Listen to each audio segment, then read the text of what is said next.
last but not least, in our main event tonight, Speedy Rashidi Ellis from Boston, Massachusetts. He is fighting for the vacant U.S. silver welterweight title, courtesy of the WBC. He takes on Jose Angulo. This is Ellis' second fight under the promotional guidance of CES Boxing. He's looking to make a big statement in 2025. Ray, with a win tonight, can Ellis get back into the world title picture? We hope it does. You know, the young man has talent. He has the record. He has the look. He has the mouth for it. Now he just needs to put a title and be a champion. That's how it's going to shake out tonight at Love and War. With that being said, we're just about ready for our first fight of the night. We're going to send it back up ringside, where our ring announcer, Adam Paul, is currently introducing both of our first combatants of the evening.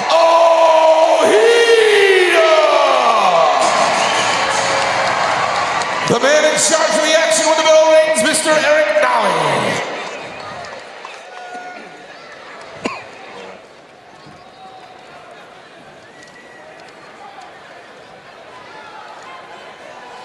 And here we go, our first fight of the night, 4 rounds in the super lightweight division. You heard our ring announcer, Adam Palazzo, making the introductions. We've got Carlos Perez Ojeda from New Haven, Connecticut, in the camouflage trunks, taking on Edgar Segui in the black and white trunks. Ojeda, a very interesting story, Ray, training out in New Haven, Connecticut. His first fight in 4 years, and he's jumping right back in there in a pretty tough fight against Segui. So be very interesting to see if Ojeda has any ring rust and if he can shake it off early on. Exactly. You know, both guys are coming off a long break, but, you know, it's who's in better shape right here. And right now, it looks like Carlos is a lot better in shape there. For sure. Segui looks more like a heavier, maybe, you know, super featherweight more so than a super lightweight. He definitely has a leg for it. Ojeda's legs are definitely ripped and big, but I don't know. Ojeda's got the height advantage, a little bit slimmer than Segui. Carlito's Way, as he's nicknamed, and we saw him in the past. In fact, had a fight in his home state of Connecticut back in 2021 against Tyree Gainey. He won that fight by decision. That was his last fight, and again, 4 years off. Ray, what can that time do for you? Can it be a benefit? Can it be a blessing in disguise sometimes to recharge the batteries? I was talking about that to someone today. I said, you know, when people take time off, it's what they took the time off for. You know, was it personal? Was it criminal? Right. Was it you having a baby? Was it work?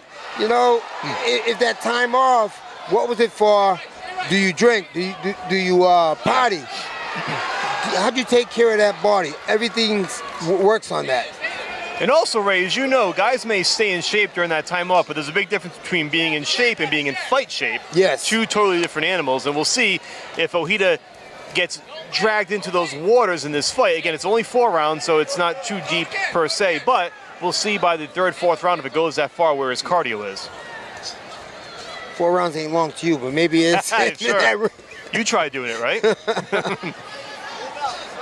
Right now, though, Ojeda looks very good. You know, he's patient in there.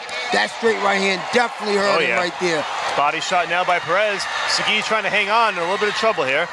Still got a minute to go in round 1. I love Ojeda. He's nice and patient. He's not rushing. A lot of guys who had time off, they rush into it. He's taking his patience, and he's working the typical punches. That straight 1-2. Once again, we thank everybody on DAZN for joining us tonight here at Mohegan Sun Arena.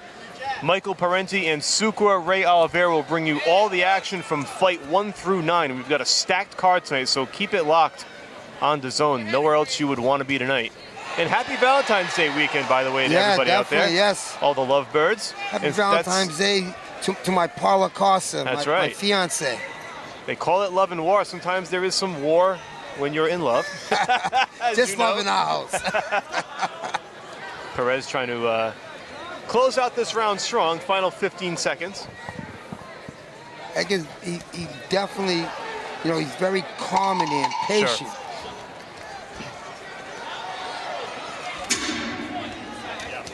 Beautiful right hand. He's laying that right hand all day. Good combination there by CES would like to thank our friend Arthur Piper in Express Printing. Located in Fall River, Express Printing can help you with all your printing needs. Signs, banners, business cards, brochures, stationery, flyers, political needs, vinyl printing, they do it all. Express Printing in Fall River, and tell them Jimmy sent you. Right on a button, and he's finishing with his left uppercut. Beautiful body work also by Carlos. He's working beautifully. He's not rushing. He's picking his punches. nothing to rush on. You want rounds. You've been up that long. Yeah. You want rounds to build on it. Getting a knockout in it doesn't help whatsoever.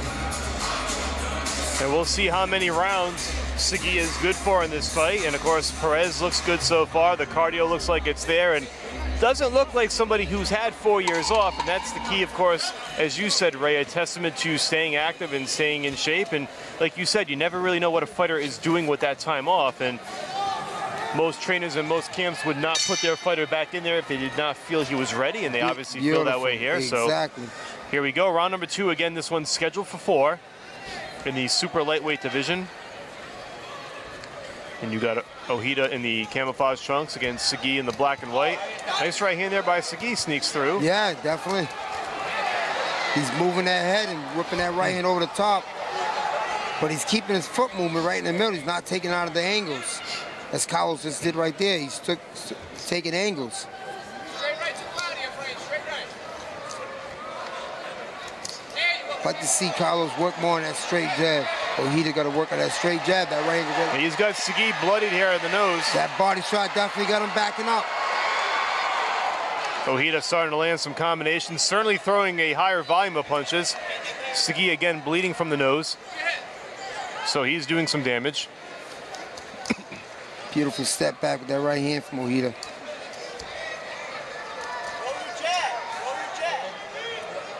I'd like to see Ojeda put a little bit more pressure on him. Head gets coming straight at him. He's moving ahead, but he's walking straight in on the rope. Just over a minute and a half to go in round number 2, and Perez doing some work here. That gives definitely game. Oh, yeah. He's coming at it. Ojeda's doing such a good job on the angles, too, Ray. He's taking a step back. He's not stepping back without none. He's taking a step back with a straight right hand. He's stepping to the left with a left hook. He's taking these angles beautifully. Ojeda's just constantly on the move, constantly moving, constantly throwing punches. There he is again, spinning out. Now he gets Segui against the ropes. That's a beautiful spin around. But Segui keeps fighting, Ray. He's still throwing. He's definitely game. Oh, nice uppercut. Ojeda trying to push the pace and sometimes having to punch down against the shorter opponent. I'd like to see Ojeda more to that body work. He's been working there. As I say, he throws triple hook to that body. There it is. 45 seconds to go in round 2. It's been all Ojeda, no question about that. And like you said, Ray, this is good work so far. That's what you want with a long layoff. You want someone who's going to give you rounds. You don't want to go in there somebody's just going to walk in and give you a one-round fight. You want rounds. And that is definitely coming forward with, with them punches. He's game. Beautiful turn. Beautiful turn.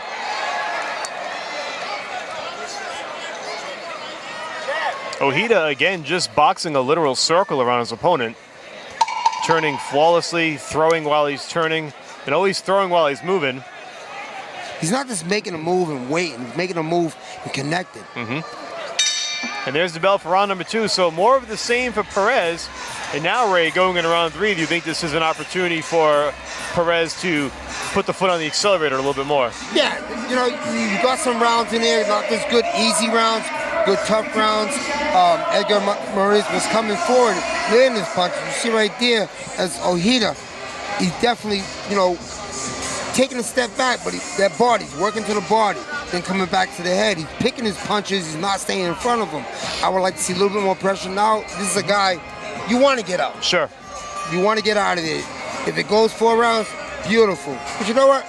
Put a stamp on it and get him out of here. And the good thing about Segui as an opponent coming in here is that he is still throwing punches, and he's occasionally landing a couple here and there, and it keeps Ojeda honest, knowing that he can't let his guard down and just treat this as a glorified sparring session. He's going to go in there and fight, keep his guard up, and be cautious because, again, Segui is still throwing no matter how many times he gets hit. And you saw in the replays a couple sneaking through, not doing a lot of damage, but they're just enough to stop you in your tracks for a minute and make you refocus. So here we go, round number 3. Once again, Michael Parenti joined by Sucre Ray Oliveira, live from Mohegan Sun Casino. You can see right now as he's sitting on them punches. Segui's going for broke here in round 3, but Perez stays pretty calm and collected, and he's just throwing bombs now. Edgar's, you know, he's not quitting. He's coming forward, but he's getting hit as he's coming forward. He's definitely going to, if he's coming out, he's going to come on that stool. So one thing we can say, this is an entertaining fight thus far. Even though it's been all Perez, Segui giving you something to watch and giving you something to enjoy and appreciate on the other end. The fact that he's still coming forward here, halfway through round number 3. Well, he is definitely, you know, the better boxer in there, connecting. But Perez, I mean, Edgar is not. He's not slouching. He's not coming out. He's coming out. He wants that W, you know. But he knows he got to throw punches to get that W. There you go. Yeah, at this point, Perez, or rather Segui, is going to have to land something big and try to turn the tide in this fight and turn it in the other direction. And for Perez, it's just more of the same here. Work. The body work, as you mentioned, the combinations. But they seem to sit down a little bit more than dig to that body.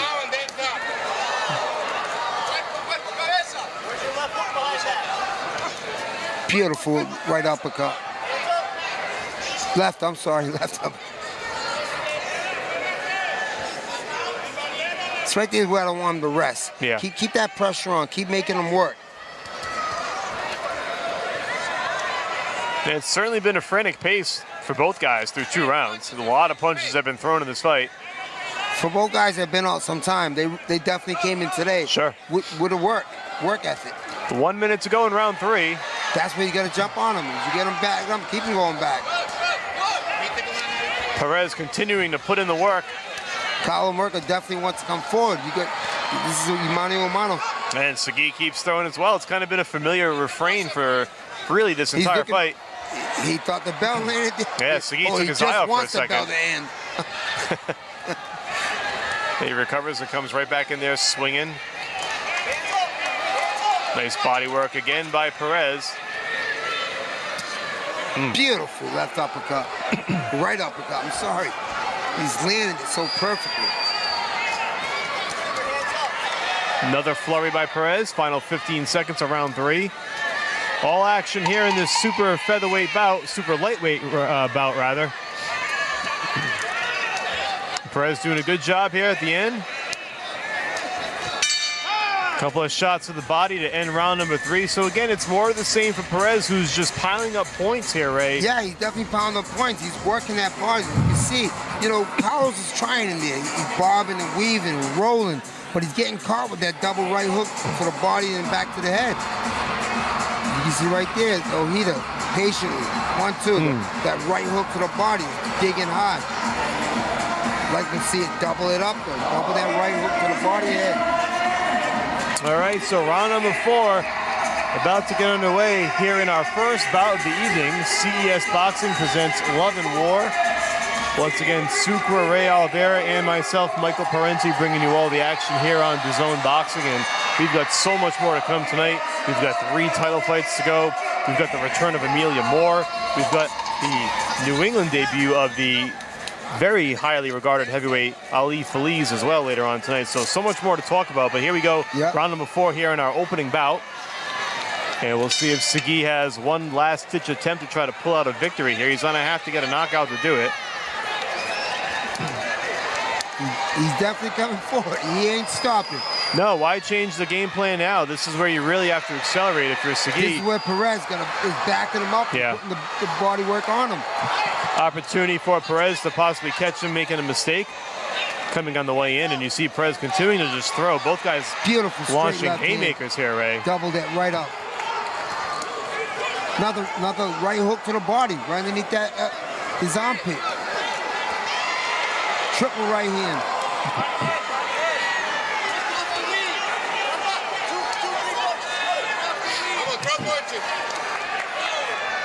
Edgar is not stopping. He's just coming forward. He may be taking punches, but he's landing his own. I absolutely love the effort on Segui's part coming in here in this fight against a guy who, at the age of 30, is trying to make a move in this sport. We're talking about Perez, of course, and coming in here and trying to do some damage and making this young man work for it, and that's what he's doing. And Perez has had to keep his guard up and be attentive this entire fight, the duration of these 4 rounds, if it does go, in fact, all 4 rounds. He better keep that right hand up, though, because Kyle's is throwing to the wind. You catch him in that left hook, it might change everything. Segui came through, had a bloodied nose in round 2. He's fought through that. Got through round 3. He's still coming forward in round 4 with 90 seconds to go. And Perez again working the body. He's tripling, doubling that right hook. And credit to both fighters for keeping this pace through 4 rounds. It's not easy. And they're not in a phone booth. No. This is a big ring. And both guys are going toe-to-toe here, just throwing. Tremendous, tremendous action. And this is only the first fight. We've got 8 more to go after this. If they're all as good as this, we're in for a great night. Definitely, definitely. It's a way to start a day. This is how you started out. That's right. Just going toe-to-toe, you know, both wanting to win. Perez's footwork's been a difference maker in this fight, Ray, as we noted. Not a stationary target for Segui, even though Segui has landed some shots. He's really had to work for it. Segui is definitely down, you know, he's getting caught, but he's landing his own too. Every time he, you know, Perez lands 2 or 3, Segui comes back with his own punches. Final 30 seconds. Carlos Perez in those camouflage trunks taking on Edgar Segui in the black and white. A spirited effort by both guys. Did you hear him there? Was that headbutt or punch? Yeah. Something happened there with Perez's eye, I believe, in these final 10 seconds. It takes a good right hand there by Segui. Segui is coming forward, still throwing. There's been no quit in Segui at all through these 4 rounds. And there's that final bell. Great fight, great effort by both sides. And by all accounts, Ray, we have a huge comeback victory for Carlos Perez, who really put the work in tonight. Perez definitely put the work in there. You know, he got a game opponent in front of him. He didn't come for the L, he came for the W. You can see right here, both guys back to back going forward. But Segui, just every time he just squared up too much. I believe Carlos had too much performance for him, looking real good. That right hook to the bottle, triple and doubled it up. So Perez coming back tonight after a 4-year layoff. You see in the ring his trainer Mike Conroy, who's been part of that team from day one. Something you always love to see is somebody sticking with the original team that got them there, and 4 years later, same corner, same crew, and the same effort, and the same result in the end, which will be a victory for Perez in his comeback fight. If they brought you to 2-0, why change? Exactly. They got him this far, and they're going to get him as far as he's going to go in his career. And again, we mentioned coming into the broadcast that at the age of 30, this is go time for Perez. So we'll see how this goes moving forward. But right now, we're going to send it back up to our ring announcer, Adam Palazzo, with the official decision.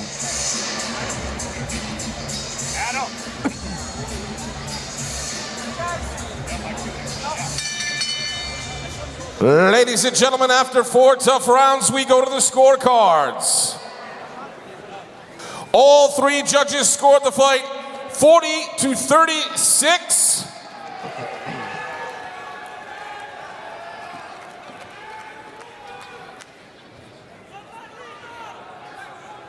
For your winner, Carlitos Way, Carlos Perez Ojeda. So there it is. As expected, a unanimous decision win for Carlos Perez Ojeda, 40-36 across the board. No disputing that whatsoever. Great job in his comeback fight, improving to 3-0. Edgar Segui dropping to 1-2 in our opening bout of the evening here on DAZN Boxing. And with that, Ray, we're ready for bout number 2. We're about to jump into the super middleweight division. And with that, we're going to send it back to our ring announcer, Adam Palazzo, to introduce the next fighters. Fight fans, we keep the action moving live here at Mohegan Sun and all across the world on DAZN. We welcome our next fighter to the ring. Ladies and gentlemen, Jefferson Almeida.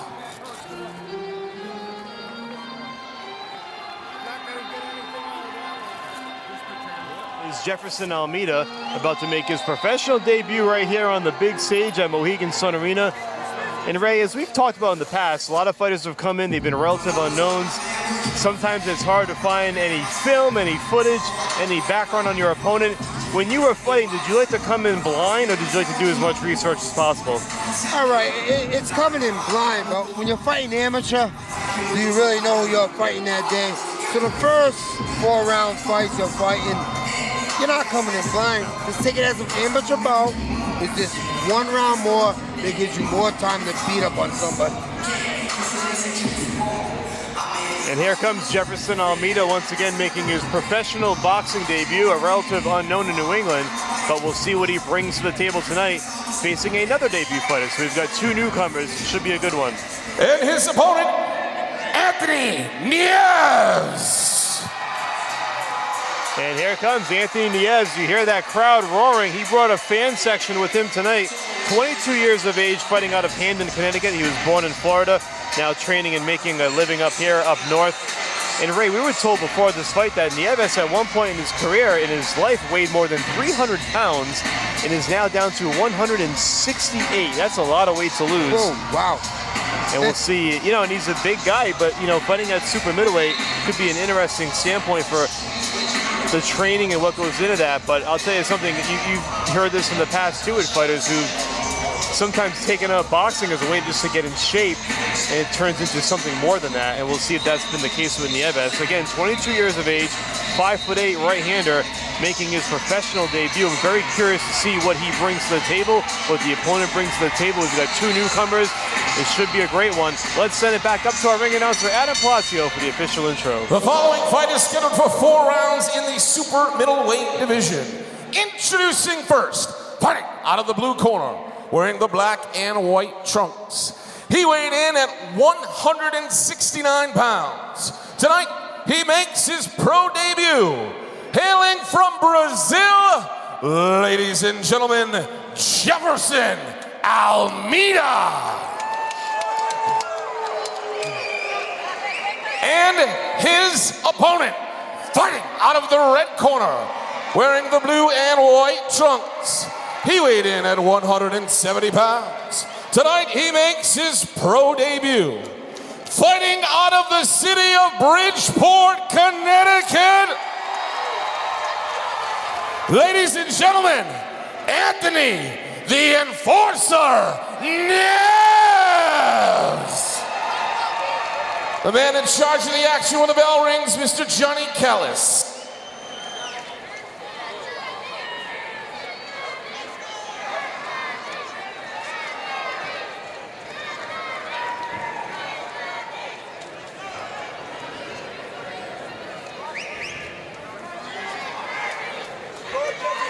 The great Johnny Callis officiating tonight's bout, giving those final instructions to both fighters. Once again, we've got 4 rounds in the super middleweight division.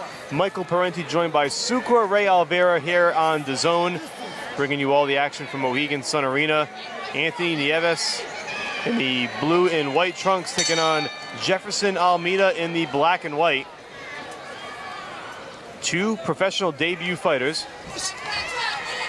Now, you said earlier Anthony Nieves lost a lot of weight there. You know, which to me, you know, people say is a weakness. I go, no. I mean, that means he hits hard. Yes. He had to carry that weight around. He lost all that weight, which means a little bit more, you know, capable of moving that feet.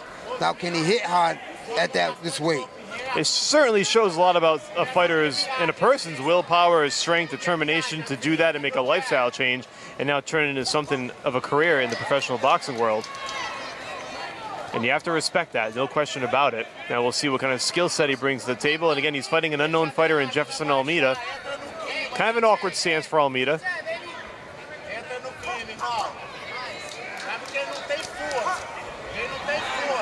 I like Jefferson Almeida. You know, he looks very calm. And, he does. I'm going to be saying that a lot, but he's very calm. First fight, hands up tight. And he's picking his punches. Good left hook there by Nieves. Definitely. Like I said, he had to carry that weight, which means he hits like a mule.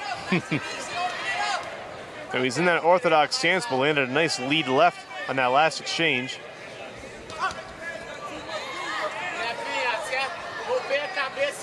This is very good for 2 fighters. You know, first fight, both made their pro debuts, and both are very calm and patient and not rushing it. Beautiful overhand right. A big opportunity for both guys, and of course, like you said, Ray, they're both coming in making a pro debut. Sometimes you've got fighters who stand across from each other with different sets of circumstances. Yeah, nobody wants to fight a guy 0-0. No. They always want a guy. My first fight, me could fight a guy with a couple losses. Sure. These both going in there, both guys are 0-0. Someone's going to lose with a 0, and someone's going to gain their first win. No, it's a very good point, Ray. You really don't see a lot of that in boxing. It's typically pro debuts fighting somebody with a few fights and a guy that may have had a couple of setbacks, and you try to get your feet wet in your first fight, and you want to impress and you want to put on for your fans who come out to see you, but everybody says that they want to go there, Sure. And I want to fight somebody. I want to impress.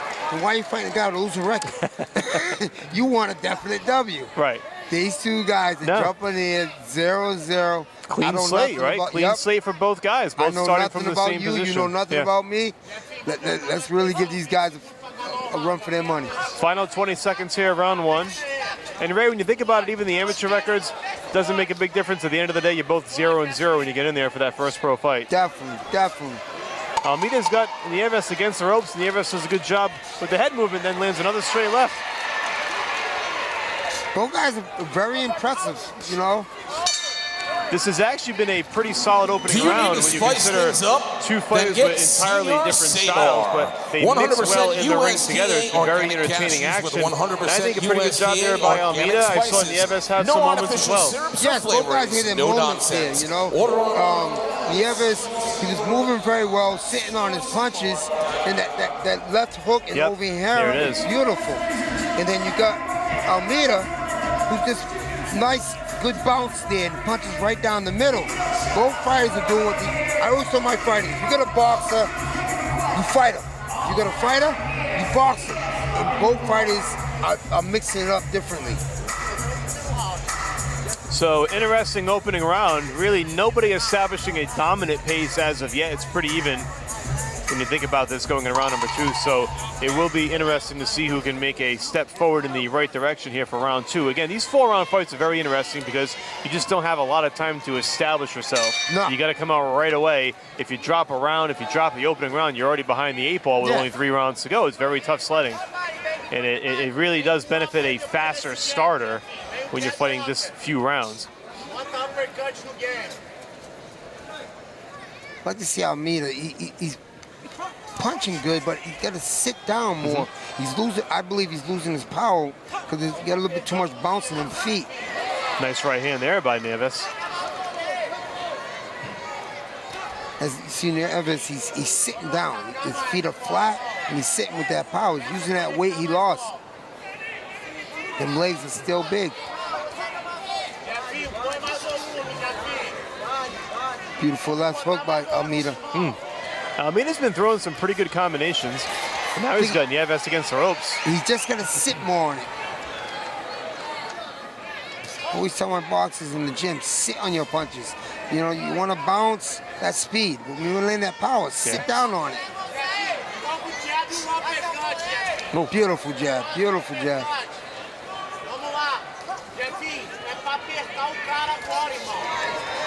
Oh, big left hand there by Almeida. The exchange right for a left hook. Now he caught him pretty good there, and now he lands to the body. It's been a pretty good round for Almeida so far. I know it's early. It's only halfway through. Yeah, he's working that body beautiful. And you talked about that calmness by Almeida. It looks just very cool and collected in there. Which isn't to say that Nieves doesn't look the same.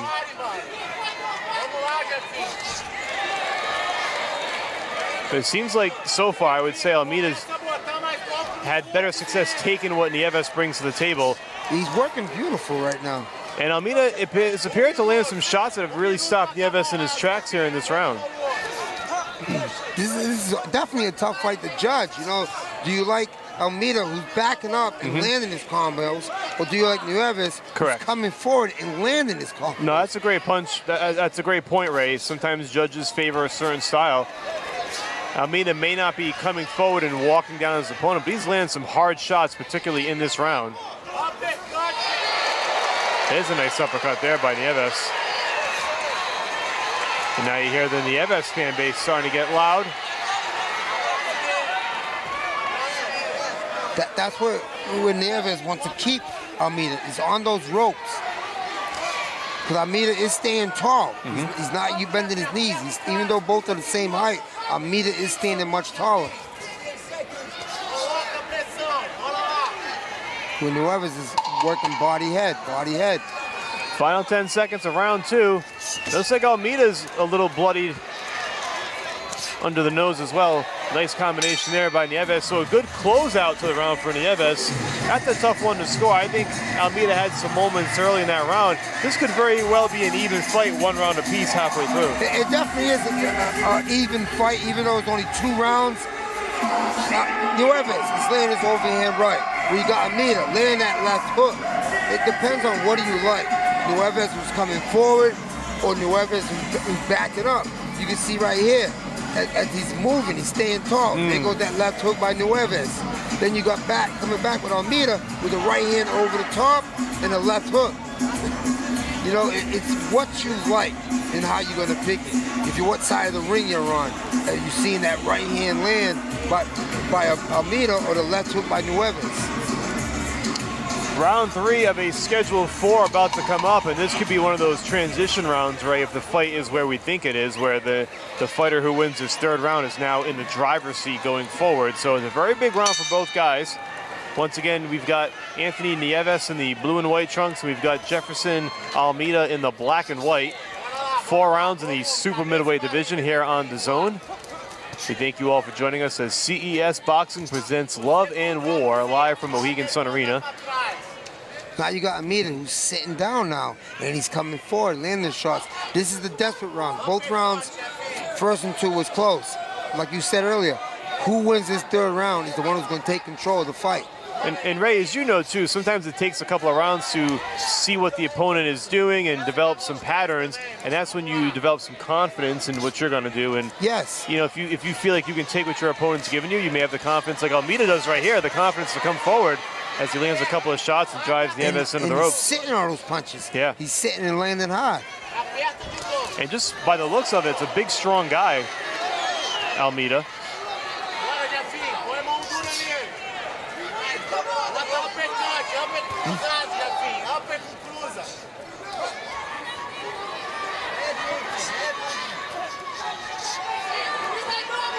Now you got Nieves who's coming forward, landing that overhand right. Oh, what a beautiful left hook. The action's starting to pick up here in round number 3. We're halfway through. Halfway through this round right now, and both guys are just, I love it. They're in there, you know, giving their all. It's been a great fight. Just A+ effort from both fighters here. That's what you love to see. You got Nieves, he's working that body and coming back to that head. Johnny Callis warning Almeida about rabbit punches. Nice touch of the gloves there, and we resume final minute of round number 3. Almeida just went lefty, don't know why. So I always say when someone switches, it's desperate. Yeah. And it's certainly feeling like Nieves is picking up a pace here in round 3. He's definitely picking up that pace. He's coming forward and landing his 3s and 4s. You wonder if Almeida is starting to lose a little bit of steam here. Nice right hand by Nieves. And I'll tell you what, that could turn the tide here. He's definitely coming forward, landing that right hand. Oh, another left He found his butter. 2 big shots from Nieves. And he's starting to take control of this round as we wind down to the final 30 seconds. And those could be the shots he needs, Ray, to get that 10-9 in his favor. He can't back up, though. It'll come forward, that right hand. Almeida back at it itself, putting in combinations. Not another one right punch cross at a time. there. Yeah. And now Almeida a bloody mess as we come to the final seconds right of round 3. Over the top. And a nice right to close it out. Big round for Nieves. And Ray, he really started to pick it up over those final 90 seconds. We'll take a look at the replay here and see if we can get a glimpse. Nieves, he's coming in forward. He started off the round beautiful, throwing a combination, but then you see right there, Nieves open up, overhand right. You got Almeida with those hands down to his chest. And Nieves was coming big with those overhand rights. I think Nieves has found a better game plan defensively in round 3, avoided some of the shots that Almeida was throwing, and really landed a couple of big power punches that I think turned around and turned the entire fight in his favor. And now you've got Almeida, he's bleeding through the nose. It certainly takes an effect on your breathing capability going into that last round. So we'll see if Nieves can really put his foot on the gas here for these final 3 minutes and close this fight out in style. Definitely. This round here is a big round. I mean, I gave that round there to Nieves. Just that Almeida got to pick it up and win this round now. Last and final round coming up. Here we go, round number 4. Another right hand over the top by Nieves. Anthony Another Nieves, right hand. Oh my. Jefferson Almeida leaving it all out there in the ring.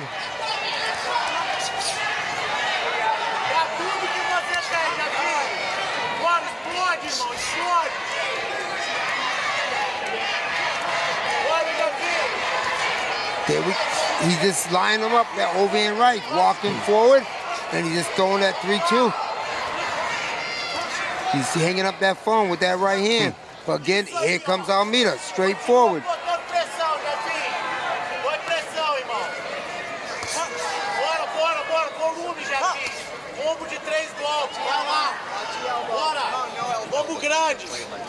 Almeida can't box. He's coming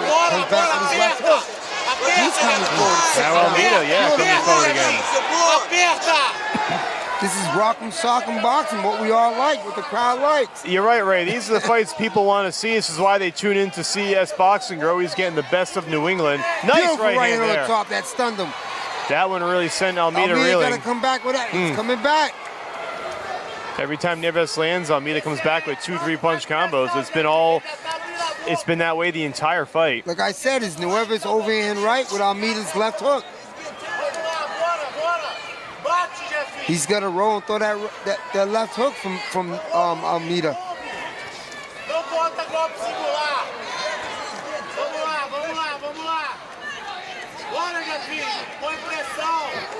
He coming forward again, throwing that right hand. Almeida gotta sit, just let that left hook go. There he goes, but he got his head up high. Final 60 seconds of the fight. Beautiful left hook again by Nieves. And Almeida comes back. Man, nice right hand by Nieves. They are going back and forth. This is a beautiful fight. I mean, again, hats off to both guys. Pro debut, Ray. They're leaving it all out there. They've been coming forward the entire fight. And Almeida now lands. Yeah, it's just been back and forth the entire time. It's been impossible to tell. You know, the momentum keeps shifting in different directions. Just want Almeida to keep those hands up, because Nieves is whipping that right hand over the top. Oh, big right hand by Almeida. Then Nieves follows with the left on the way out. I mean, it's amazing. Every time somebody lands, you think the fight's going to turn. The opponent comes back and lands his own. Can we do one more round? Honestly, I'd love to see 5-6 rounds of this. It's been fantastic. 3 seconds left, and both guys are throwing haymakers as the final bell rings. What a fight, Ray. Beautiful matchup here. And I'll tell you why I love this, too. The great show of respect between both fighters who know they just went to war for 4 hard rounds and have nothing but love for one another at the end. I say it all the time. As you can see the replay here, you got Nieves throwing the overhand right. Then you get Almeida, left hook. They're coming back and forth, just landing bombs.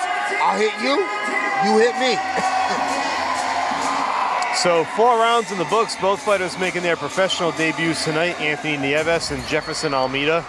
And you know, we didn't know much about both guys coming in. We probably knew a little bit less about Almeida, but I've gained a whole new level of respect for both guys, and particularly Almeida, who came in tonight, just did an amazing job. Almeida coming over to give us some props here, and congratulations to him on the job he did. Whether he won or lost, he really showed a lot tonight. He definitely came for a show all the way from Brazil. Wish I spoke Portuguese, I could talk to him. But you know what? He did a great job. They both did a wonderful, beautiful job. It'll be interesting to see what the scorecards show. I think Nieves did enough to win this fight, and I think that really, particularly in the 3rd and the 4th rounds. But you never know how it's going to go. With that being said, let's send it up to Adam Palacio with the official decision.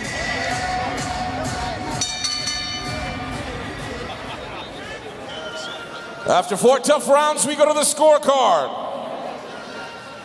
All 3 judges scored the fight 39-37 for your winner by unanimous decision, Anthony, the Enforcer, News.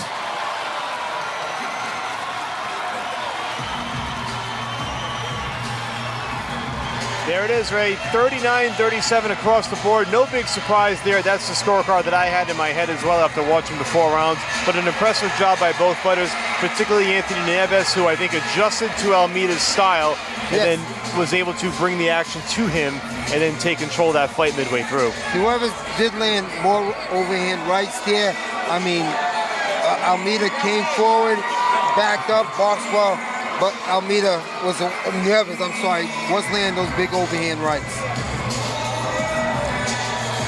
All right, so plenty more to come here on DAZN as we bring you CES Boxing's Love and War live from Mohegan Sun Arena. We're going to take a little bit of a peek at what is left tonight on the card. We talked about the 3 title fights that are going down at the end of the night, but we also have Joseph Chisholm from Stratford, Connecticut, is about to come up next. He's returned to the ring in the super bantamweight division. We also have the exciting female lightweight, Amelia Moore, in her second pro fight, taking on Michelle Cook, who's been a big-time veteran throughout her career. So just so much more going on. We've got plenty to bring you. Fans, don't go anywhere. For our next fight.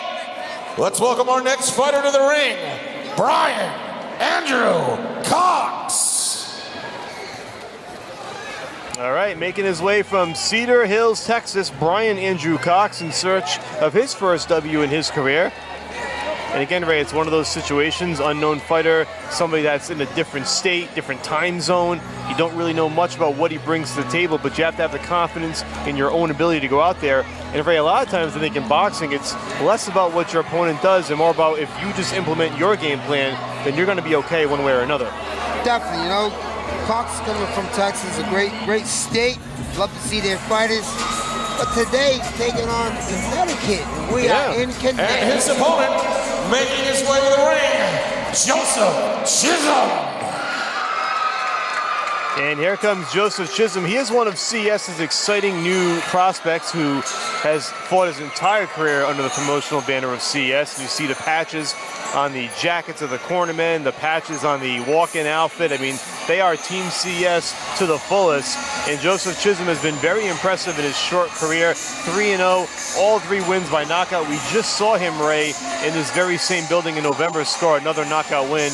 And you know he's trying to make that fast rise to the top. It's always fun watching these young prospects and to see, Ray, the progression from fight to fight and whether or not they're improving and starting to pick up some of the tendencies in the sport. So it's going to be very exciting to see what he brings to the table now in fight number 4.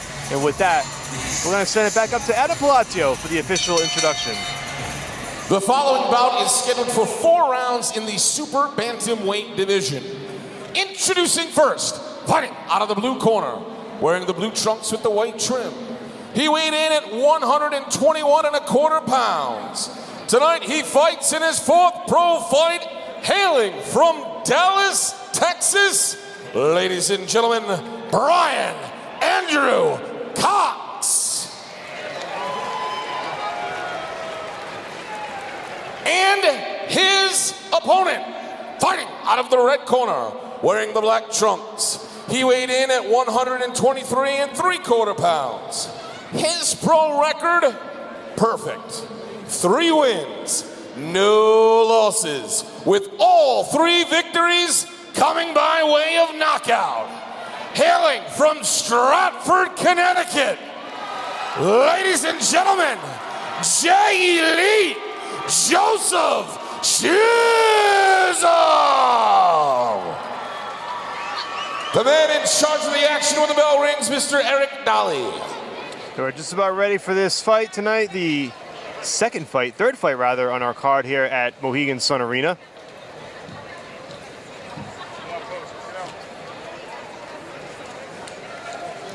Got Joseph Chisholm in the black trunks, Brian Andrew Cox in the blue.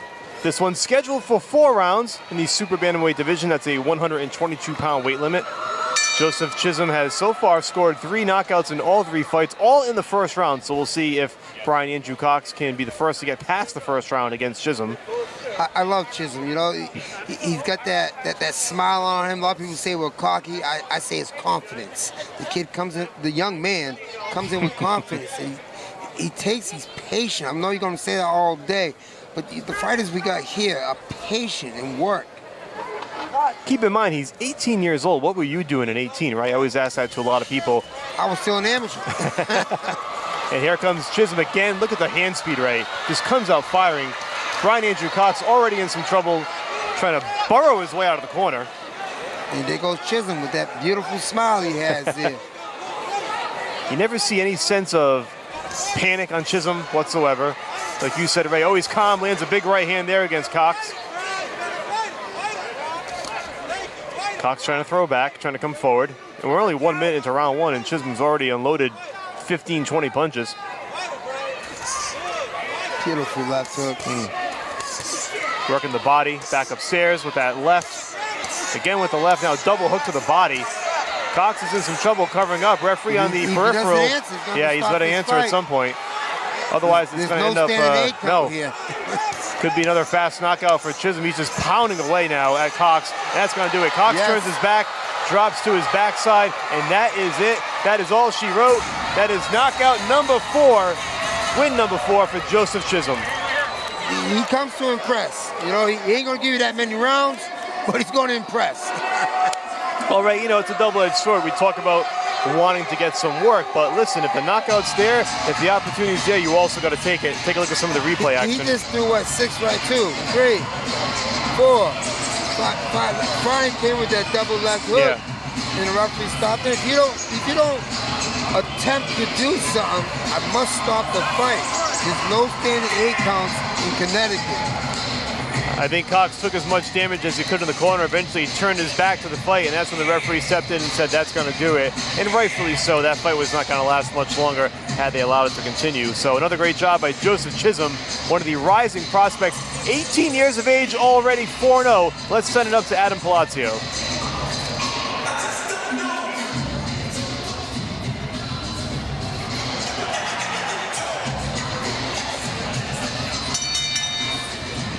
Ladies and gentlemen, your winner, 1 minute and 27 seconds into round number 1 by TKO, and still undefeated, J. Elite Joseph Chisholm. All right, so there it is, 1 minute, 27 seconds into round number 1. And Ray, when you think about where Joseph Chisholm is at his career right now, 18 years old, he's already 4-0. Think about where he could be at 19 and 20. You could be talking double-digit wins at that point, and somebody who's in line to fight for a minor title at such a young age. They have really fast-tracked this young prospect, but so far he continues to deliver. At bantamweight, it's quicker and easier to move up in the ratings and get a world championship fight. Yes, he's only 4-0 right now in all knockouts, but he can move up quick in these ranks and get a title shot. And that's really what it comes down to, Ray. It's a quick progression, it's quick movement, it's an opportunity to just get forward in your career. Why waste any time? He's 18, he's young, he looks the part, he talks the part, and he can certainly fight, so there'll be plenty more to see.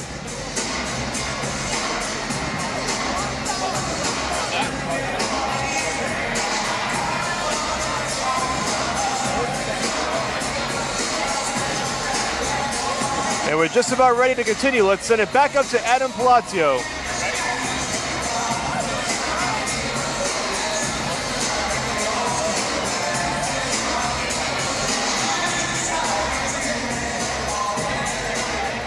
All right, fight fans, we go right back into the action after that exciting knockout.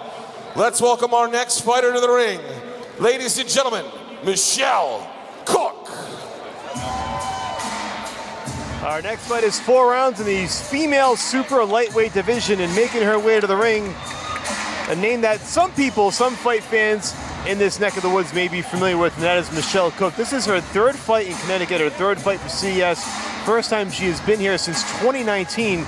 She had 2 fights against Marcia Agrippino in Connecticut, and I'll tell you, she comes to fight every single time. She's always game, and she has kept herself active and busy in this weight class. And her opponent, making her way to the ring, Amelia Moore. And now her opponent coming in with a record of 1-0. She won her pro debut here in November.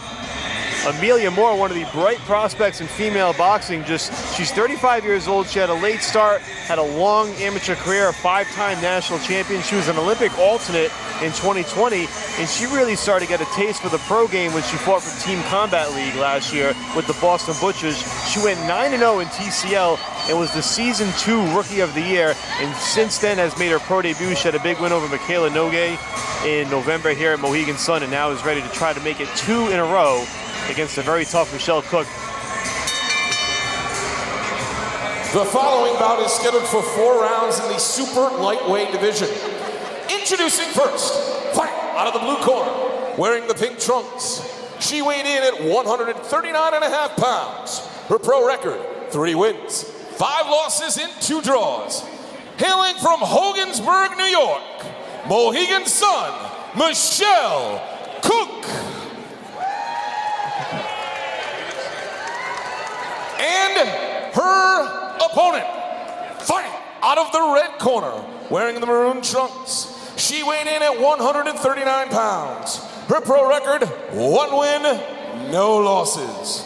She's a former U.S. Olympic team member and multi-time national champion. She's currently ranked number 5 in the WBA ratings. Ladies and gentlemen, hailing from Colorado Springs, Colorado, Amelia Moore. The man in charge of the action when the bell rings, Mr. Eric Nolly.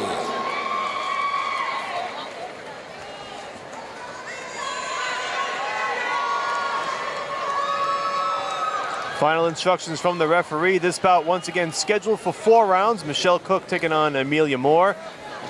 And again, we mentioned, Ray, that Michelle Cook's been up this way a couple times before. 2 very tough fights against Marsha Agrippino, a Connecticut native, and making her first appearance for CES in 6 years. That last fight, that second fight, that rematch with Agrippino was in 2019. But one thing about Cook is she comes forward and she always comes to fight a very game opponent.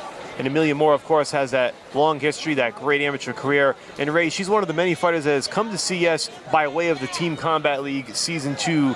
And that includes Rashidi Ellis, that includes Mike Fontanez, who is also going to fight tonight. And Amelia Moore is one of those prospects trained by Mark Gagaro, who was the head coach of the Boston Butchers and brought a lot of fighters to the table for CES. And it's created this great relationship that's put all these wonderful up-and-coming New England fighters on this platform here tonight. Exactly. Amelia Moore is a great pickup by CES and a sneaky pickup. Some people may be asking, she has 1 fight. How's she ranked number 5 in the WBA? She has over 80 amateur bouts. And that's the state of women's boxing. You know, the talent pool is not as deep, but the opportunities are there. The money is there for some of these fighters. Yes. If you make a fast, rapid climb, look at Clarissa Shields' last opponent. She did not have a big pro career at that point, but had that big money fight in front of her. And there it is. So that's really what it takes to get there. You just got to be persistent and stay active, and you're going to have opportunities. And Amelia Moore could be the next prime example of that. She's going to be. Not going to be. Can she be? She's going to be. She's I just might make her the captain of the CES team. I mean, this girl, she has the style. She gets the power.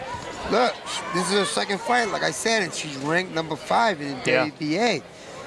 People go, why? And she was sensational in Team Combat League for Boston. That's a very tough platform. If you haven't seen it, it's 24 fights per night, 1 round each fight, and it's Team Combat, as the name states. Yes. And Amelia Moore was one of the many who excelled in that platform. She went 9-0, had a knockout victory in one of her wins, and now she's battering Michelle Cook into the corner over these final 10 seconds. So a nice flurry, nice surge there by Moore. She's working everything off that beautiful jab. She's jabbing her way in, that right hand goes right over the top. And there's the bell for round 1. Great way to close it out if you're Amelia Moore. Ray, we always talk about wanting to leave the judges with a strong impression before the bell, and Moore did that. Take a look at some of the action right here. She gets that beautiful jab. She pops that jab right in. The right hand straight down the middle. She's coming everything over the top. With Parks, she's not moving. She's pulling her head back in fear of that jab, and here comes my right hand. Moore is, like many, a high-volume puncher, which always bodes well in these 4-round fights, and especially in the women's division where they only have 2-minute rounds. You really got to do work, and you got to do it quickly to make an impression and to try to win that round. And Amelia Moore has adapted to that style. When she was in Team Combat League, it was 3-minute rounds, so she had to adapt to that style as well. So she's shown the flexibility to be able to do both. And again, like you said, sky's the limit, and you're at the perfect time to be a up-and-coming female fighter with the way the sport has aligned itself for that and the money opportunities that are there. And so right now it's all hands on deck against Michelle Cook as we begin round number 2. Again, this one is scheduled for 4. Cook has been on again, off again since 2013 when she turned pro. Beautiful right hand again by Amelia Moore. That right hand, it is all coming off her left jab. She's popping that left jab straight down the pipe and is putting that right hand over the top. See how patient she paws them punches off. Steps off to the left hook. We mentioned Cook is 32 years of age. She's had 10 pro fights in 12 years as a pro, so not a lot of activity. She's been on and again, off again at times, and this is her first fight since last September, so it's about 5 months in between. And going up against someone like Moore, who's been active not just as a pro now, but also with TCL last spring, it's certainly tough sledding, and Moore has looked very good so far in the early goings. Moore is just dropping that right hand over the left hand of Cox all day. She got her pinned up in the corner again, and there goes that right hand. Oh yeah, working the body now. Cook is covering up. Beautiful. She's going to take a knee. Body shot. That body work has done some damage. Michelle Cook in a little bit of trouble here, trying to make it back to her feet. And she's not going to make it. No. That's going to do it. Michelle Cook does not get up.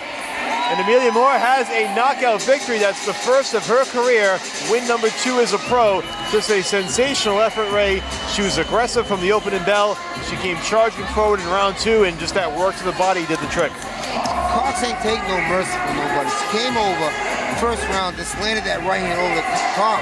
As Cox got wary of that right hand over the top, she left open that left hook to the body, which put Cox right down to her knees. So Amelia Moore gets the victory by knockout against a very tough Michelle Cook. I'll tell you something, that says a lot. Michelle Cook is not somebody who gets stopped often in boxing. No. But to come out like that and just to bring that energy and to bring the power and rip to the body like Amelia Moore did, it really shows a lot and just shows that the sky truly is the limit for this up-and-comer. That's absolutely right. For a woman to take a body shot and go down, you had to get hit hard.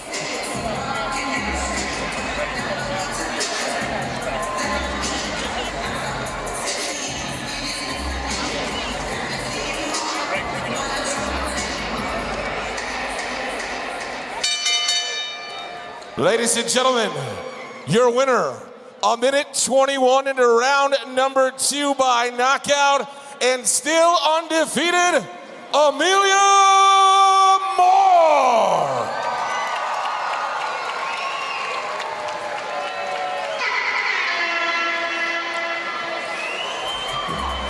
All right, Amelia Moore getting the victory once again by knockout. Let's send it to Pat Sullivan, who has our winner, Amelia Moore. All right, Mohegan Sun, I'm here with your winner, Amelia Moore. A knockout performance. Looked like towards the end of that fight there that you saw an opening and you just went in on it. What'd you see? Yeah, absolutely. Just saw that there was no comeback, and so you just got to settle in and not try to headhunt and look for the shots, and just be patient. I think that's the level up. Just be getting patient and seeing the things and taking advantage of them. Now, speaking of patience, only 2 fights into your pro career, already ranked top 5 in the world in the WBA ratings. How do you focus in on a fight like this when you have so many bigger things to look forward to in your career? Hey man, one step at a time. You can't take more bites when we've already got something to chew on. So, make everything quality. And I just want to say, you guys, the support is growing. All right, Mohegan Sun, still undefeated, Amelia Moore.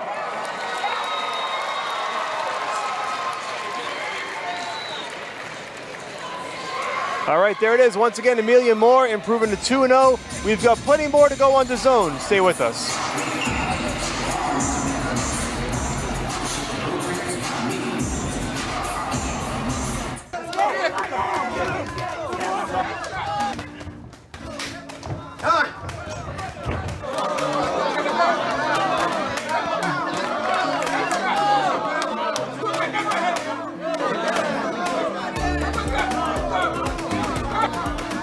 Agua.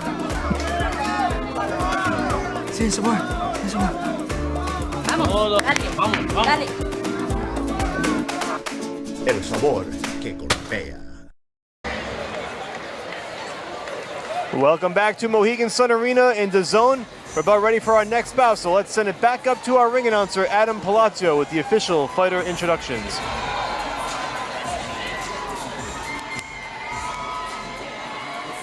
Let's welcome our next fighter to the ring.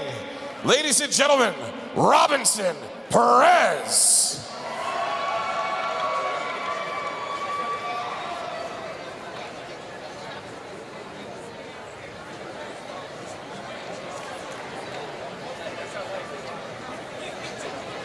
Michael Parenti once again joined by Sucre Ray Oliveira ringside at Mohegan Sun Arena. We're just about ready for this next bout in the heavyweight division.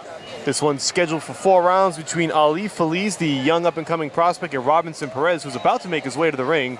Perez is a very interesting case, Ray. He is 3-2 as a fighter, fighting out of Southbridge, Massachusetts. They call him the one-eyed wolf because he literally has only one functioning eye. Now, how he makes a career out of fighting is beyond me, but I'll tell you, that shows some toughness to be able to go in there and do that. Last time we saw him in the boxing ring was in January. He had a win over Pedro de Oliveira in Worcester. He's 32 years of age, but also is known for competing for bare-knuckle boxing and Dana White's power slap. I don't know if you've ever seen power slap. Yeah. I mean, they literally just slap each other in the face until somebody goes down. It's a really interesting platform. And I guess what you could say about it is it shows power, if anything else, right? There's no actual boxing technique used in that, but there's just power behind every slap. So Perez is a guy that can deliver a punch and a slap, and also take a punch and a slap. So this is a tough customer. It's a very interesting fight. And he actually has already had a fight against Felice. They fought in July in Newark, so now he's getting a second crack at the young up-and-comer. Got the full outfit coming in here. He's a very interesting character and a guy that, listen, I give him a lot of credit for stepping back in there with Felice a second time. Perez does. And his opponent making his way to the ring, Ali Feliz. And now here comes Danbury, Connecticut's own 21-year-old Ali Feliz. He's already 4-0 with 3 knockout wins on his record.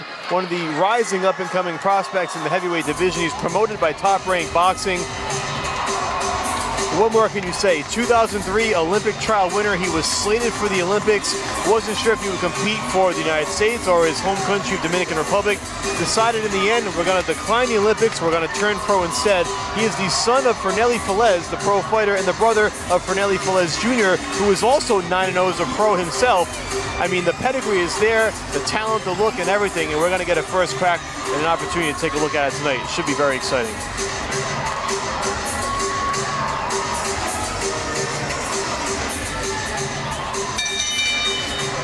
The following bout is scheduled for 4 rounds in the heavyweight division. Introducing first, fighting out of the blue corner, wearing the black trunks. He weighed in at 228 3/4 pounds. His pro record, 3 wins, 2 losses. Hailing from Worcester, Massachusetts, ladies and gentlemen, Robinson the Wolf Perez.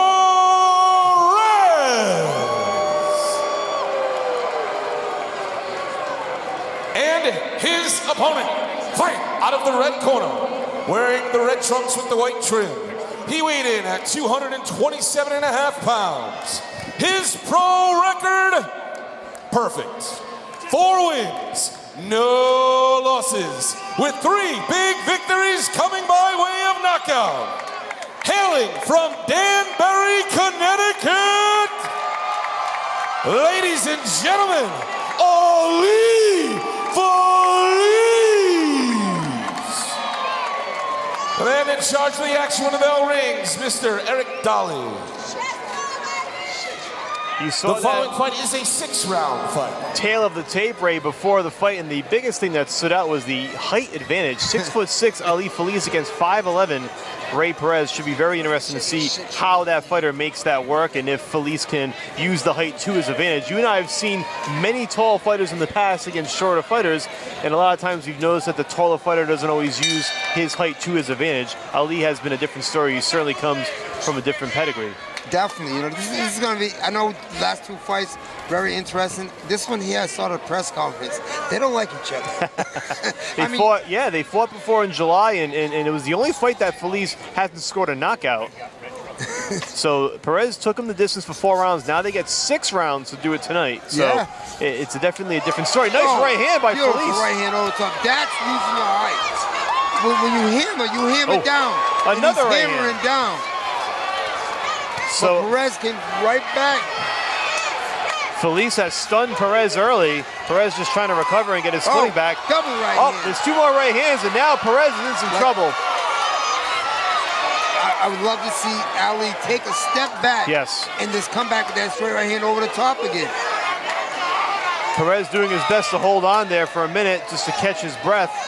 But Felice has come out firing. Much different story from their fight in July. Beautiful left hook. A short left again upstairs by Felice. Let's see Ali take a step back and land that right hand or left hook again. I'll tell you, those short punches by Felice, he's got some starch behind him. This is why he's one of the more heralded prospects in boxing. Perez had a lot of talk at the press conference. You got to back it up. Yes. He's not stopping, though. He's coming. I agree with you, Ray. I think Felice needs to just step back and get some separation, but he just lands a right. Another overhand right. That's going to do it. Yes. That was well deserved. Maybe he didn't have to take that step back after all. Just as I said it, he cracks him with a right hand and follows it up with a second one. Yes. And Felice gets win number 5, knockout number 4, and this place is on its feet. You can see right here. He was timing all day with that right hand over the top. He stunned him. People are booing, don't understand. If the rope stopped you from going down, it's still considered a knockout. Absolutely. And the referee stepping in at the right time there. That fight could have gotten out of hand quickly, but Felice doing the job and doing it quickly here in the rematch against Ray Perez. So a much different story than the first time, and I'm sure that Ali Felice saw some things that he probably didn't like from that first fight and thought, if I face this guy again, here's what I got to do. And he did it, and that shows a willing to learn the game plan and to make adjustments, and that's what Felice did. Here's another look at the action, right? Look, that right hand over the top, this is what we call using your height. You can see everything down below you, and there's that right hand chopping over the top. So there it is, another victory for Ali Felice. Let's send it up to our ring announcer, Adam Palazzo, with the particulars.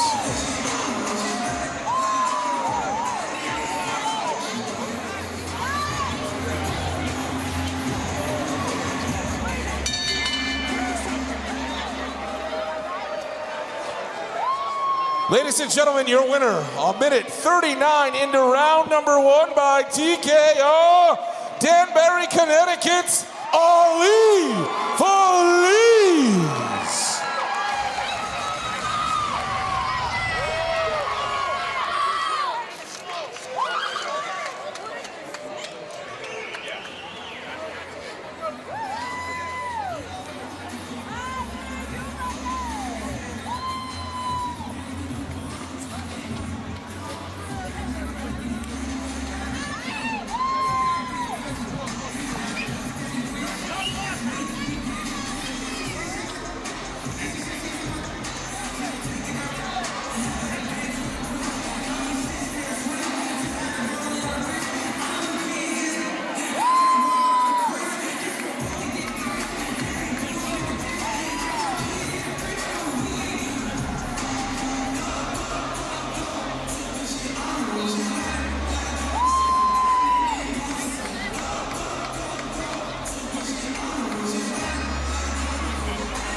Good, how you doing?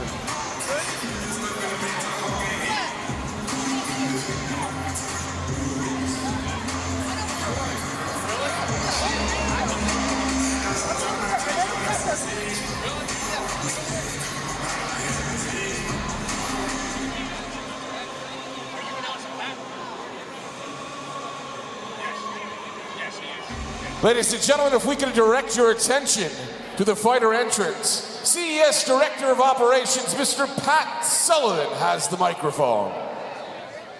Hey, fight fans, welcome to another exciting night of CES Boxing here at Mohegan Sun Arena. Something that you have grown accustomed to for over 25 years. Now think about what 25 years in your life means. 2.5 decades, a quarter of a century, but that is how long Jimmy Birchfield Sr. has been at this casino promoting live boxing events. 25 years, this marks a tremendous milestone. Jimmy Birchfield is the longest running boxing promoter in Mohegan Sun history, and tonight, a great night of fights brought to you by Jimmy Birchfield, the Classic Entertainment and Sports. You know him as they put the class in boxing, and you know that every time you come out to Mohegan and Jimmy's here, it's a great night of fights. So we're gonna go over here now in a very special moment here too. Mr. Birchfield, 25 years at Mohegan. His very first fight night, he had Ray Oliveira fight in that card. Ray's right here too. Ray, come over here. Ray's son is coming out in about 30 seconds to fight. 25 years apart, Mr. Birchfield has promoted Ray Sr. and now Ray Jr. fighting in the same arena. Ladies and gentlemen, here at Mohegan Sun, this is your chance to thank Jimmy Birchfield for 25 years of great fights, excellent memories, and one of the most amazing tenured in boxing promotion history. Mr. Birchfield, thank you for 25 years. Whether you know him as Mr. B, Uncle Jimmy, or Mr. Birchfield, it's been one hell of a run. Ladies and gentlemen, let's hear it for Jimmy Birchfield Sr., 25 years here at Mohegan Sun Casino. Let's keep the fights rolling back to the center of the ring to Adam Palazzo. All right, ladies and gentlemen, let's welcome our next fighter to the ring, Ray Oliveira Jr.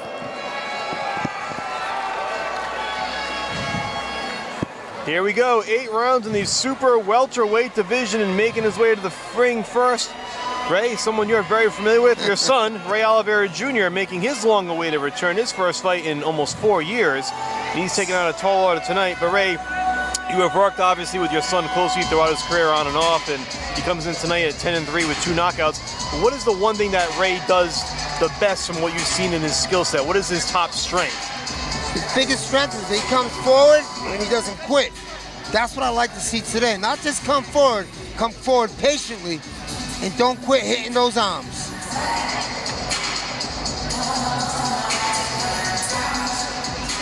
And his opponent, making his way to the ring, Mike Fontanez. Well, tonight, Oliveira Jr. taking on a tall order against Mike Fontanez, who comes in, the southpaw from Nashua, New Hampshire, 10-0 with 6 of those wins by knockout.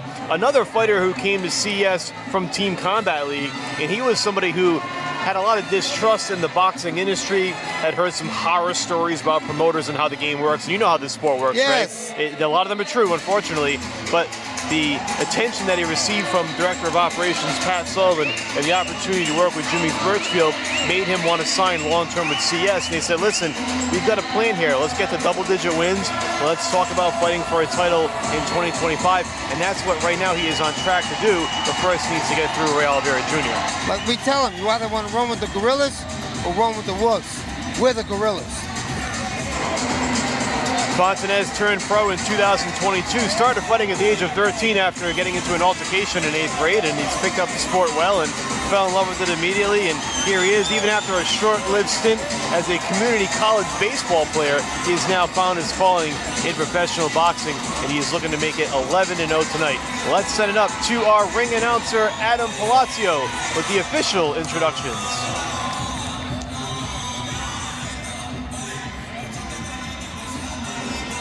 The following fight is scheduled for 6 rounds in the super welterweight division. Introducing first, fighting out of the blue corner, wearing the blue and white trunks. He weighed in at 149 pounds. His pro record, 10 10 wins, 3 losses, with 2 big victories by way of knockout. Fighting out of the whaling city of New Bedford, Massachusetts, ladies and gentlemen, the Prince, Ray Oliveira Jr.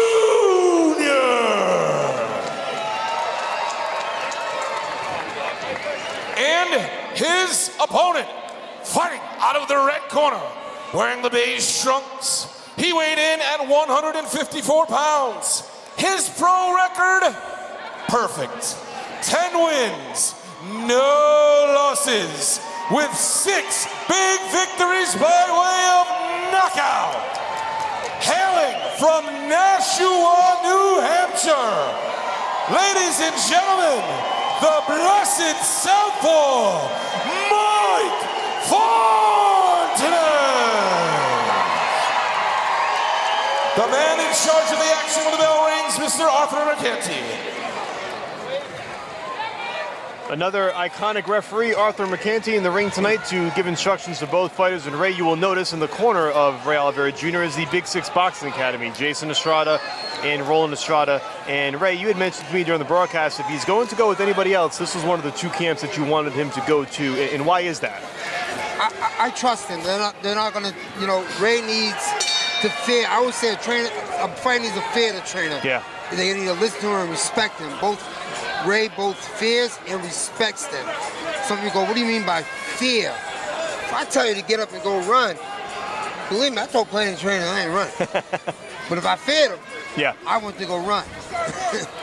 And we'll see if the fear instilled in Ray Oliveira Jr. will make a difference tonight against Mike Fontenay. Again, this is Ray's first fight in 4 years, only his second fight since 2019. But he comes in with a record of 10-3. He had some big fights on the New England circuit. During that 2015-2016 era, had some big wins. He beat Andy Gonzalez, who was 3-0 at the time. He beat Jose Carlos Rivera, who was 2-0 at the time. Also had a victory over David Wilson, who was 5-1-1. So he was really climbing the ranks in New England, and you had been working side by side with him during that stretch. What did he do particularly well during that time frame? What Ray did well in that time frame, he was in the gym every day. Yeah. He picked his craft, continued fighting. What went dead for him is it's hard for him to get fights. Everyone feared the name. Sure. Everyone feared that, you know, he hits too hard. He only got 2 knockouts. I think he has a better record than Fontenay, but it's an even fight. Both fighters have about the same amateur record. Both fighters got 10 wins. You know, it's just who wants it more. Last time we saw Fontenay was in October in Revere, Massachusetts. He had a knockout win over Bruno Leonardo Romay. And tonight really is the toughest test of his career. It's a big step-up fight for him, really a big step up for both guys. We mentioned that Fontenay, the southpaw, was one of the many fighters discovered by CES and vice versa through Team Combat League. And here he is now, part of this real new class of CES fighters that we've been seeing in these last couple of shows. It's really a great time for classic entertainment and sports, and in the sport in New England in general. Yes, you know, Fontenay, you know, got with CES. I'm happy he got with CES. I love the young man, and I think it's a big step up, not just for Ray, but also for Fontenay. Absolutely. It's a great barometer fight for both guys, and we're seeing some of the early action here tonight. Fontenay's trying to use that reach to his advantage, coming out in that southpaw stance as expected. Both fighters can't wait for each other. They have to set the pace. You know, they can't be sitting down and waiting. Both fighters, somebody has to set the pace of this fight. Don't keep it a slow pace. 30 seconds to go in round 1. Once again, it's Michael Parenti and Sucre Ray Oliveira bringing you all the action tonight here on DAZN as CES Boxing presents Love and War live from Mohegan Sun Arena. We thank you for joining and sticking with us throughout the night. Still have plenty action to come, including the first of 3 title bouts up next. So please don't go anywhere. And you're in the midst of another great one right here in the super welterweight division. Ray Oliveira Jr. in the blue and white, taking on Mike Fontenay in the camouflage trunks. Interesting open round, very much a feeling out round there, right? Yeah, definitely feeling out round there. I found it kind of weird that Fontenay wanted to sit down there and allow Ray to hit him. I thought Fontenay would be on his toes and try to outbox him. I think it's the advantage to Ray that Fontenay is standing there and allowing him to bang. He wants to stay on the ropes. Is he trying to trick Ray in? Or does he really think because he's the bigger guy, I'm the stronger guy? And you had mentioned that Oliveira's only had 2 knockouts in his career. He's never been a big puncher. He's been a very good boxer and has used that to his advantage. So is this another case tonight, Ray, where you think that Oliveira has to outbox Fontanez and doesn't want to get into a slugfest per se? Ray wants to get in a slugfest. He's not a knockout puncher, but he's a big hitter. Well, Ray will wear you down and make you either quit in the stool or quit by not throwing punches anymore. Round number 2 underway. And Ray, it's important to know the difference between the two, right? Just being a big puncher, but like you said, a heavy hitter.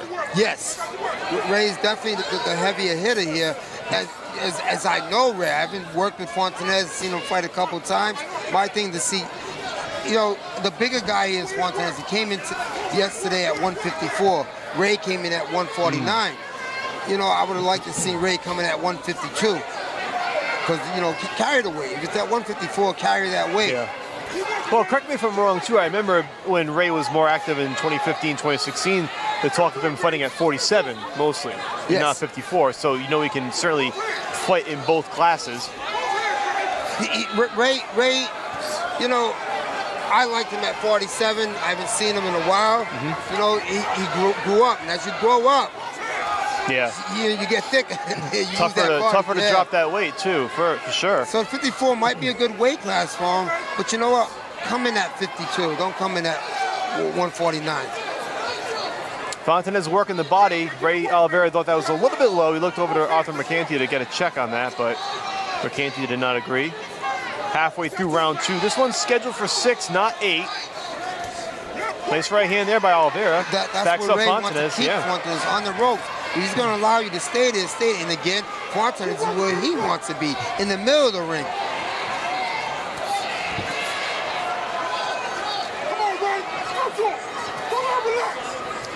Ray can't wait. He's got to put some snap into those punches. Or Fontanez is just going to outbox him. Yes, he's not on his toes and working, but he's picking those punches when he wants to. Fontanez has been trying to establish that jab, and he's been trying to establish it to the body and upstairs. Really kind of using it now as a distance fighter, and then he lands that little cross left hand. There it is again. And Ray's the kind of guy that, as the rounds go on, he gets stronger. He picks it up more. His speed and strength comes more. Good straight left hand by Fontanez right there. Again, he lands another straight left hand. He's landed a series of those straight lefts, Ray, as you mentioned. And he seems very comfortable, Fontanez does, on the outside, on the peripheral, just boxing in a circle. Ray wants to pick up the pace on this fight. Doesn't make it so. Fontanez wants the slow pace and pick him apart. And this is where cutting off the ring also becomes important. See, that's where Ray wants him, on those ropes, not in the middle of the ring. So now Fontanez will pick him off with that right jab. Final 10 seconds here of round 2.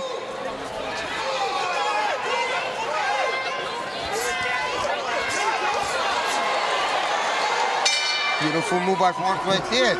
Ray leading with his head, going with a 1-2-1-2, straight down the pipe. I got this round, this fight right now even, 1-1. You can see Fontanez, he's going back to the rope, but he's timing it back, he's pulling back, and Ray's leaning in with his head. Ray has to pick up the pace. I think when you consider Oliveira's had the 4-year layoff, he's looked pretty good through 2 rounds here. I don't see cardio being an issue at all, and it's never been an issue in his career. He's always come in shape and ready to fight. Fontanez seems comfortable, Ray, just kind of boxing on the outside if that's what he can do. At some point, Oliveira may have to make that move to try to cut the ring off and try to trap him into a corner or get him against the ropes, like you said. And it's easier said than done when a fighter's so quick on his feet. Fontanez wants to box. Yes. Ray wants to fight. But if you want to fight, you got to go after it. You got to put that pressure on and make him want to fight. Don't try. The pace is too slow. That's what Fontanez wants. He wants to slow this pace down. And certainly, as you know, there is no reward without the risk. And so at some point when a fighter is doing what Fontanez is doing, it becomes repetitive for more than 3-4 rounds, and it's kind of the onus on you to make that move. And we'll see if Oliveira can do it. Right now, he comes out firing early, trying to work to the body against Fontanez. And that's what Ray wants to do, just keep taking that body apart. Make his hands fall.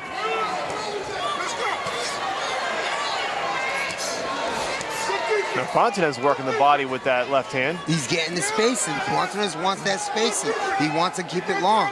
Will Ray wants to keep it in the phone booth. No, absolutely. And no question, Fontanez wants to stay in the middle of the ring. He doesn't want to be against the ropes. And whenever he does, or whenever he can, he fights his way back to the center of the ring. And Fontanez doing a nice job with that straight left hand. It's really been the best weapon for him since round 2. Yeah. Ray's throwing his right hand and bringing his right foot with him and squaring right up. But Fontanez would just drop that left straight down the middle. Round number 3 of a scheduled 6. Michael Parenti and Sucre Ray Oliveira. Thanking you once again for joining us on DAZN, live from Mohegan Sun Casino. That's where Ray wants him. They're on the ropes. He's waiting at slower pace. Nice left that time by Fontanez. That one snapped Oliveira's head back. He's walking in without putting that jab on. He's picking him apart.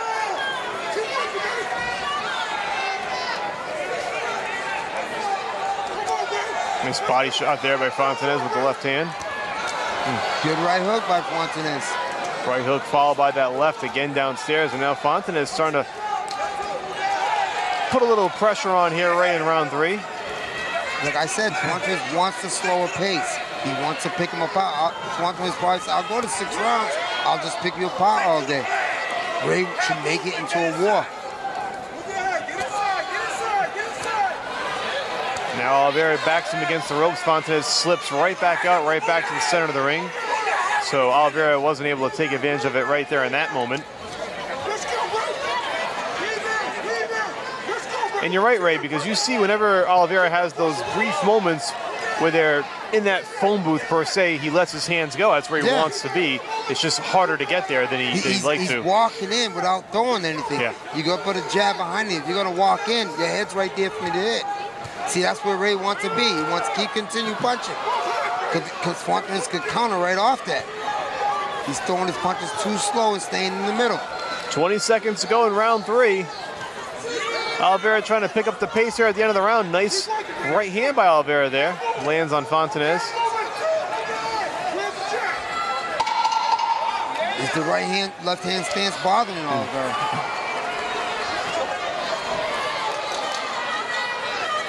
Fontanez is going to his left, which Ray Fight fans, after the fight, this is the official CES Boxing After Party and Comics. So round 3 in the books. It's been a close fight. It's been a very good one so far. And I think, Ray, even if we thought it was 1-1 after 2 rounds, maybe 2-1 Fontanez at this point.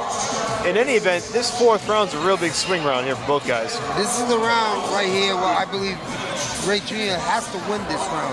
Not just win it, but you want to hurt him to that body to let him know if we're going to go 2 more rounds, I'm going to be hurting you.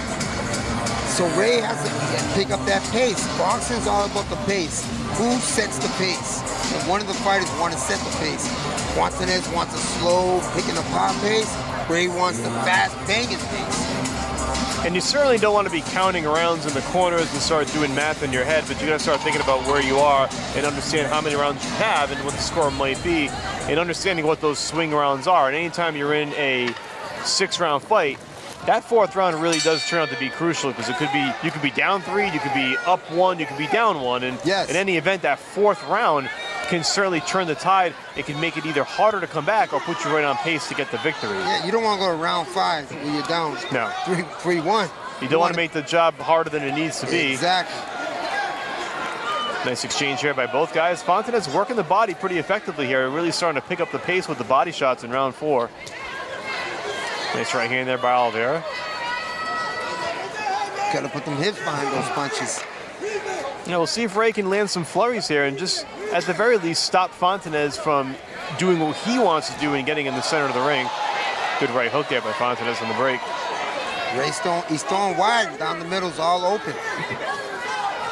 This is where he wants to keep him with both hands.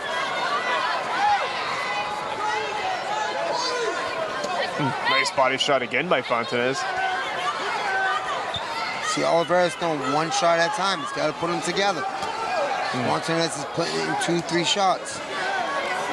Fontanez doing a great job changing levels in this fight. using his height to his advantage. He's going downstairs, he comes back upstairs. And certainly been effective in that regard. Mostly here in round 4, I've really been beginning to see his ability to go downstairs and go upstairs quickly. Oh, nice left. That one snapped Oliveira's head back. We've been talking about that left hand the entire fight.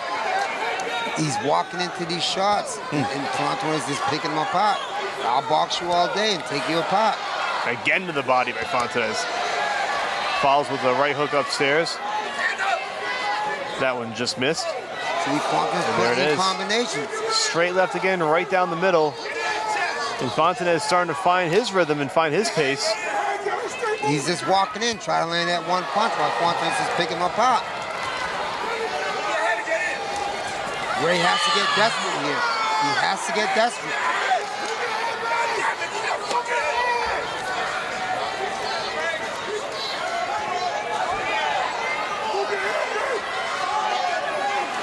Oliveira trying to get an opportunity here against the ropes against Fontanes. But he's throwing these punches, one punch at a time. He's throwing punches like he's holding a sledgehammer. Ooh, instead of a hammer.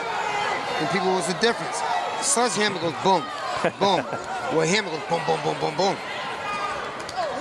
Oh, short little left hook there by Fontanes. Double that up. Well, Ray, we talked about this being a big round, and Fontanes has really stepped to the plate here in round 4. He definitely is. Combination here by Fontanes. Again, stops Oliveira in his tracks. Final 10 seconds of round 4. And Oliveira at this point just wants to get to the bell, as Fontanes really starting to pick him apart now. Fontanes already walking back before the bell rings. I got Fontanes definitely up 4-1. You can see right here. Ray's walking with his head tall, and Fontanes just picking him apart. He's throwing one punch at a time while Fontanes putting in combination. There, 3-punch combination. Step off to my right. Again, 3-punch combinations. Step off backwards. Why sit there and rumble? Let me get my punches off, what Fontanes doing, and then stepping away. You know, Ray, I don't typically like to read body language on fighters, but it seems like this is almost personal for Fontanes in the way he has been looking at Oliveira. It doesn't feel that he respects Oliveira's power or his ability. He's really kind of smiling, laughing. He turned his back on him with 1 second to go in the round. Is there anything you think to that, where this is a personal war? He respects him as a person, doesn't respect him as a fighter. Right. I'm the 54-pounder. You belong at 47, young man. This is my weight class. I did not like the weight, but he's his own man, his own person. So here we are, round number 5, and again, we talked about big rounds. This is even bigger for Oliveira, and I do think, Ray, at some point, as we're going to take a quick break, we're going to have ringside physician take a look at Oliveira. That's Dr. Stephanie Alessi on the apron. Doing a quick neurological check. Looks like everything's a go, and the fight will continue, and round 5 will begin.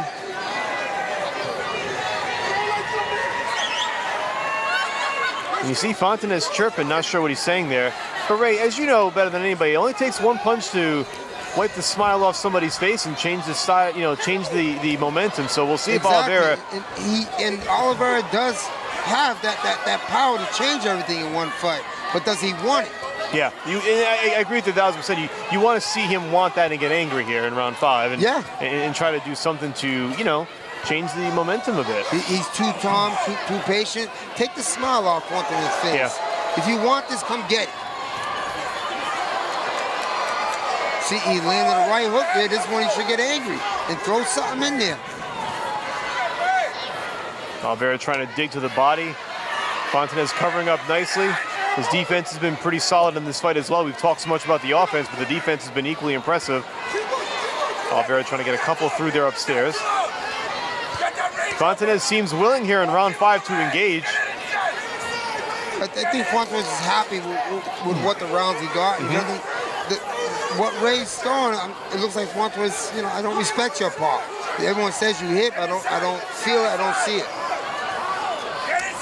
That becomes up to Oliveira to do something about that and change that perception. He's got these opportunities here in round 5, but of course, time not on his side.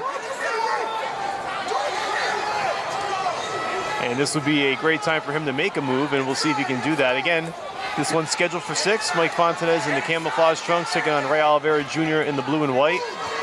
This is where Junior has to be desperate. You have to be desperate. Just go to the win. Fontanez call him straight over left and stun him in his track. Another one there by Fontanez. 2 left hands. One. And it seems like Fontanez here in round 5 just as willing to pick up the pace as much as Oliveira Jr. is willing to pick up the pace. And now we're starting to see both guys trade some leather here in round 5. It's been a very good fight. Fontanez is allowing Junior to come in and just, you're staying in front of me. I can just counter your punches. That straight left hand continues to be the weapon of choice for Fontanez. I mean, he is called the blessed southpaw for a reason. He's been putting it on display tonight. He has to come back with that left hook after that right hand. When one missed, the other one will connect.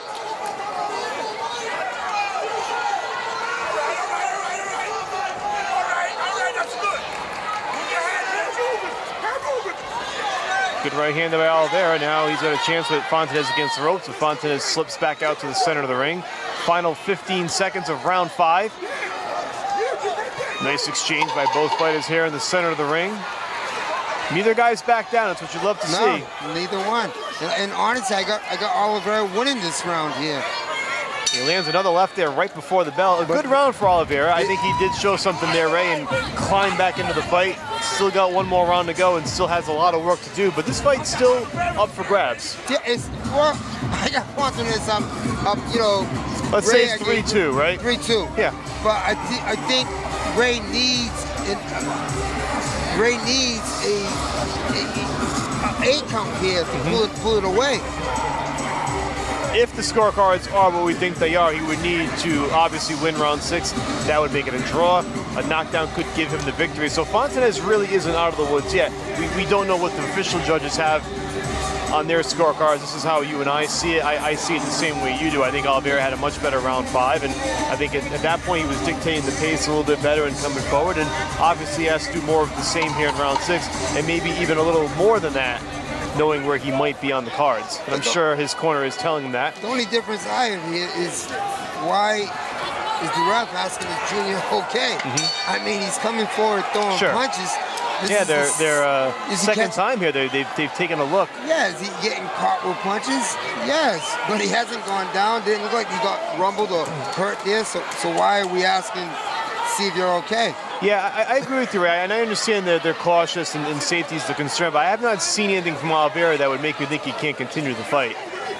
I mean, with the referee doing that, that would make me angry if I was Oliveira and let me show you I'm okay. Exactly. Well, we'll see what kind of passion he has here in round 6. Trying to land on Fontanez, trying to get him against those ropes, Ray, as you mentioned. That's where he wants to take the fight. That's not where Fontanez wants to be. And even if Fontanez wants to keep in the middle, well, let me just throw it right down the pipe, because he's not moving. He's staying right in front of you. And with respect to Fontanez, he's certainly been willing to engage. Lands a big left there. Another left hand. Oh. And now Fontanez starting to put some combinations together here in round 6. Oliveira's going to have to pick up the pace quickly here. Another left, and Arthur Mercanti's going to stop it. Why? Why? Oliveira not happy, storms off to his corner. And now Fontanez is over there talking to him as well. And I think now we're getting a show of respect from both fighters. Fontanez having a conversation with Oliveira at the end. They hug it out. Fighters are always friends. Before the fight, after the fight, during the fight, but not. That's right. That's right. And before we are. So referee Arthur Mercanti steps in there and stops it. Early in round number 6, it looks like officially 46 seconds into the round. We'll get the officials from Adam Palacio in a minute, but once again, Dr. Alessi on the apron checking out Ray Oliveira. They checked them out after round 4 and round 5. And I think that was kind of an indication that Arthur Mercanti was going to step in if something went awry. Fontanez landed a couple of hard combinations there. They stepped in and called a halt to it. I thought it was still anybody's fight at that point. Could have been on the scorecards. We don't really know. We'll find out possibly afterward. With that, let's send it up to Adam Palacio, who has the particulars. Ladies and gentlemen, your winner, 47 seconds into round 6 by TKO, and still undefeated, the blessed southpaw, Mike Fontanez. So that's officially 47 seconds into round 6, the knockout victory for Mike Fontanez. Ray, you didn't necessarily agree with the stoppage there? No, I definitely don't agree with the stoppage there. With Fontanez hitting him, yeah. At what point did... I'm not saying it because it's my son, but it is my son. I mean, I don't see... Did you give... Because you like me so much, you wanted to be saved, let it go. Well, in any event, it ends up as a knockout victory for Mike Fontanez, who improves to 11-0. And this is just right. Once again, this is just the start of the evening. We've got so much more to go. Take a look at our championship triple header coming up here at Love and War. And it's going to start real quickly with Ricky De Los Santos taking on Kevin Walsh for the vacant WBC U.S. Silver Featherweight title. This is going to be an absolute... I've been waiting all night for this one. And then in our co-main event, we've got Carlos Gonzalez, the reigning NABA featherweight champion, taking on Alexander Espinoza from Nicaragua, trying to put the belt and that undefeated record on the line. And then, of course, in our main event, Speedy Rashidi Ellis, one of the rising stars in New England, new acquisition for CES Boxing. Again, another fighter that we talked about, Ray, who came to CES by way of Team Combat League, and now he's here tonight making his second appearance overall with the promotion. He takes on Jose Angulo. This one is for the vacant WBC U.S. Silver Welterweight Championship. And again, Rashidi Ellis is the guy. He's 25-1. He's got the big record. Took one close majority decision loss and is looking to get back in the World Championship picture. I think with a win tonight, maybe one more after that, he's in the conversation. This fight here, if he wins, will open the door. Now he has to step through it with another big win after that one. You know, the fight here, which everybody's wanting to see. Oh yeah. This next fight, I'm going to tell you something right now. Don't take a commercial, don't take a bathroom break, don't take a snack break, nothing. Stay right here with us on the zone. This next fight is going to be worth the price of admission. Fight fans, it's now time for our first of 3 title fights tonight. Let's welcome our first challenger to the ring, Kevin Walsh. Here comes the undefeated King Kevin Walsh from Brockton, Massachusetts, 15-0. 8 of those wins by knockout. He has been on an incredible streak of late. He's never lost a pro fight. Here's a fighter, Ray, who had a late start. He had a short amateur career. He jumped to the pros quickly, knowing that time was not on his side. But man, has he made the most of it. I don't like when fighters say time's not on my side. You rush into it. You don't rush. You don't rush to meet a girl of your life. Take your time. You're cautious. Yeah, you go a little bit faster, but you're cautious. Be cautious. But you know what? He shut me up all the time, Kevin Walsh. Absolutely. And anytime that I've slightly doubted King Kevin Walsh, and I apologize for every doubting him, he has come through swimmingly. We thought that last fight against Irvin Gonzalez would have been the toughest of his career, and he dispatched of Irvin Gonzalez in 4 rounds. That's a fighter who had an amateur pedigree. And his opponent, as good as anybody. Making his way to the ring, the champion, Ricky De Los Santos.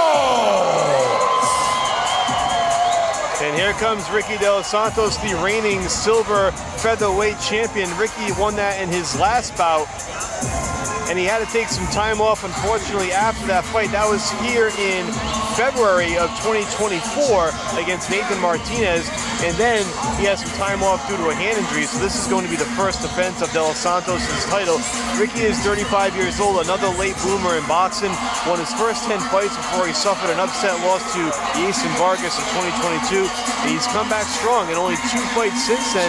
He's already got a WBC belt around his waist and is making the most of those opportunities. And this is certainly an interesting concept. You've got De Los Santos, who has not been as active as Walsh, but you have Kevin Walsh fighting at 126 for the first time in his career. He's typically been a super lightweight, a super featherweight rather, and has also fought as heavy as 135. In fact, Walsh holds New England titles at both 135 and 130, and tonight trying to win a belt at 126. It should be exciting. Let's send it to Adam Palazzo for the official introduction. Ladies and gentlemen, the following fight is scheduled for 10 rounds in the featherweight division and is for the WBC U.S. Silver Featherweight title. Introducing first, the challenger, fighting out of the blue corner. Wearing the red, white, and gold trunks. He weighed in at 125.5 pounds. His pro record, perfect. 15 wins, no losses, with 8 big victories by way of knockout. He currently holds 2 Division U.S. New England Championships. Hailing from the fighting city of Brockton, Massachusetts, ladies and gentlemen, King Kevin Walsh!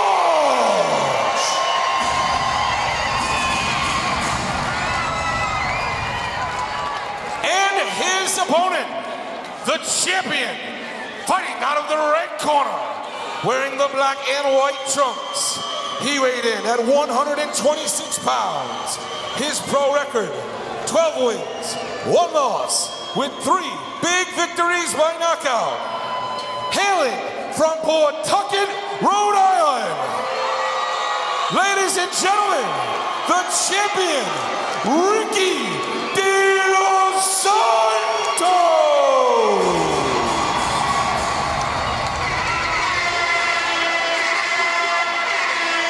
The man in charge of the action when the bell rings, Mr. Arthur Mercanti. Here's our tail of the tape. Both fighters coming in at the weight limit. Kevin Walsh actually came in at 125 yesterday for the first time in his career.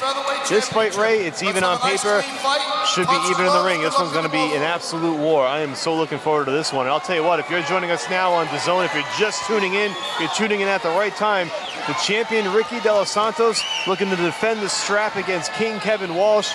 Can Kevin Walsh continue that meteoric rise to the top? We'll see as round 1 gets underway. This is more than just interesting fight to me because, you know, Kevin's the 130, 135 pound New England champion, and Dos Santos is the 126. But I look at the weigh-in, I'm looking at fighters next to each other. Dos Santos is the bigger boxer. Right, it's interesting. He does not look like he's overmatched in terms of size. It doesn't look like Walsh is a bigger fighter coming down in weight.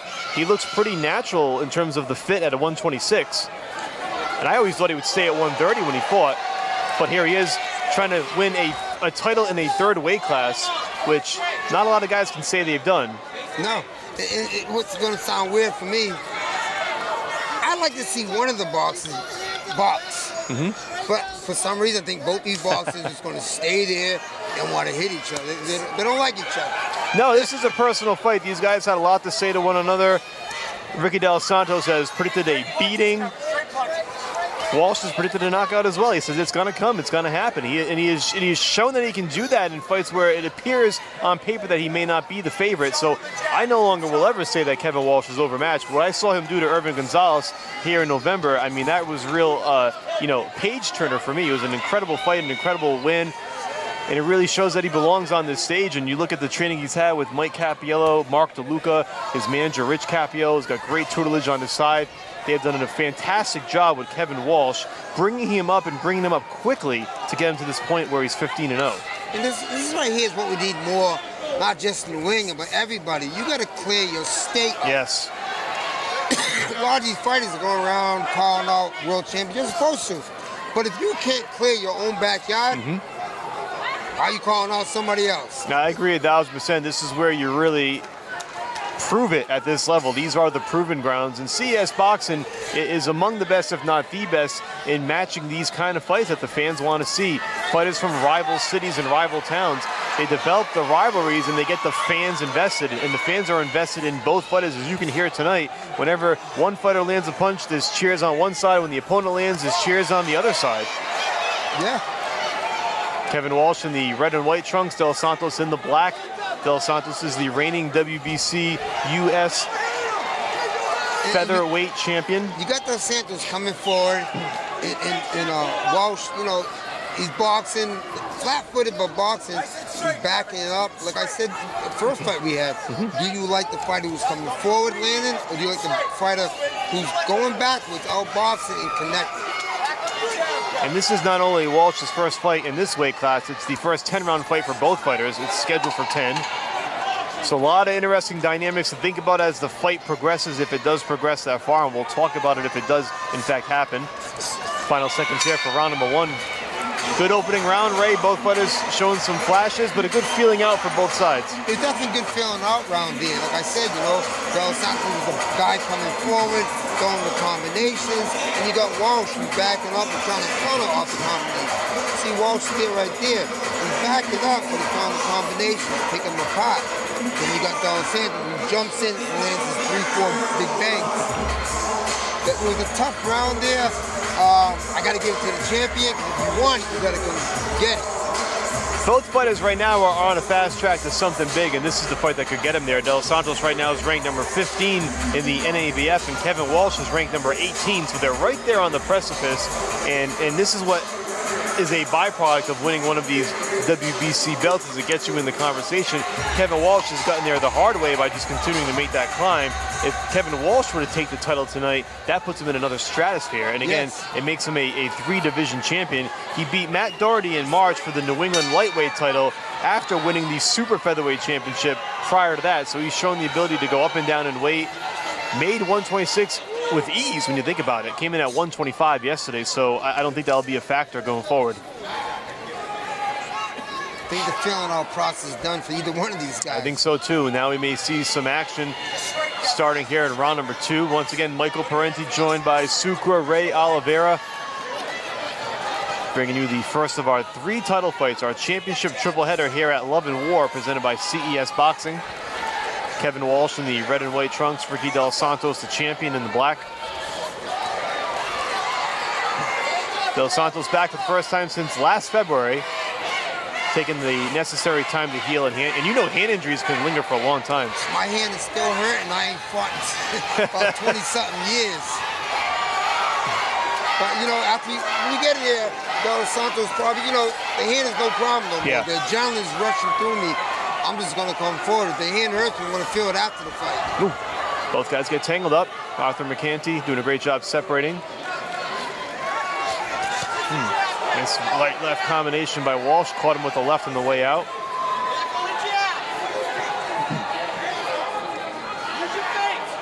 Del Santos he's got to put Walsh on his back foot. What that means is make him lean back. Yes, Walsh is going backwards, but his weight is even off. Put him on his back leg. We've also seen Walsh not just in different weight classes, but against different levels of opponents. Irvin Gonzalez was a much taller, lankier fighter, and he stood up to that challenge. And now tonight, more of an evenly matched fighter from a physical standpoint. They're at the same eye level. Walsh doesn't have to figure out a way to charge in on the inside against a taller fighter. I think that may make them even more relaxed and more prone to come forward tonight. And he's always game to come forward. Walsh is jabbing, and his right hand drops it. He keeps it low. And Del Santos feint and jump with that left hook. Sí, se puede. See right here. Walsh has that right hand down. He's waiting and willing to throw it. But if you don't pick that up, you're going to get caught with Del Santos' left hook. Right there. Again.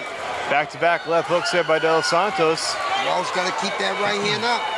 And maybe, Ray, he's seeing exactly what you were seeing from ringside. Final 15 seconds here of round 2. Again, it's scheduled for 10.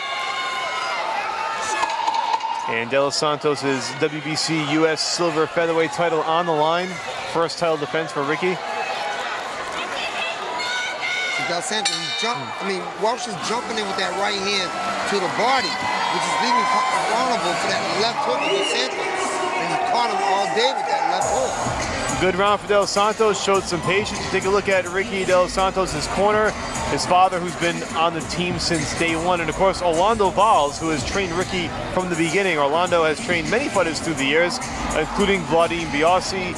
He has worked with Peter Manfredo Jr., among others, so he's had a hand in an investment in a lot of fighters. Rich Gingras is another one who comes to mind, and I've seen a lot of guys enter camp with Orlando and come out better for it. In the end, he's really done a good job of rehabilitating a lot of fighters and helping turn their careers around. He's been with Ricky from the start. my thing is, and I'm not a hater, I just say I don't like it. What I don't like. I don't like the two captains in the corner. Both corners have two captains. You got Interesting, yeah. Capiello and Mark DeLuca.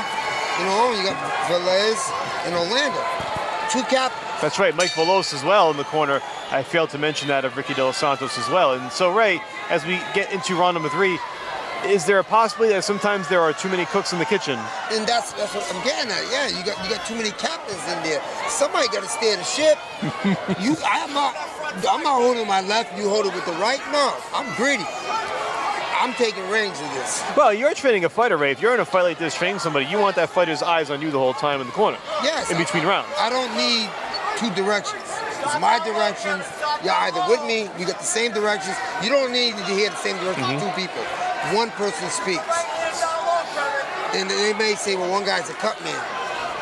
Yeah, is he really a cut man? In his head, he ain't thinking he's a cut man. Right. No, that makes perfect sense here as we get into the early stages of round 3. Once again, this one is scheduled for 10. De Los Santos again trying to come forward with that lead left hook. And De Los Santos, he's a right-hander, but he's been using that left hand as a lead hand. Not just with the jab, but that left hook, Ray, as you mentioned, going to the body again. Left hook to the body, left hook up top.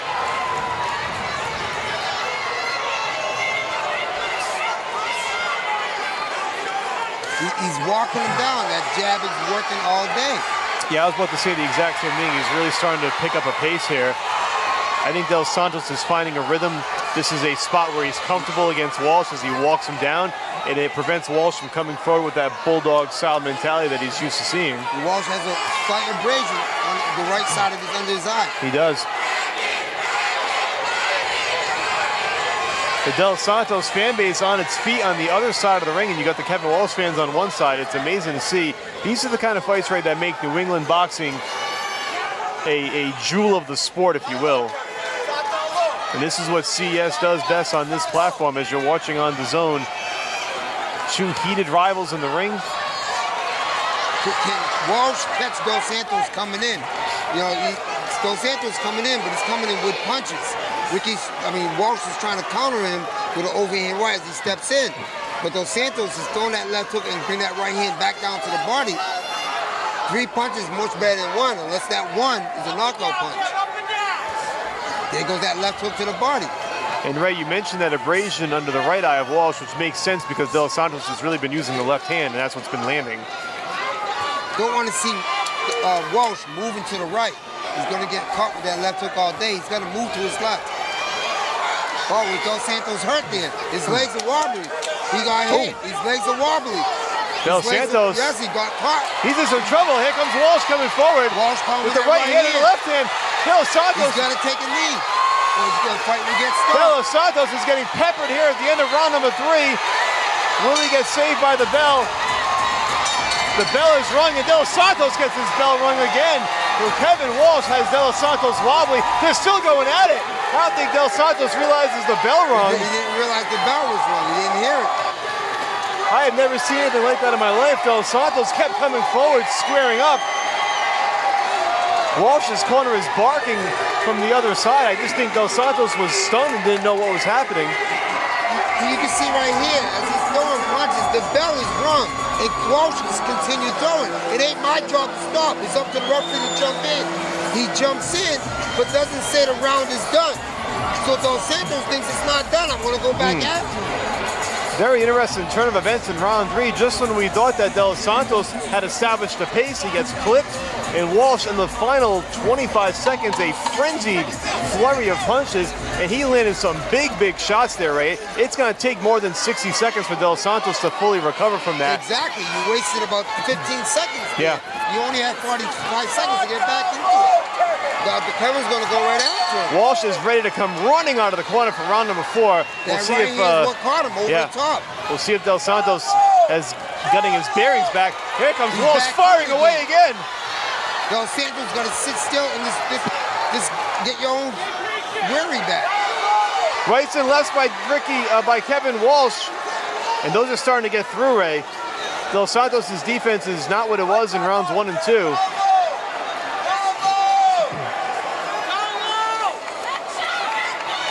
Walsh has turned the fight on its head. And it just happened in a matter of seconds in round 3. I didn't even see the punch that turned it around, but all of a sudden... What happened was Walsh stepped to the left and dropped that right hand over the top. Like I said, he was going to the right too much, getting caught. He stepped to the left and threw that right hand over the top of Dos Santos' jab. One thing you can say about Kevin Walsh, when he sees an opening, he goes after it. He did that at the end of round 3. And now the pace has slowed a little bit. Walsh had an early flurry there, but Dos Santos has weathered at least the early part of the storm here in round 4. We'll see if Walsh can get the footing back, get his legs back, and try to get back into this fight. Walsh is trying to counter up with that jab with the overhand right as he steps back. Yeah, you know Walsh is looking for it again. It's what worked. It's what turned that fight around. But he got to keep that right hand up. If you're Dos Santos, if you're Dos Santos, Ray, you want to get back to that left hand doing the damage. And you want to keep coming forward, but come forward with that jab. Don't come without throwing it. Because Walsh will land that overhand right and change everything. Stiff jab there by Dos Santos, starting to work that left hand, looking a little more comfortable. Certainly in a better position than he was at the end of round number 3. That's the thing about Kevin Walsh, Ray. It's just one punch from him, he can turn an entire fight. He changes it. He's not a quitter. He's a go-getter. Good right hand there by Walsh. Santos keeps dropping that left hand. Arthur Mercanti splattered by sweat and blood. He got it in his eye. We saw him have to back up for a second. This has been a absolute war, and we're only in round 4 of a scheduled 10. There's a lot more in store if it gets that far. At this pace, it may not. When that fighter steps to the right side, they're getting caught. When Ricky steps to his right, he gets caught with the overhand right. When Walsh steps to the right, he gets caught with a left hook. No, you're right, Ray. It appears that both fighters have found a hole in the opponent's game. They're trying to exploit it, and it's really going to come down to who can exploit it the most. You know, even though, that round last 10 seconds was Walsh's, people saying, well, I give that to Walsh. There was no standing 8 count there. Right. I still give that round to Dos Santos. Yes, Walsh ended the round strong, but Dos Santos won the first 230. There's the bell for round 4. Well, it'd be interesting if the judges feel the same way. You know, and you and I both know, the judges see those final 20-25 seconds. If they're undecided in that moment on that round, they will give it to the fighter who shows out in the last 25-30. So that's a strong possibility. So is it a 3-2 fight so far or a 4-1 fight so far? Right. Very tough fight to call. We're through 4 rounds, so we've got round 5 coming up. So could very well be an even fight through 4. I think it's been a very evenly matched fight. Clearly, Kevin Walsh has landed the bigger blows when you go back to those closing moments of round 3. He landed the bigger blows in the last last 25-30 seconds. Yeah, the 3rd round. But not a bad 4th round either. I think Walsh established a pretty good pace early. He went for the kill for the first 10-15 seconds, and then he pulled back a little bit as Walsh got his footing. Caught with them jabs and left hooks again. So it appears at the moment that Walsh has survived that early storm as we go into round number 5. It appears the footwork's fine. It does not appear that his legs are gone. And now we get back to maybe what we had in rounds 1 and 2. And the question is now, can Dos Santos reestablish that pace that he had in those first 2 rounds? When Walsh knows right now, I can hurt him. Up, breaking the action here. It looks like they're just wiping down the canvas for a second, but also forgot the mouthpiece. Walsh knows he can hurt him with that one punch. But don't rely on that one punch. Put the punches together with it.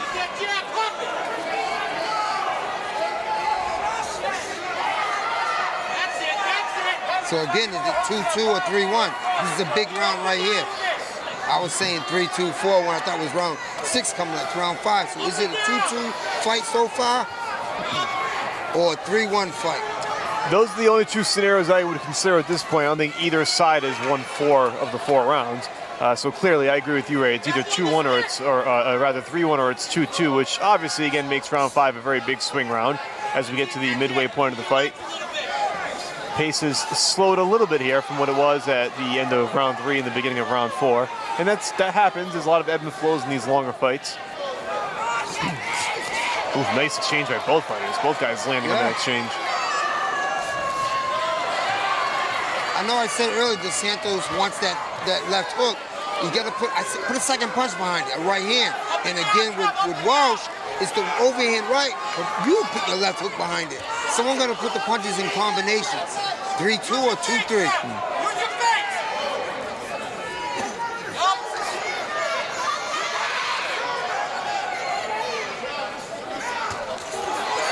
There we go, combinations.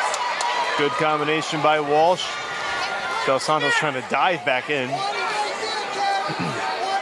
Halfway through round 5, once again, Michael Parenti and Sucre Ray Oliveira, ringside at Mohegan Sun Arena, live on DAZN. We thank you for joining us here at CES Boxing's Love and War. Do you like the boxer coming forward or the boxer backing up, landing his combinations? That's what Dos Santos want to keep him on them ropes. Del Santos is starting to come forward here in round 5.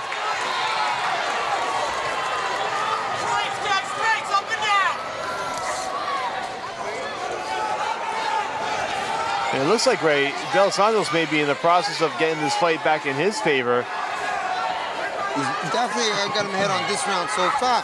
But again, like I said, Ricky could change it with one. I mean, Walsh could change it with one punch. And that's what makes these 10-round fights so intriguing, is the ebb and flow. Just when you think that one fighter may have this one in the bag or he has his opportunity, the opponent weathers that storm, he can get right back in the fight, and that's what Del Santos has done effectively here in round 5. Dos Santos got a brazen on top of his left eye, while Walsh has it in his left eye. Another right hand over top, but Ricky with his own right hand over the top. Here comes Walsh coming forward. He let that right hand go. And there's the bell for round 5, another exciting round. And Ray, it looks like we're in for a long one possibly. I didn't think we could survive at this pace, but these guys appear to be in it for maybe a full 10 here, the way they're going. I hope so. The way they're going to make it interesting. I win 2, you win 2. Yeah. I win 1, you win 1. You know, on that round there, I had Ricky in the beginning. Walsh was waiting for him to land that right. It's there for him. Just throw it more often. Don't wait. Don't give away rounds. Do we have it so far 2-2 or 3-2? Well, it's tough. I'll tell you, these are some tough rounds to score, as both fighters have their moments within the rounds and even within the overall larger picture of the fight, where it seemed like Del Santos had the early start, Walsh had that surge in the middle, and now Del Santos is starting to slowly reestablish his pace and his comfort level. So now I think the onus going into round 6 is on Walsh to try to get back in it and come forward and try to make Del Santos. Or 3-2 Dos Santos? And you really want at this point to make Del Santos uncomfortable if you're Kevin Walsh. We've shown that if he comes forward and lands, Del Santos is going to be certainly on his toes for that. So here we go, round number 6. Again, this one's scheduled for 10. The champion, Ricky Del Santos, defending the WBC U.S. Silver Featherweight title for the first time against King Kevin Walsh. A lot at stake for both fighters. Bragging rights, titles, and possible rise in the NABF rankings as well. Both fighters have found the combinations great from both corners. They're both trying to establish the jab with Walsh the overhand right and Dos Santos with the left hook.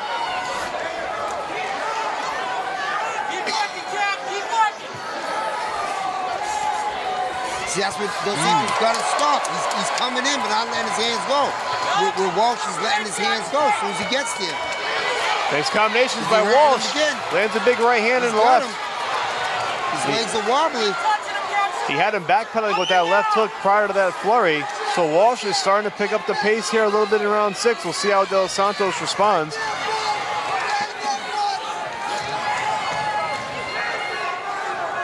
Walsh is just digging down and letting that big right hand over the top come.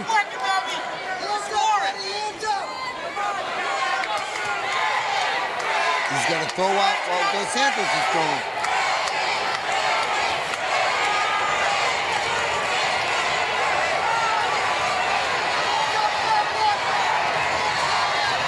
Both cheering sections going toe-to-toe here, too, Ray. Dos Santos is waiting. Don't wait. Punch while he punches.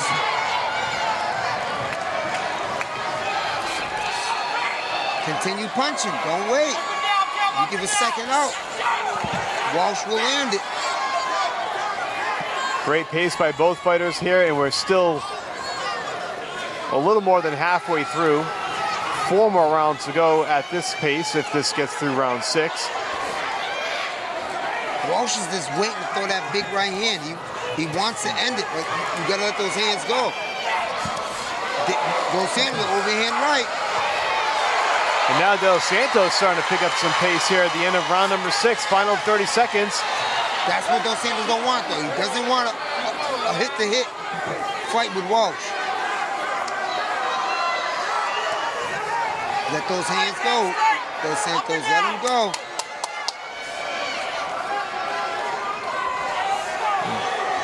He's gonna plant with that right foot. Every time he brings right foot in, he's liable for that right, overhand right from Walsh. This is where Walsh picks it up all the time. But he's waiting for the last 10 seconds. Oh, big right hand by Walsh. Right at the bell. Stuns De Los Santos momentarily. Man, this action's been incredible in this fight. 6 rounds in the books. Nice ending for Walsh. Whether he did enough to win the round is an entirely different story. Yeah. But I'll tell you what, Ray, every round has been close and defined by a few moments here and there. Take a look at some of the replay action. You can see when Ricky waits, he's gone. He's bending with his waist and he's waiting there. But when he throws, he's connected. Both fighters are letting the other one get off and wait. It's honestly like the other fighter's too scared to throw while the other one's throwing. Don't want to get hit, but it's called boxing. You're going to get hit. That's the name of the game. Del Santos still using that left hand effectively against Walsh, while Walsh has come through with the straight rights. He landed a straight right just before the bell in round 6 that momentarily stunned De Los Santos. There have been some very healthy exchanges at the end of these rounds that really can sometimes be round defining, if you will, but we don't know if that was enough to change the tide there in round 6, and not really sure if the judges are favoring one style over another. But what we do know is we're in round 7, 4 more to go. Again, this one is scheduled for 10. King Kevin Walsh in the red and white trunks, and Ricky De Los Santos, the champion, in the black. The first of 3 title fights here at Love and War, presented by CES Boxing. Ricky's keeping his head right there. Walsh is landing that straight right. He's walking in with that straight right. Can he get time with that left hook, though? Just touch it. Just touch it. Walsh has shown that he can hurt Ricky. Yes. Ricky hasn't shown that he can hurt Walsh. Has he landed big punches? Yeah, but nothing to wobble the legs. Except right there. He caught me with that. He caught him right there with that left hook. That wobbled the legs. That was a big one, probably the biggest punch of the night for De Los Santos. Given the result, we'll see if he can make the most of it, if he can build on that momentum swing. I think all you gotta do is ask and it happens.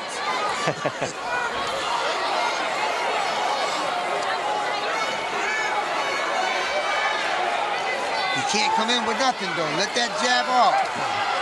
Nice uppercut by De Los Santos to the body. And now De Los Santos trying to come forward. Walsh just ducking down, and the Arthur McCanty warning him about it. You know, we say every round's a big round, but this is a big round right here. It's round 7. De Los Santos getting back into his comfort zone a little bit here. 3-3. Oh, a big right hand by Kevin Walsh! He has dropped De Los Santos. He dropped Ricky De Los Santos. Walsh is on the apron thinking he won the fight. We have a minute left. Why is both corners? Fight's not over yet. The cornermen are on their apron. The fight's not over. Oh, he's got De Los Santos wobbled again.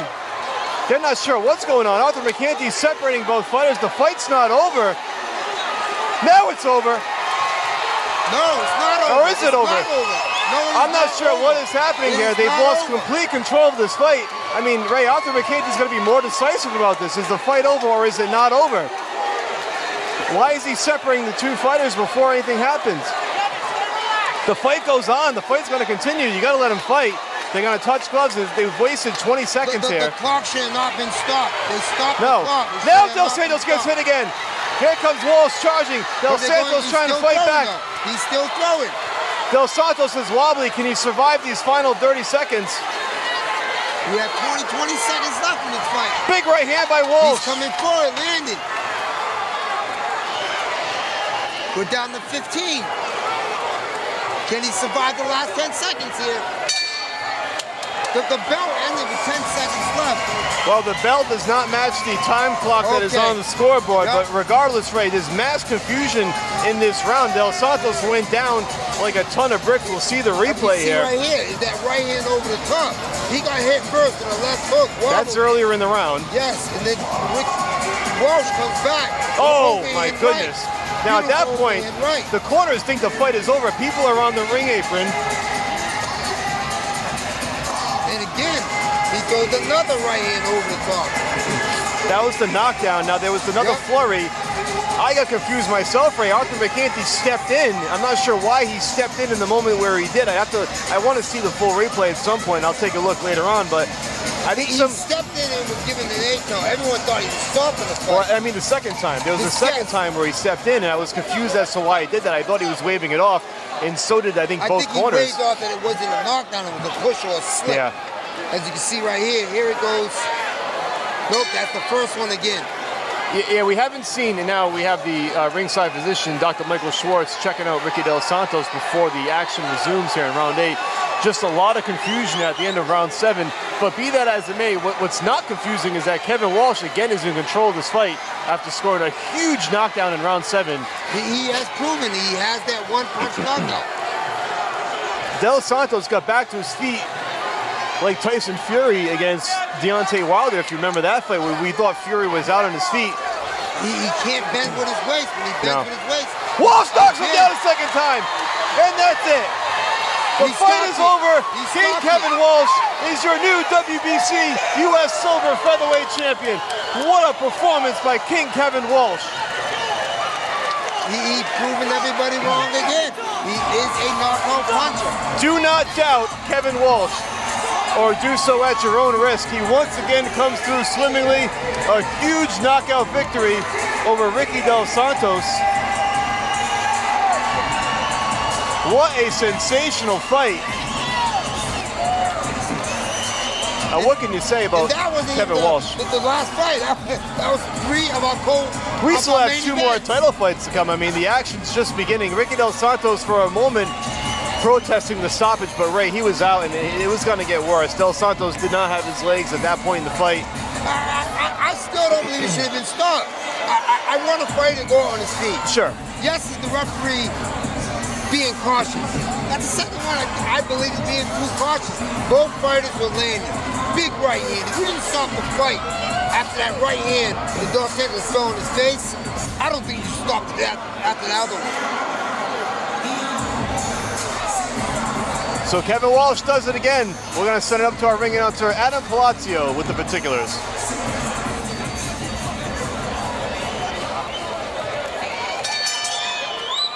Ladies and gentlemen, your winner, 27 seconds into round number 8, by TKO, and new WBC US Silver Featherweight Champion of the World, King Kevin Walsh. Walsh does it again, the knockout victory. Kev, I'm here with the winner, the new champion. Kev, I get you at the interview every single time, and you always show the best emotion of any fighter in the ring because of how much work you put into it, and the fans appreciate it. They can feel that off of you. But talk to us about that second to last round. I mean, it looked like Ricky was not going to get up. He came back up. He continued the fight. What was that like? Because it looked like you had him out. He came back, and you had to dig down deeper again. It was just like another test in my life, man. A big challenge. You know, I heard him, but I didn't take him down. I knew I had to keep going, man, and stay strong, and I got him. That's it, man. Did you have to find a next gear there to be able to take him out? Yeah, definitely had to find the next gear. Ricky's a tough kid, fast fighter. Hats off to Ricky, but like I said, the king is here, baby. The king is here, and the king has some new hardware. Kev, you finally have a green belt around your shoulder. What's this feeling like? Man, it means the world. I've been working my ass off my whole life. My whole life, man. I went to jail. I fucking lost all my brothers, man. Lost all my family. This one right here was for all my lost ones, all my lost soldiers. I love you guys so much. My friends, my family, my coaches, Mark DeLuca, Billy, Michael Capiello, Rich Capiello. Man, everybody here that supports me. But once again, I love you guys, man. Thank you. Now, Kev, you talk about what you've lost. How about what you've gained? Not only do you have this belt, but let's hear Mohegan Sun, Brockton, Massachusetts, for your new WBC US Silver Championship, Kevin Walsh. Once again, Kevin Walsh is your new WBC US Silver Featherweight Champion. If you love that, you're gonna love these next two fights. We've got plenty more to come. Don't go anywhere. Stay with us on DAZN.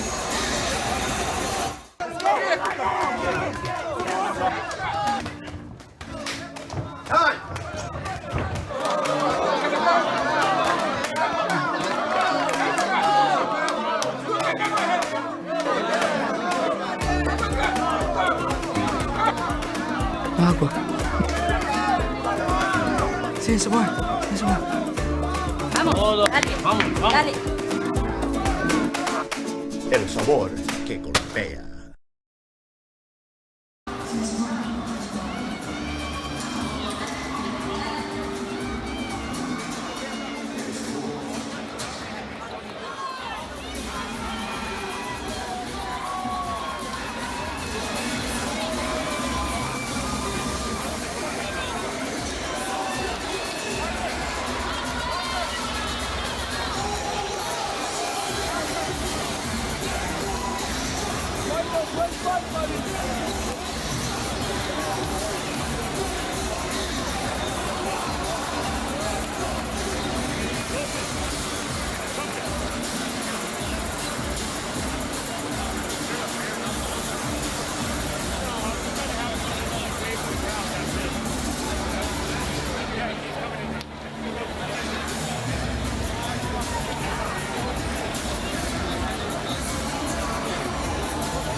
Ladies and gentlemen, let's welcome to the ring. He's a CES MMA veteran. He just had a big knockout win here last weekend in this room on BKFC. Ladies and gentlemen, Parker Porter. Couple of boxing royalty here with me from nearby Massachusetts. He was supposed to fight tonight, but he does have a big fight coming up here. Steven Sumter. And a man who always makes every ring his own, no matter what city or state he fights in. Ladies and gentlemen, Wilson Mascarenas.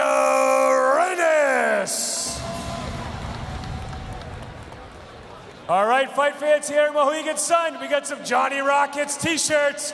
Who wants a t-shirt?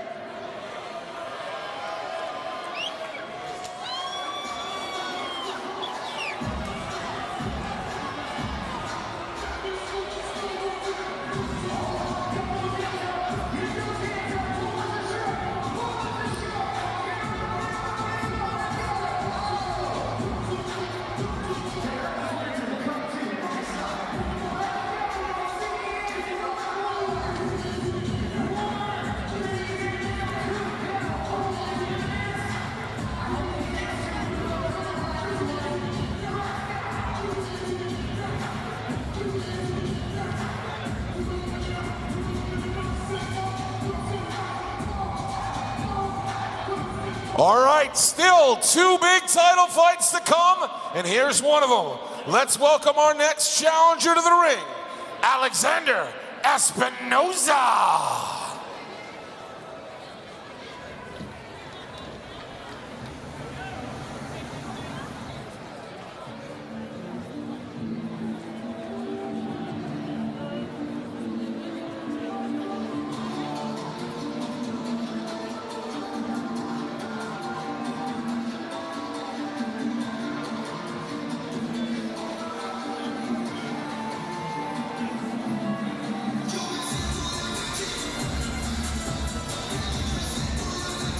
Very interesting concept here. He has fought as late as 115 pounds and was really a bantamweight most of his career. He turned pro in 2015, so he's had about 10 years in the game, but now more recently coming up in weight at 126, where he has appeared to find more of a comfort zone.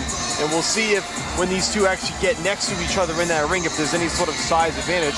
We talked about that a little bit with Walsh and Dos Santos in the last fight, where it did not look like, despite the fact that Walsh was coming down, that Dos Santos was by any means a bigger fighter. So, or rather the other way around. So there was no real advantage there. We'll see if Espinoza has found a comfort zone at 126 and if that can work to his advantage tonight. And his opponent, making his way to the ring, the champion, Carlos Gonzalez. Now, Ray, when you talk about rising stars and fighters who've made a meteoric rise in their career, Carlos Gonzalez is at the top of the list. Here's a fighter who only began boxing 2.5 years ago. After getting in some legal trouble, decided to turn his attention to boxing. He's now 14-0 in that short amount of time, with 13 of those wins by knockout, and in the process, in September, won the NABA title with the win over 24-1 Duke Micah. He knocked him out in the 8th round of that fight. Sky's the limit. He's 27 years of age, so obviously he wanted to make up some lost time earlier on. Did not have really any sort of amateur background at all. He turned pro at the age of 25 just 3 years ago at the behest of his brother-in-law, who said, let's go for it, let's make a run. So to me, this is a fighter who is still learning on the job, but appears to be taking all the next logical steps. Did we just hear the story about Kevin Walsh, the last fight? Exactly. It's almost the same exact thing. So are these two going to run into a war? Absolutely. But first, Carlos has to win this fight. Now that would be something. We could be foreshadowing down the road of what's to come, but for now, we got a big one in front of us. Let's send it back up to our ring announcer, Adam Palazzo, with the official introduction. The following bout is scheduled for 10 rounds in the featherweight division and is for the WBA NABA featherweight title. The WBA official, Alfred LeBron. Introducing first, the challenger. Fighting out of the blue corner, wearing the white and blue trunks. He weighed in at 126 pounds. His pro record, 23 victories, 6 losses, and 2 draws, with 8 victories coming by way of knockout. Hailing from Nicaragua, ladies and gentlemen, Alexander Supernova Espinoza.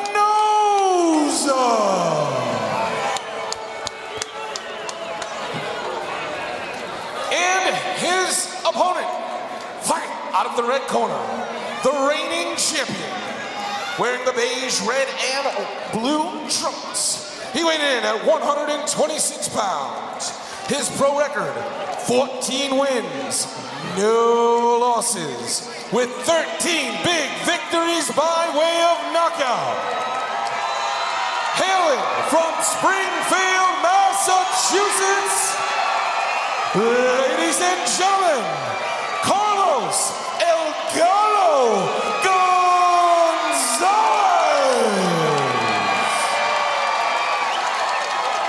The man in charge of the action when the bell rings, Mr. Johnny Callis. There it is, Ray. You see the difference in experience. Carlos Gonzalez with 14 fights under his belt already in just 2.5 years, coming in at 27 years of age. Espinoza, the sturdy veteran, been fighting pro for 10 years. Both guys coming in at 126 yesterday. We'll see if Espinoza's experience plays a factor or if Carlos Gonzalez tonight can continue his meteoric rise. And Ray, you mentioned a great point too as we get into round number 1 here. The similarities between Walsh and Gonzalez in their careers and how they got started and where they are now.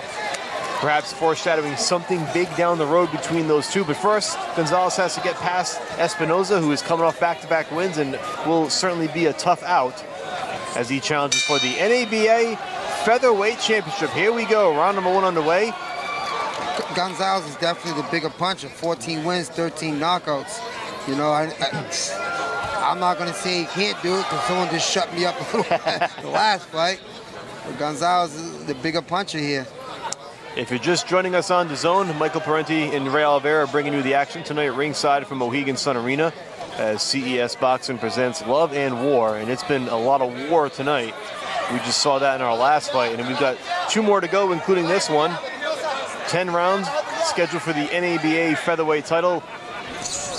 Carlos Gonzalez with the red and white trunks and Espinoza in the red, white, and blue. Like I said, I like to stir up the pot here. So, you know, Sure. I definitely want to see Gonzalez win this. I want to see, you know, hey, can we get Walsh and Espinoza? That's a great story to start on and keep going. But like we said earlier, Gonzalez got to win this one first. He's not in there with a slouch right now.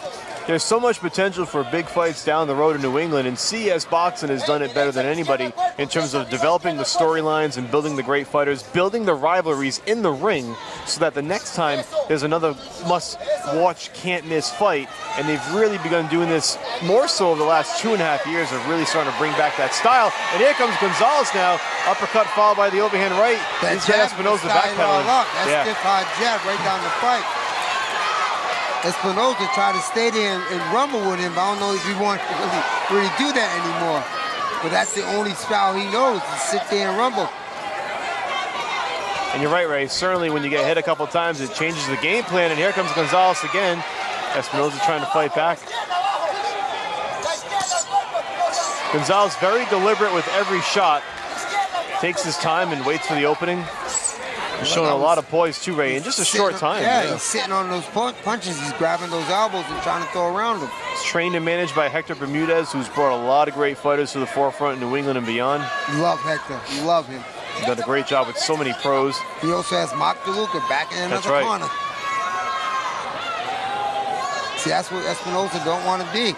He doesn't want to sit in those ropes. No. Gonzalez would just throw those combos and pick him apart.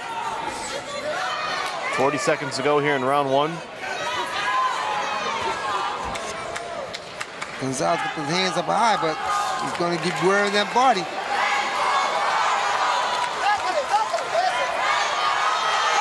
There he goes, kicking down to that body. And Ray, you know as well as anybody, as Gonzalez throws hard punch after hard punch, even if they don't all land, they're just wearing down the defense of the opponent. Exactly. Like I say to my fighters all the time, what they give you, take it. If he's giving you his arms and biceps, punch those arms. Because sooner or later, he's going to get sick of getting hit there and drop him. Round one in the books, and Ray, as we mentioned, we talked a little bit about what CES Boxing does on this platform, not only to Zone but across the world, is bringing these great New England rivalries to the forefront. And there's really been a renaissance, I think, over the last couple of years of these all New England regional rivals stepping foot and stepping up in the ring. And you saw it tonight with Kevin Walsh, who has been game for fighting anybody, whether it's Irvin Gonzalez, whether it's Ricky Del Santos, and now you're seeing Carlos Gonzalez, who could be next in line. Ray, we've only seen a short amount so far from Gonzalez. It's the first time that we've had a chance to watch him live, but it looks like he's learned a lot in a short amount of time. Gonzalez, you know, everyone says, you know, this guy got a bigger amateur career. This guy doesn't have that much of an amateur career. And you know, the story is that when you first turn pro, first 10 fights, you're going to win. You take bumps to build your pro career with amateur fighters.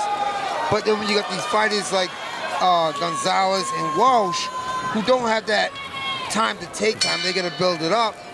They're picking it up in the gym, though. Yes. They're picking up that extra experience. They're working with more pro trainers. They're getting the excellent sparring, and that's where they're picking up their talent, is in the gym and who they're sparring with. Round two of a scheduled 10-round bout. Carlos Gonzalez, the reigning NABA featherweight champion, taking on Alexander Espinoza. Good opening round for Gonzalez, as we saw. Kept coming forward. Espinoza thought about trading early and then decided against it, and now trying to more or less pick his spots, but it's going to be very tough as Gonzalez continues to stalk him down. He's trying to stay tight and wary off them punches, but that's what's going to break you down. It's like a rock. You keep hitting a rock with a hammer, it's going to crack open.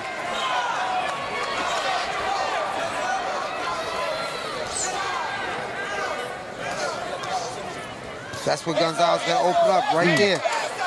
Nice little sneaky right hand there by Espinoza as he turned the other way.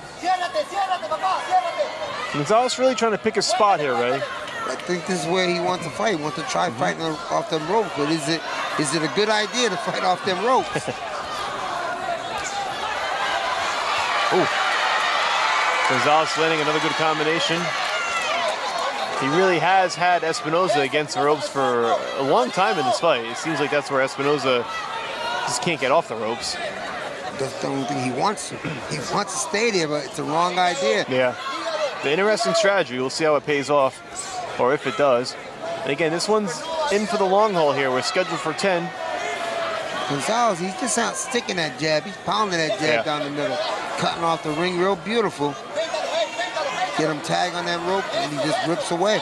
And he's certainly being patient. He knows he has 10 rounds. It's not a quick 4-round fight where he's got to unload early and often. He's taking his time. He's trying to find an opening or find a weakness in Espinoza. And that probably comes from not having a lot of experience of watching your opponent or having seen what he brings to the table. Sometimes it takes a couple of rounds. Sometimes, Ray, I think those first couple of rounds are almost like the film study that you don't get. You know, you're getting it in person. Yeah. Everybody says, Ray, did you watch fights? You know, before you fought someone? I said, yeah, but I always watch the first 2 rounds. I didn't have to watch anything after that because they're going to fight what I give them. 30 seconds to go in round 2.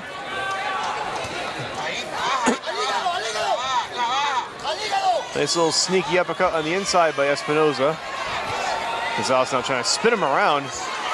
But he's grabbing his backside and spinning. When you grab your backside, you're dropping those hands.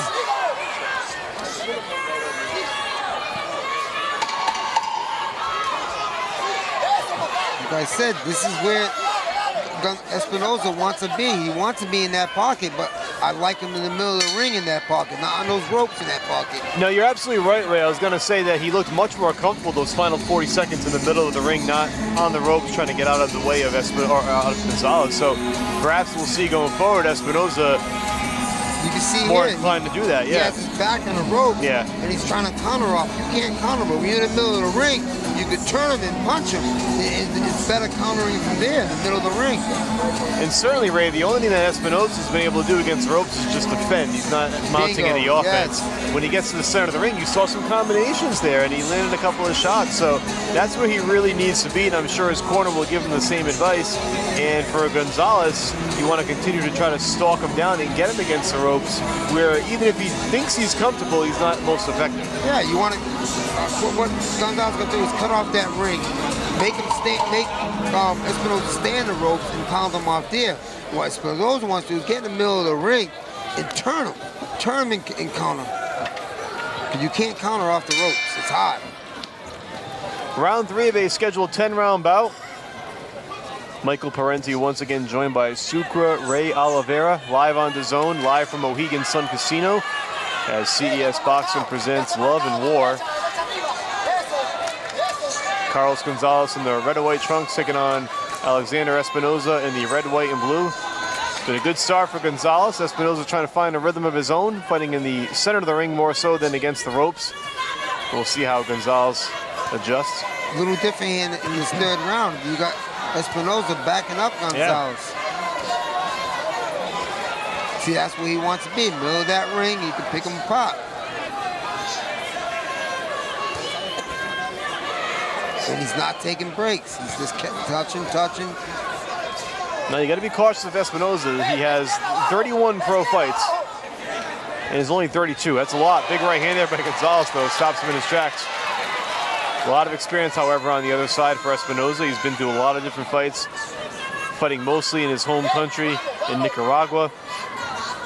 But he's pulled off some upset wins on cards where he probably wasn't considered the favorite, including in September when he beat Gustavo Rio, who was 9-0 at the time. So he's been the spoiler. He's taken the O from a fighter before. You're not hurting Espinoza. If you want to hurt him, you got to go down to that body. Looks like he got a rock of a head there. He's taking those punches, but coming back with 3-4 punches of his own. No, for sure. That's probably how you survive 31 fights. If you got to have a pretty sturdy chin to do that. Ooh. Wow, he's fighting out them ropes again. Everybody shuts me out.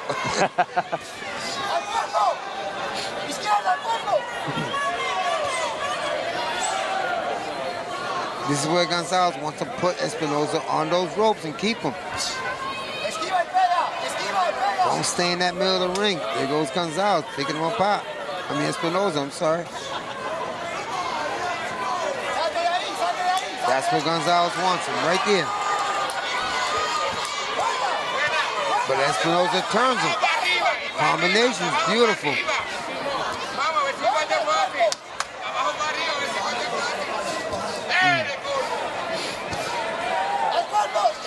Espinosa is picking him apart. Gonzalez is just waiting.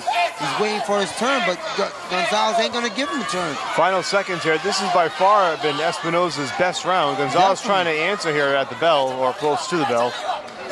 You can't wait for Gonzalez to stop throwing. He's gonna keep throwing. He's throwing hard shots and putting them together. Ooh. Nice stiff left hand, followed by the right by Gonzalez. And Gonzalez lands another overhand right.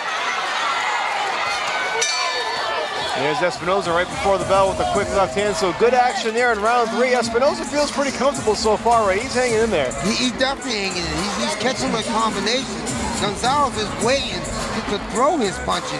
You can see here, right here, Espinosa Gonzalez, is waiting while Espinosa is picking him apart. 4-3 punches at a time, turn him. 4-3 punches at a time.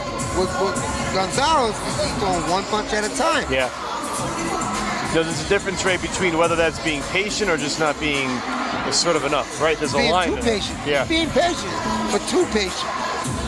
There's a real fine line between the two, and you wonder if Gonzalez is just sort of being lulled into this game plan where he's not coming forward and being aggressive enough. It looked like Espinosa at the end of round 2 found a little bit of a rhythm there, and it looks like he took it into round number 3. So it's a very interesting time in this fight. I think, I gave the first 2 rounds to Gonzalez, and maybe 2-1 right now. I think Gonzalez has to come out here in round number 4 and reassert himself. But Espinosa, as he found what he likes to do, keep in the middle of the ring and just pick him apart. Because Gonzalez is waiting. Espinosa starts off right away what he was doing earlier. And here we go at round number 4. Carlos Gonzalez defending, or attempting to defend, his NABA title against Alexander Espinosa. Oh, Espinosa, nice jab followed by the right hand. He's putting his punches together. He's biting down. And he's putting his punches together.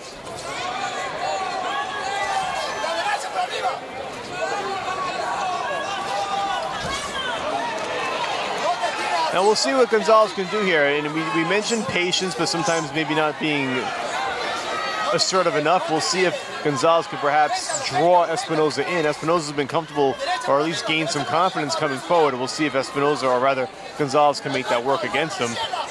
See, Espinosa, I don't like, earlier I wanted him bouncing, but he showed me that last round. Why bounce? Sit down there and rumble. And he's going to the bounce, and Gonzalez taking control. He's too high on his toes. Sit down. Take your experience into the later rounds. Even though Gonzalez is the champion, Espinosa got over 30 fights.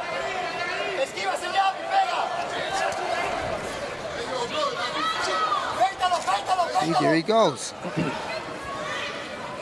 Espinosa got to wake up. He has to wake up. Set Nice the combination. pace. Beautiful. I've been impressed by Espinosa from what I've seen, Ray, in these last 2.5 rounds. He has to come forward. He has to continue coming forward. Espinosa must continue coming forward. Got to put Gonzalez on that back leg. Espinosa is doing what Gonzalez did really in round 1, a little bit in round number 2. He's becoming the aggressor. There's a nice uppercut, however, by Gonzalez. But Espinosa comes right back. Comes right back, Ray. Final minute of round 4, big right hand by Gonzalez. That one may slow him down a little bit. I think the featherweights are taking over today. Absolutely, and we're seeing some action here in round 4. As these guys get closer to each other, the bombs start flying. Espinosa with Gonzalez on them ropes and working. Yeah, now here comes Espinosa. He has to keep this pace. He has to keep this pace. Neither fighter has hurt either one. I shouldn't have said it too loud. Every time I say it, the other fighter hurts the other one. Gonzalez just shoving Espinosa off him. Johnny Callis warning him to not push. Espinosa coming right back, trying to walk down Gonzalez in these final 10 seconds of round number 4. Espinosa got to jump in with that left hook. Here we go. Here we go. Good exchange there at the bell by both fighters. And Ray, after 4 rounds, I think Espinosa's starting to feel some momentum shift a little bit here in his favor. I got it 2-2. You know, at the 4th round, Espinosa was picking up them points, letting them punches go. He kept Gonzalez back to the ropes. He kept him on his back leg. That's what Espinosa wants to do. As we said earlier, if who's coming forward is going to win. as you see right here, Espinosa coming forward, putting Gonzalez on his back leg. And he keeps working those combinations. Then again, here comes Gonzalez forward, backing up Espinosa on his back foot. You know, we talked about in the introduction of the fight about how Gonzalez has made such a quick climb in just under 3 years to get to 14-0 to get to the point where he is a reigning NABA champion. But now he's really stepping up the level of competition against a very tough, sturdy veteran, a guy who's been through more of the ring wars, who has probably seen every scenario you could see in the ring after 31 fights. And you wonder if this is perhaps a on-the-job lesson right now for Gonzalez, where he has to start doing something here in round 5 to turn this tide. Exactly. You know, I always say, don't ask for it when you really don't want it. Yeah. Whereas, you know, I gotta rush it. No, don't rush it. Take your time. When you get a fighter like this, then you realize maybe I rushed it too fast. I should have slowed down. But you know what? He still has. This is the 5th round here. He's still got 5 more rounds to go. There's plenty of time here for Gonzalez to reestablish the pace that he had in round 1 and early in round 2. And again, Ray, I think this is a good thing for a fighter. You face a little adversity in the middle of a fight. It's about how you adjust. And as a trainer, you know that. If you have a fighter that's gotten through a lot of quick fights in his career, as Gonzalez has, you want to see him in some trouble at some point and see how he responds to it. And you can learn that in the gym. A lot of people don't know that. You can learn that in the gym, you know. In the gym, you can say stop. That's right. Fight, you can't, but in the gym, you can learn and say stop. This has been some on-the-job training for Gonzalez. In a fight, by the way, that's still relatively even and really up for grabs by either side. So this is a good opportunity for both sides. We'll see what Gonzalez can do. We don't have Gonzalez losing. No. In our heads, we got it 2-2. I think it's been down the middle for 4 rounds, and I'm excited to see how the final 6 play out if it goes that far. And I really want to see what Gonzalez shows here. You know, he's 27 but doesn't have a lot of ring experience yet, so he's fighting someone with a lot more experience, 31 pro fights. It's a great on-the-job lesson for him, and we'll see if he comes through. Espinosa continues, as we speak, to walk him down and come forward. Yeah, walking him down. And he's letting those hands go. Gonzalez now is being the guy who's trying to outbox and push off. Mouthpiece goes flying out.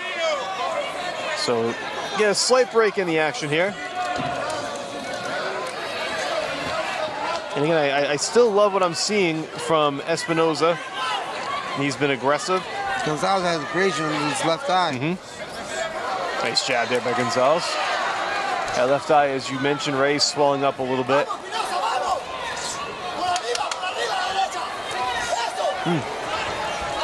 Gonzalez trying to stop him in those tracks with those right hands. But Espinosa's coming forward. He's made that clear now that this is going to be a fight that he's going to bring to Gonzalez. He has to come forward with those hands going. Just don't come forward. Yeah. Espinosa will pick you, Gonzalez will pick you apart.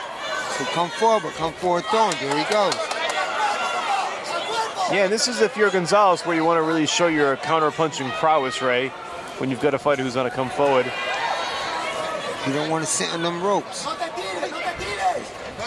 So under 30 seconds to go here in round 5. Again, this one's scheduled for 10 for the NABA Featherweight Championship. Defending champion Carlos Gonzalez in the red and white trunks taking on the challenger Alexander Espinosa in the red, white, and blue. Been a very back and forth and very even fight so far. Right hand over the top. Nice shot by Gonzalez there with the right hand. And I like what I'm seeing here from Gonzalez, Ray, at the end of this round as the bell's about to ring. I think he's done a nice job now figuring out what Espinosa's going to do and how do I stop it. And he's landed some nice right hands there at the end. Both guys are playing chess. Yeah. You know, you had Gonzalez coming forward, putting Espinosa's back on the rope, hitting the pot. First round. Next round, you got Espinosa coming forward, putting Gonzalez back against the rope and working. Now the last round we just had there, you had Gonzalez outboxing Espinosa. No, I agree. I think you're right. I think you made a perfect analogy that it is very much a chess match, and it's just moving those pieces on the board every round and seeing what the opponent's going to do. And you know, Ray, as well as anybody, you can come in there with a game plan, but at some point in a fight, you got to make an adjustment. Yes, and the fighter that wins is the one that makes the better adjustments. And we'll see if Gonzalez can continue that pace. I thought that was a much better 5th round for Gonzalez after the 3rd and the 4th. I feel like he's nudge forward a little bit here, and you want to see more of the same, and you wonder at some point, will Espinoza switch things up if he's running into too many counter punches? It's very much, like you said, a chess match, and we still have a lot more to go here. Round 6 underway. This is where the corners come in. This is where the corners make the fights, these later rounds. You want to change, or you want to keep what you were doing? No. Gonzalez, he wants to keep on doing. He was out boxing, working good off that jab, backing up, letting Espinoza come forward. Espinoza was coming in reckless. You got to come in, moving that head, and whipping down the middle. Smack that jab away with that right there with that right hand over the top. Yeah, that jab may be the distance here, or the difference in this fight, Ray. If you can establish that jab and stop Espinoza's momentum a little bit, it'll make a difference. But Espinoza still charging. Here he goes. Again, as a judge, do you like the guy going forward, or you like the guy that's going backwards but outboxing? Yeah. Well, Gonzalez landed a good 2-punch combo there in the middle of the ring on that last exchange. But Espinoza, he's swinging wildly. He's coming forward. He's just trying to land, and I think Espinoza's game plan here is just to throw punches in bunches and see where it gets you. Sometimes it works, sometimes it doesn't. It's working for him so far. Yeah. The last round it didn't. Gonzalez was picking him apart, but this time he's coming forward and he's countering his punches and bunches.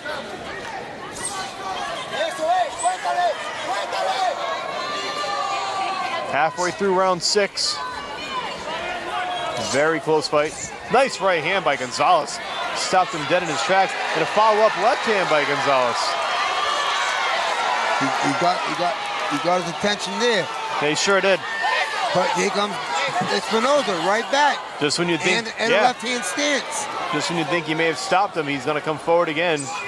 There's no quit, obviously, in Espinoza. He's coming here for the title. Whenever Gonzalez gets away from that jab, he allows Espinoza to come in. He's got to keep that jab in. But keep it in his face. Gonzalez got to keep it in his face.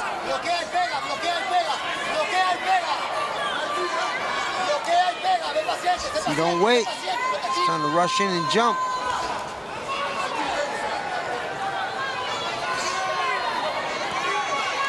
Gonzalez got to keep that jab. Nice right hand there by Gonzalez. Everything got to come off that jab. That's where he wants to keep him. Espinoza's starting to up already. And Espinoza's starting to look a little battered here too, Ray, in round number 6. As soon as you think he is, he comes back with 3-4 punches. Yeah, it's incredible. There's no quit. It's like that battery just recharges mid-round. But I will say, however, though, Gonzalez is starting to, I think, turn the tide a little bit here and slow him down. The champion's about to turn it up. Nice left there by Espinoza. A little quick left hook. And there's the bell for round 6. I think Gonzalez Ray is starting to shift it back in his favor here over these last couple of rounds. I feel like as Espinoza charges in, Gonzalez catches him here with 1 or 2, and it just slows him up a bit. Everyone got a game plan. You can see here how Gonzalez is working that game plan. He's sitting there getting his punches off straight down the middle. Espinoza's whipping around left and right, going over.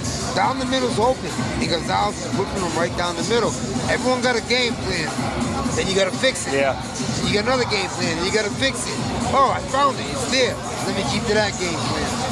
Definitely seeing a lot of swelling under the left eye of Espinoza. Yeah, he's been kept to those punches all day. They're not hurting him, but it's getting his attention. Yeah, Gonzalez has been clipping him with some of those right hands. And even though Espinoza has been the one who has been coming forward, I think Gonzalez done a nice job fighting kind of on his back foot, Yeah. While he's been being forced to circle a bit and backpedal, he's landing some nice shots here as round 7 gets underway. So at some point you figure, right, Gonzalez can eventually just slow him down, but we'll see. I mean, Espinoza really doesn't stop, and he's been defying all odds here to continue coming forward. He keeps knocking at that door, but he ain't opening. Round 7 underway. Once again, we're scheduled for 10. See, when Espinoza comes in with his hands thrown, it's who's going to throw first. Somebody got to set the pace.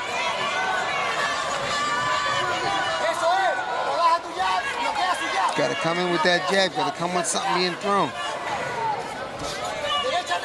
Gonzalez got to keep pumping that jab. While Espinoza rock him, sock him. Now Espinosa's not slowing down at all, despite what I may think. He's coming forward again, trying to catch Gonzalez against the ropes. It's like every fighter's getting their second win. Every 2 rounds, they're changing. It really is true, Ray. You're right. It does seem like that recharge at some point, the reset button is being hit.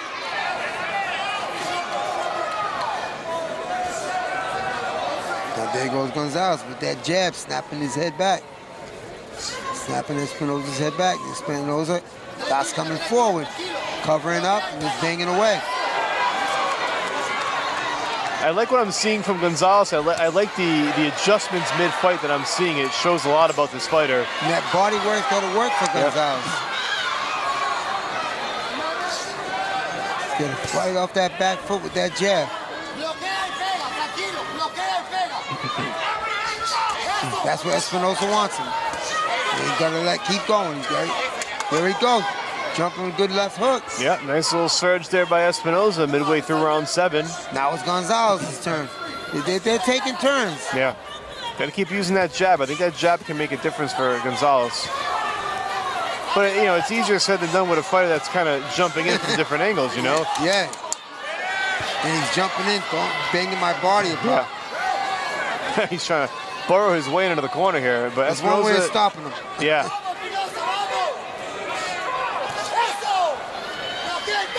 See, you just can't put that jab out there. You got to stick it. Right. You're going to keep Espinosa off you.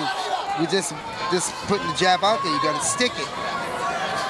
This is where Espinosa wants him, right in the ropes, and keep throwing. Keep touching. And he's not touching soft. He's touching hard. This is where Espinosa wants, Gonzalez wants off them ropes. Off them ropes. Gonzalez sitting on the rope for a second there. Final 10 seconds of round number 7. Back and forth this round. Back and forth. I'll tell you, I didn't think these guys would continue that pace, but they've continued it through 7 rounds. Showing no sign of slowing down whatsoever. Espinosa doing a great job continuing to come forward. Gonzalez making those adjustments mid-fight. I feel like Gonzalez is starting to pile up some points here, if you will, and these now become very crucial rounds for Espinosa. 8, 9, and 10, these are the championship rounds when you think about it on paper. Yep. And I think he may need to win these to get himself back in the fight or have an opportunity to take that title and pull off the upset tonight. But I like what Gonzalez is doing. Ray, what are you seeing from the Gonzalez camp in terms of those adjustments mid-fight? When Gonzalez is on his back foot, but using that stiff jab, not just pouring out there, but using the stiff jab, he's taking control. He's landing that right hand, left hook. Then he gets lax and daisy, and he wants to sit on the ropes. And that's where Espinosa wants him. And Espinosa rocking socket. He's just throwing in punches and landing. That last round there, that was the beginning of Gonzalez taking over with that stiff jab, 2-3 down the middle. Then at the end, that was Espinosa rocking socket, taking it over. That was a tough round right there, round 7 to judge. This 8 round is a big round here. Absolutely. Round 8 of a scheduled 10. Michael Parenti and Sucre Ray Oliveira bringing you all the action live on the Zone. Ringside here at Mohegan Sun Arena for CES Boxing's Love and War. It's their 2025 debut. See, that's that jab Gonzalez got to keep losing. Right now you're watching our co-main event. Carlos Gonzalez, the reigning NABA champion in the red and white trunks, taking on Alexander Espinosa in the red, white, and blue, who is challenging for the belt. And we still have one more to go tonight, so don't go anywhere. But right now you're getting your money's worth in this bout as well. Featherweights are definitely taking over today. It's been a great night of action. We had one title change hands in our previous bout. We'll see if Espinosa can make it 2 for 2 as he tries to dethrone Carlos Gonzalez. And Gonzalez did a nice job here, really, again, as we mentioned, just sort of resetting after round number 5. He's definitely, you know, picking his spots. I like him to pick it more, that stiff jab. But don't sit in them ropes. That's what you want to keep in the middle of that ring. See, there goes Espinosa taking a break. And that's when Gonzalez got to pick it up. One punch ain't going to do it. And we don't want to speak too soon, but it appears that Espinosa is slowing down a little bit here, Ray. He's not coming forward as furious as he was in rounds 6 and 7, so maybe some of the punishment is taking its toll. And like you said, but is he recharging himself to come back out with another rock and sock him. Yeah, exactly. You can't count him out from what And we've he's doing seen. it right now. And here he comes, yeah. Just over a minute to go in round 8. See, you gotta keep that stiff jab out there, Gonzalez.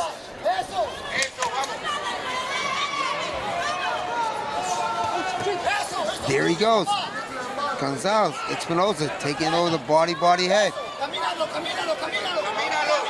Cover up, body, head. And Gonzalez with that stiff jab. You gotta keep to that stiff jab. He's coming there for it.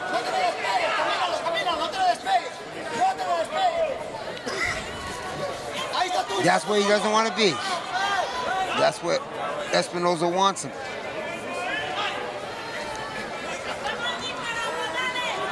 See, that little jab right there ain't gonna work for him. Gotta stick it out there stiff and high. Because Espinosa's gonna just walk right through it.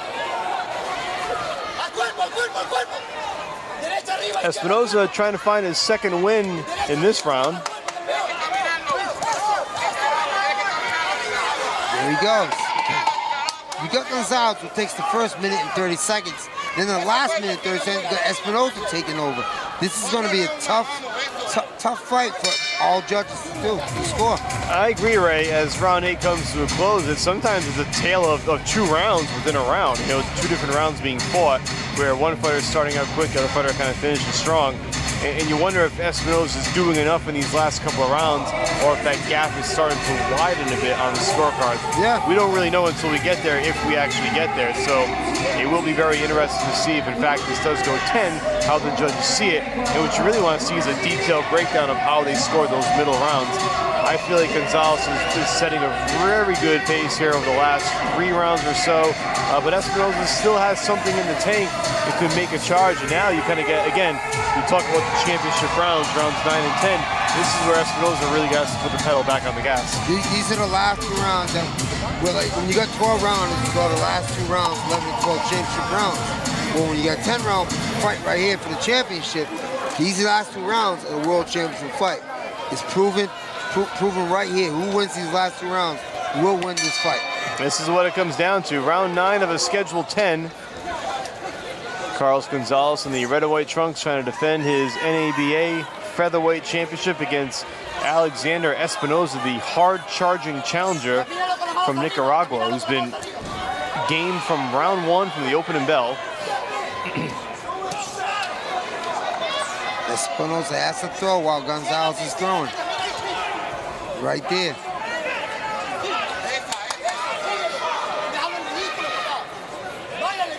I believe, you know, if I was Gonzalez corner, just sit back and let that jab land all day. Let him come forward and just keep popping that jab.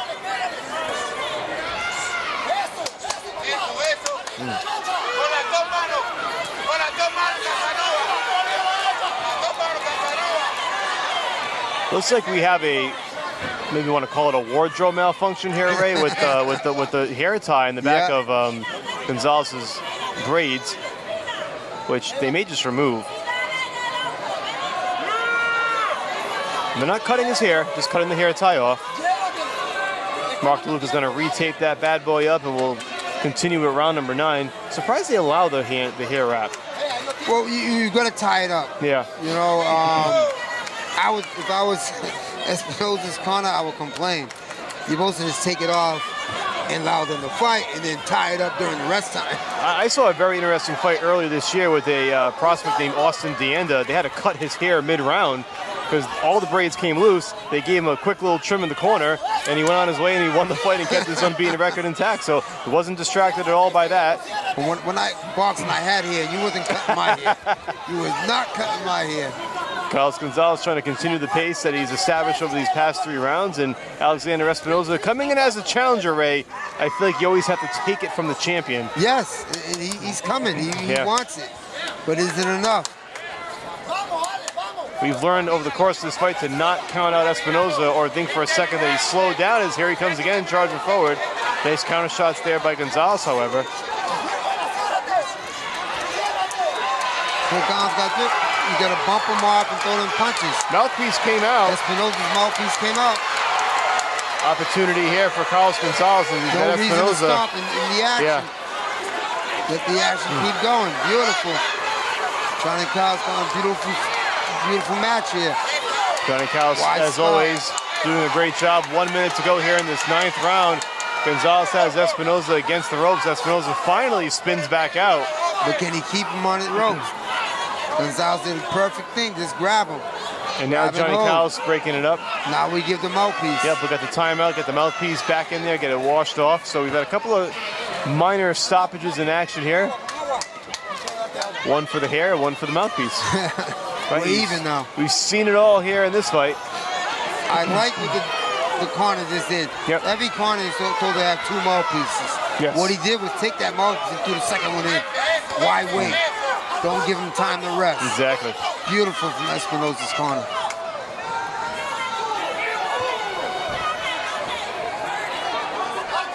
He's got to. There he goes.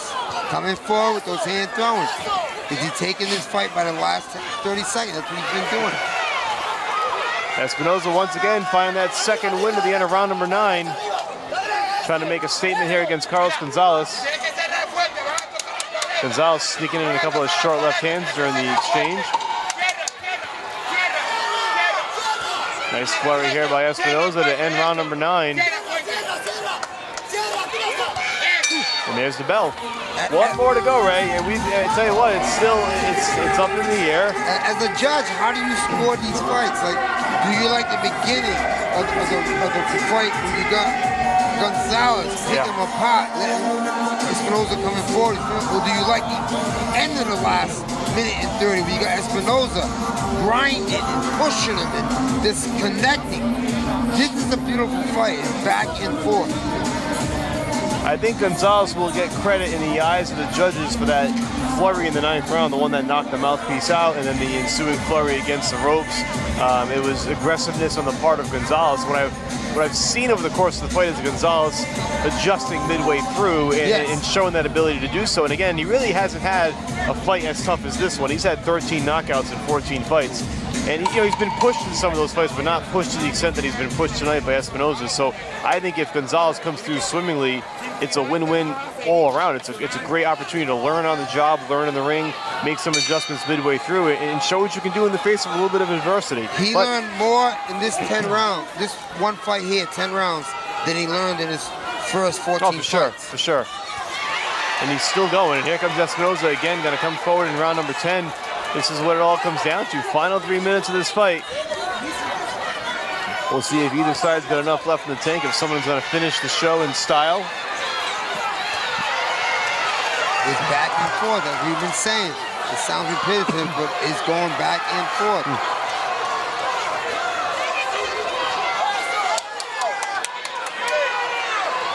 You got Espinoza throwing lefts and right hooks, and you got Gonzalez throwing straight down the pipe.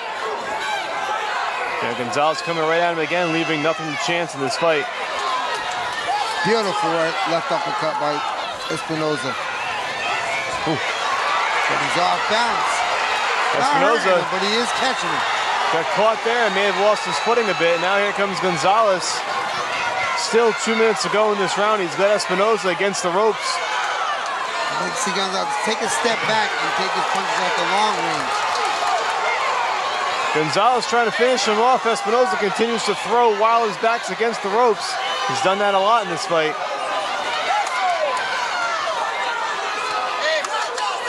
We have a minute and 30 seconds of this right here, rockin' sockin'. Now it's Espinoza's turn. Again, just when you think he's taken all the starch out of Espinoza, Espinoza comes right back.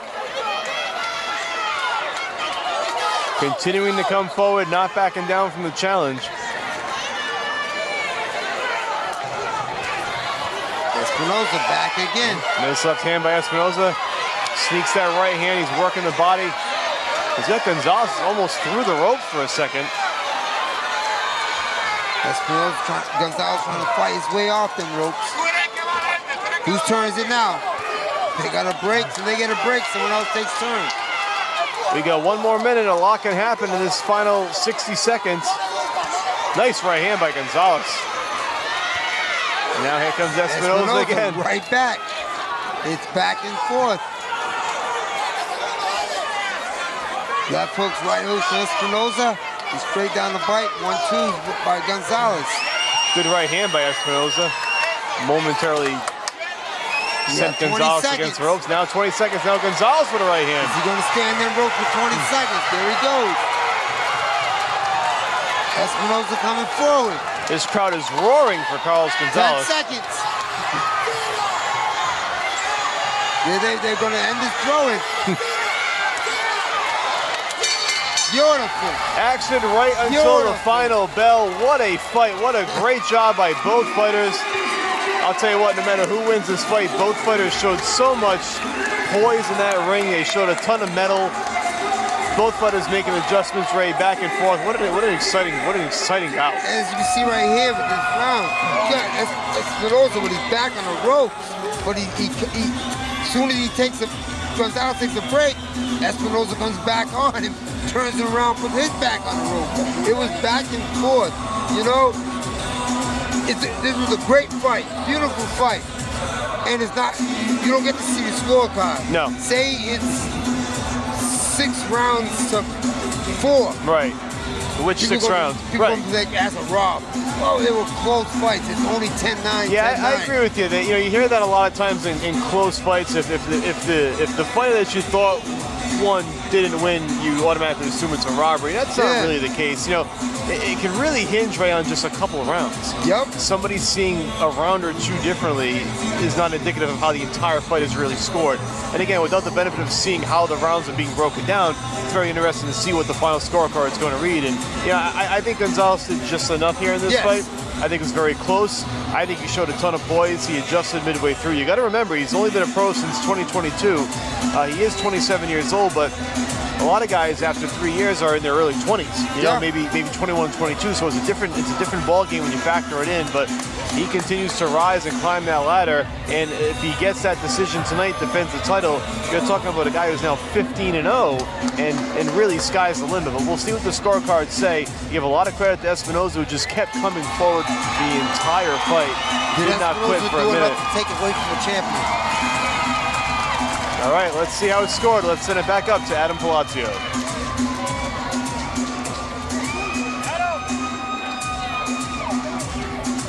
How about a round of applause for both these fighters?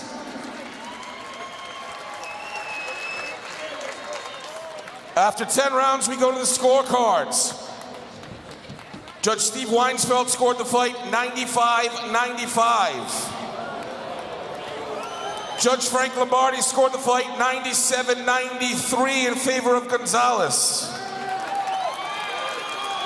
Judge Glenn Feldman scored the fight 96-94 in favor of Espinoza. We have a draw. Wow.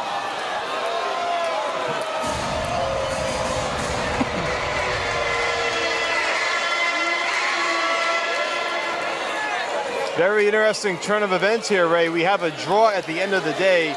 95-95 on one card, 97-93 for Gonzalez on one card, and 96-94 for Espinoza on the other card. I thought it was a very close fight.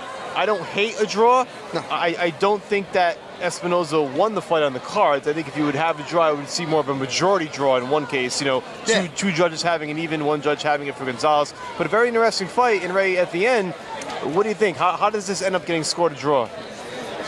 Well, like I say all the time, it's what the judges like. Do you like the guy coming forward, or do you like the guy outboxing?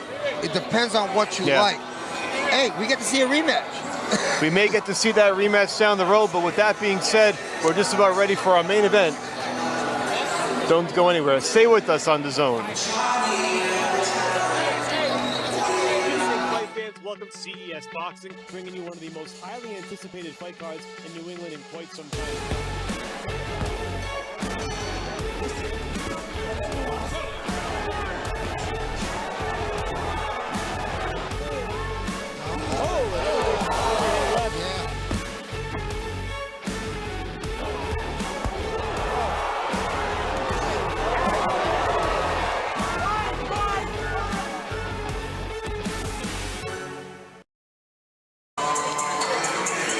Welcome back to the zone. Welcome back to Mohegan Sun Arena. Michael Parenti joined by Sucre Ray Oliveira, and we are just about ready for our main event. Speedy Rashidi Ellis taking on Jose Angulo for the vacant WBC U.S. Silver welterweight title. Rashidi Ellis coming in at 25-1, 16 of those wins by knockout. Jose Angulo brings a 16-9 record to the table, coming in all the way from Ecuador for this bout as he challenges for the WBC green belt. This one should be very exciting. Rashidi Ellis, as we mentioned, Ray, during the pre-show, coming to CES courtesy of the Boston Butchers in Team Combat League. He had a tremendous season for TCL. In many ways was the closer for the Butchers, winning a lot of those late rounds in those combat fights to get the Butchers over the edge. He's done a great job. He's looking to get back on track in his pro career after suffering his only loss when he was 25-0, and he's taken one step forward in his last bout, trying to make it 2 in a row and possibly get in the world title picture by the end of the year. They call him the closer now. That's what he did for Team Combat. I want to see him close this out. He wants to get back in the world title contentions. Close this fight out, and you will be. Came back in October, fighting in his home state of Massachusetts, in Revere to be exact. Had a big knockout win over Brian Damian Chavez. Ray, you and I saw that fight in October, and now we get a second look at Ellis. As I mentioned, the Boston Butcher pedigree, he went 11-1 that year. Take a look at our tail of the tape here. Both guys coming in at 5'8". Rashidi Ellis, 31 years of age, a slight reach advantage, not by much. Again, the record just speaks for itself at 25-1, bringing so much to the table. Going to be very interesting to see if he comes out firing early on in this fight, if he's trying to get Angulo out of there quickly. Angulo is one of those tough-to-judge customers coming in from overseas. He's got 9 knockouts on his resume, one of those hidden gems where you don't really know what he can bring to the table, but you can't underestimate him at all, as you've seen in the past. And anytime that happens, sometimes the fighter that's favored on paper sometimes ends up worse for the wear. So it's going to be a very exciting fight. It's our main event. It's 10 rounds for the WBC U.S. Silver title. With that, we're going to send it up to our ring announcer, Adam Palazzo, who's almost ready to introduce our fighters.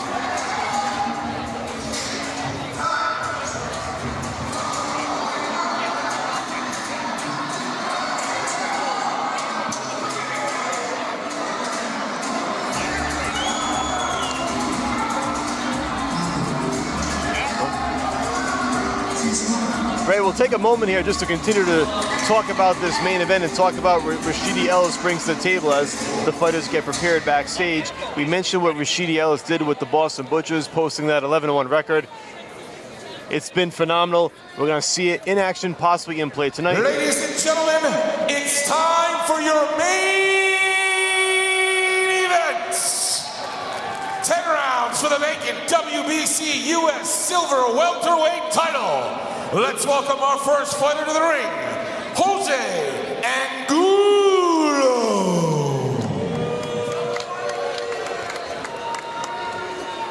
And here comes Jose Angulo, as we mentioned, fighting out of Ecuador, 16-9, 9 of those wins coming by way of knockout.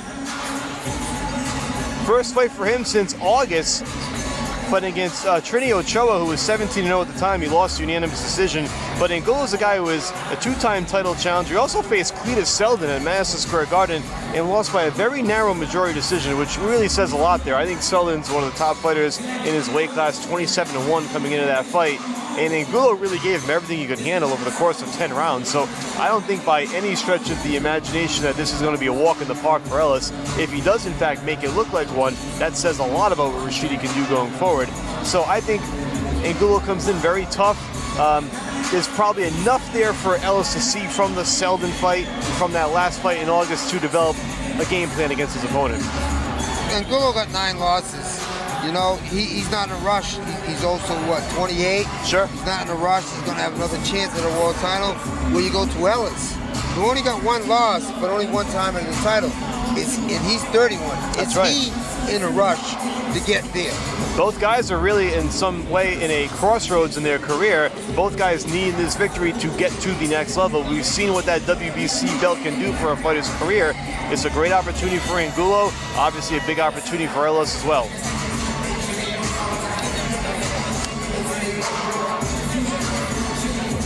And his opponent, making his way to the ring, Rashidi Ellis.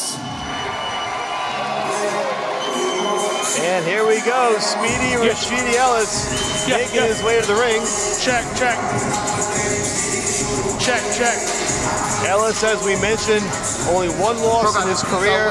That was before he took his talents to the Boston Butchers, where I think in some way, Ray, I wouldn't say that the Butchers should revitalize his career, but maybe perhaps give an opportunity to just shake off that loss, put it out of his mind, focus on something else, and have a goal in sight. And now he gets to step back into, I don't want to say real boxing, but the longer pace fights, the 8-round, the 10-round fights. Came back in October and got that win, and now has an opportunity in front of him. And Ray, as you know, he's called out different champions. He wants to fight Mario Barrios for the WBC strap. He wants a shot at Brian Norman Jr. He's called out Jaron Boutsinas.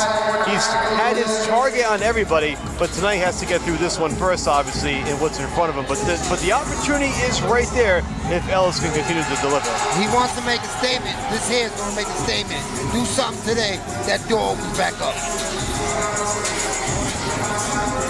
At this time, I ask you all, please rise. Gentlemen, please remove your hats. Here to sing our national anthem, Gabrielle.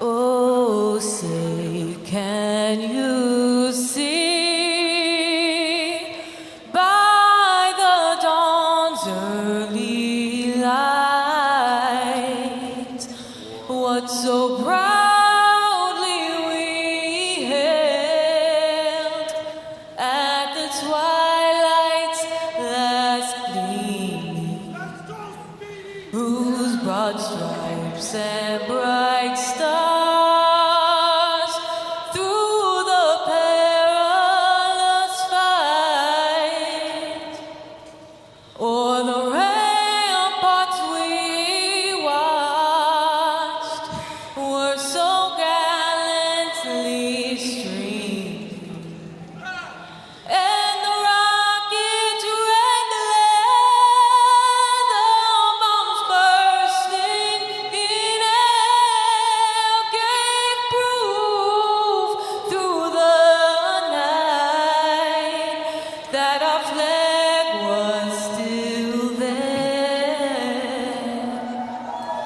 Oh, say does that star-spangled banner yet wave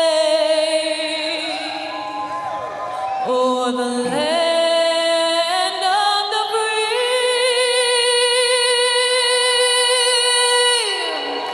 and the home of the brave.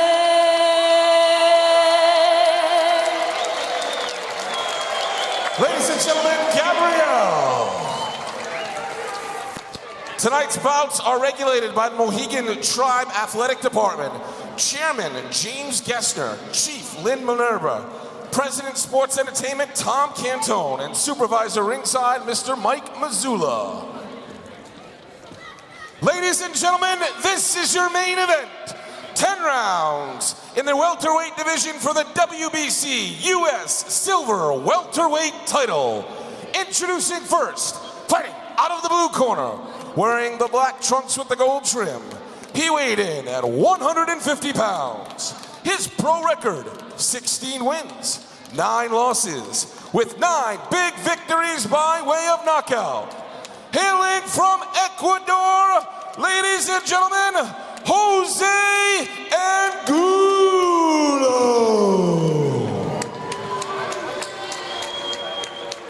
And his opponent, fighting out of the red corner, wearing the white trunks with the pink trim. He weighed in at 147 pounds. His pro record, 25 wins, 1 loss, with 16 victories by way of knockout.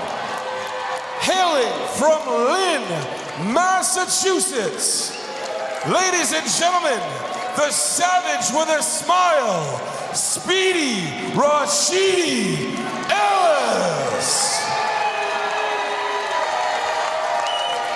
The referee in charge of the action, when the bell rings, Mr. Arthur Mercanti.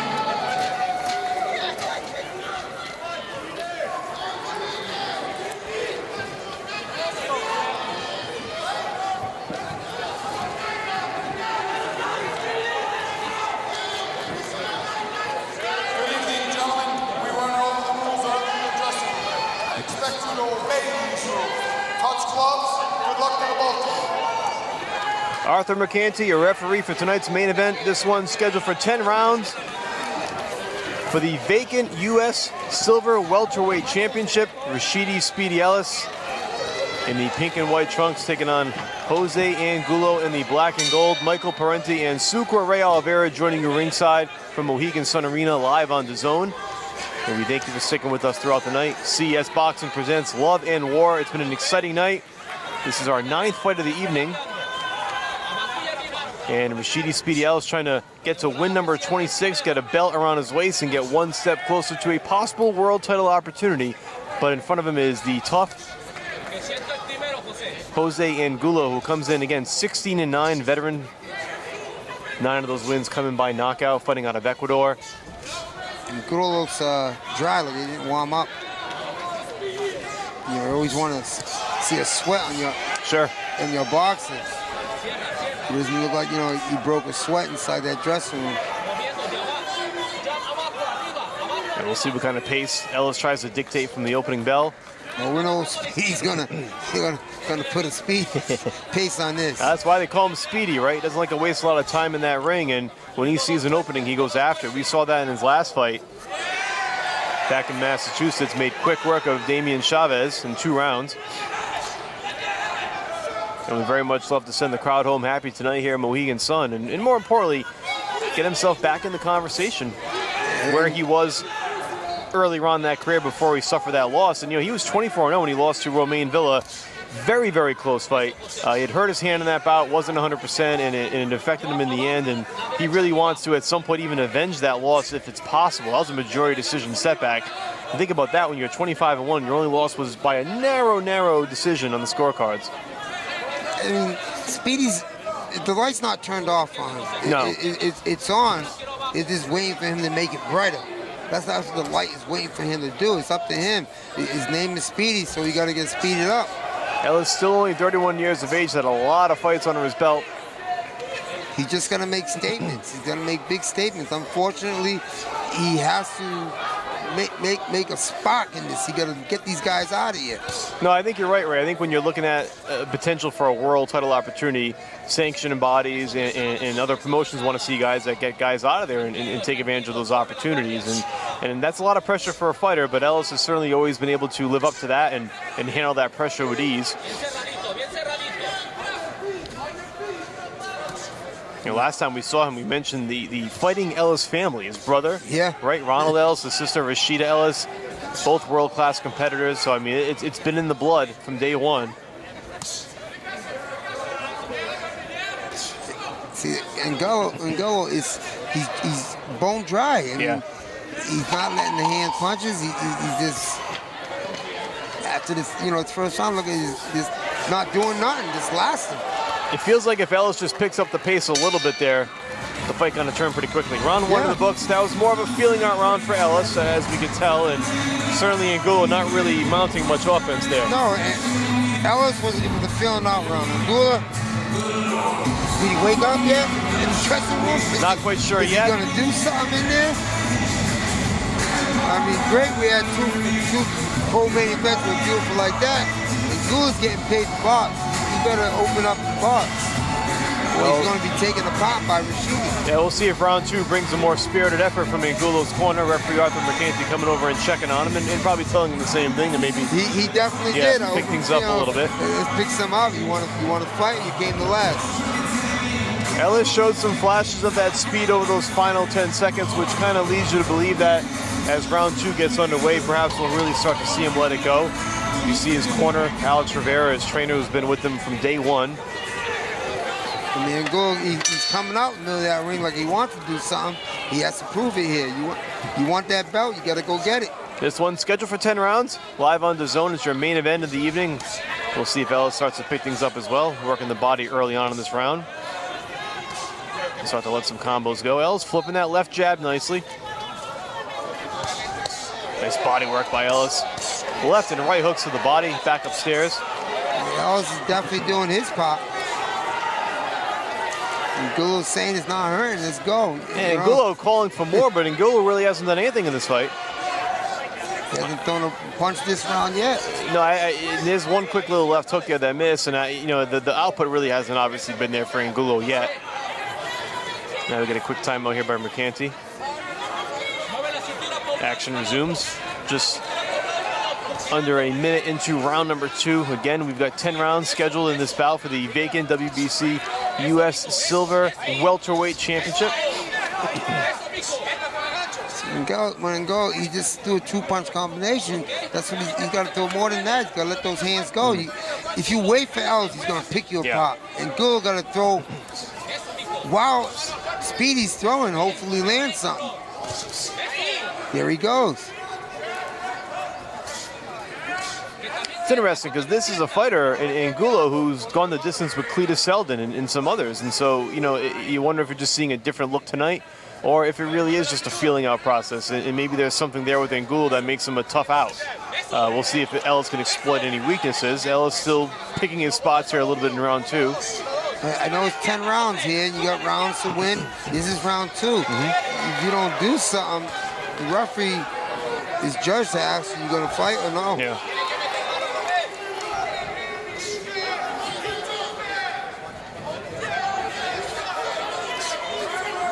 Rashid just doing his thing.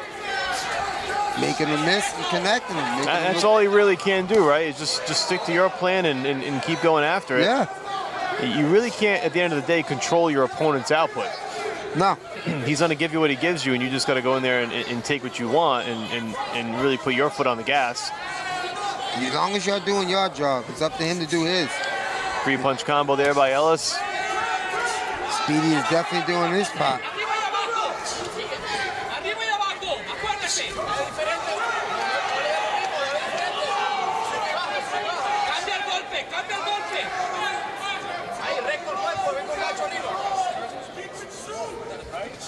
He's just waiting, bro. Just waiting. He's got to do something. 10 seconds to go in round 2. Ellis in control.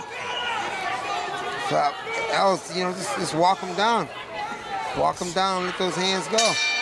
Good overhand right at the end of round 2 for Ellis. So far, so good for Rashidi as he tries to move one step closer to capturing the belt and possibly, again, moving himself up the rankings and closer to the opportunity that he is looking for in 2025. He's doing a good job so far. Angulo not really mounting much offense just yet. Ray, I mean, we talk about feeling out rounds, but you only have so many where you can do that. And even in a 10-round fight, at some point you got to pick that pace up if you're Angulo. In order to feel someone out, you got to let those hands go. Yeah. Angulo's not letting his hands go, so he's not doing nothing. You don't know what to do. If you're sitting there waiting for someone, you don't know what to do. And Ellis, they call him Speedy for a reason. He's throwing 3-punch combinations, step to the side. Another 3-punch combination, step to the side. It comes to a time where Rashid's going to ask him, you going to fight me or what? Well, here's the question I have for you as someone who's been in the position that Alex Rivera is in, training a fighter during a fight. At what point do you tell Ellis, let's pick it up a little more here? Do you just stick with the game plan? It's working. Where's that line? It depends on how you feel that day.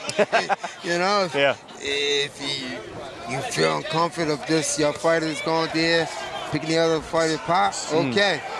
And maybe Ellis was instructed to pick up the pace because he's coming out firing here in round 3.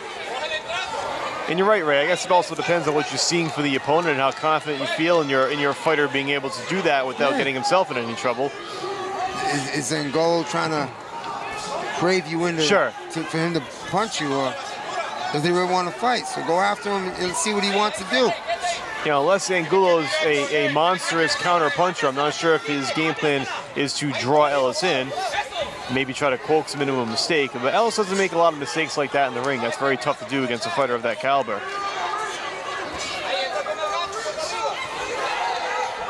But Angulo, at the very least, is making more of an attempt to try to walk down Ellis. He's walking him down. Whether he's punching or, mounting any offense still remains to be seen. He's doing a little bit more than he did in the first 2 rounds. At least he's making an attempt, as it looks like right now. Ooh, nice body work by Ellis.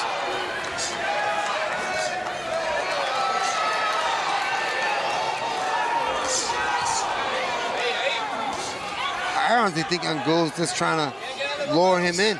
I think so too. You know, it does start to appear that way. Now you get into the third round. The one thing I like about Ellis from watching him both with Team Combat League, which again was a different format, and maybe not truly indicative of the fighter's skills, but I always thought his focus and his poise was tremendous. I mean, he never seemed rattled at any point during any of those fights, and you know, he just looks so comfortable in that ring. You know, and that comes from having 26 pro fights for sure, but it just looks like a natural fit. That he did have. Yeah. You know, he's calm in there, but it comes a point in time, you know, with a fight like this, do I got to pick up my pace to get this guy to throw something? And I think Ngolo's trying to calm him into that. Ellis always seems to know when to make that move, you know, when to pull the trigger on something like that or increase the output. It just always seems like he makes the right call in there. And I think a lot of that just comes from, again, it's the pedigree, you know, coming from that fighting family as he lands a nice overhand right there. A lot of training from day one as a youth and just being born into the sport. And it really shows when he's in the ring. And I was impressed with the Team Combat League, Ray, because it was such an adjustment to only having 3 minutes to, in theory, win a fight. Yeah. You know, and a lot of guys didn't make the adjustment as well as he did, but he made it arguably better than anybody in the league that year in 2024. A lot of people are asking me the question, are they going to do it again this year? That remains to be seen. I think it's coming back, and we'll see, you know, as we get to the end of round 3 here, it'll be interesting to see which fighters decide to get back into TCL, or if some guys are further along in their pro careers, but maybe they don't have the opportunity to devote as much time to TCL. I think that league, do a team again. Very likely, yes. And I think that process is already starting, and you know, they may be looking for the next crop of superstars. For a lot of those players that came through TCL, it's very much a transition or a bridge year for them to get some work and really see what they want to do, and also be introduced to the CES promotion in many ways. And if you're watching us, you know, for the first time tonight here in the Zone, you're getting a glimpse of what CES boxing does for fighter careers. Look at how many titles were on the line tonight.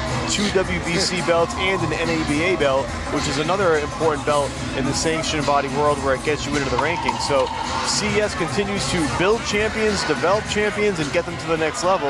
And the next in line, the next fighter they want to get there is Rashidi Ellis as we get into round number 4. Ellis in the pink and white trunks, Angulo in the black and gold.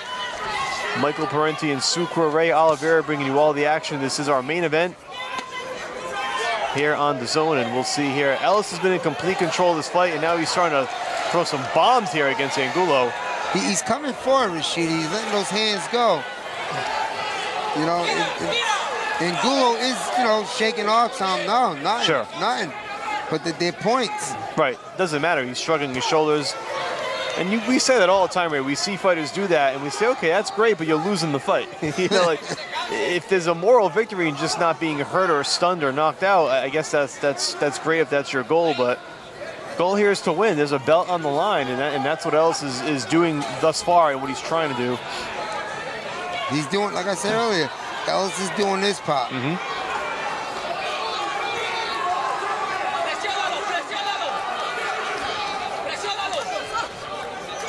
Angulo is opening up. He is letting those hands go.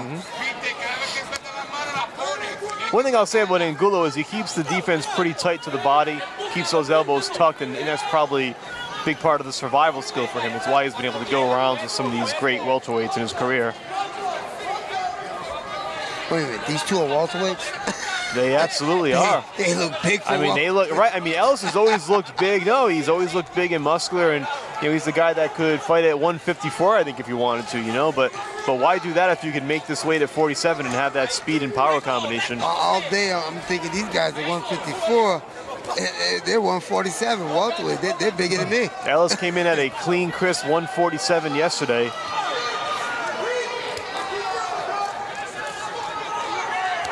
Now, you look historically at 147s, and I'm sure some of the names escape me now, but you look back at some of those previous fighters, you go back 20 years, and they certainly didn't look as big or as thick as Ellis looks. No, Tommy Hearn's the only one. He was tall, scary. These guys, you know, look at their legs and their backs.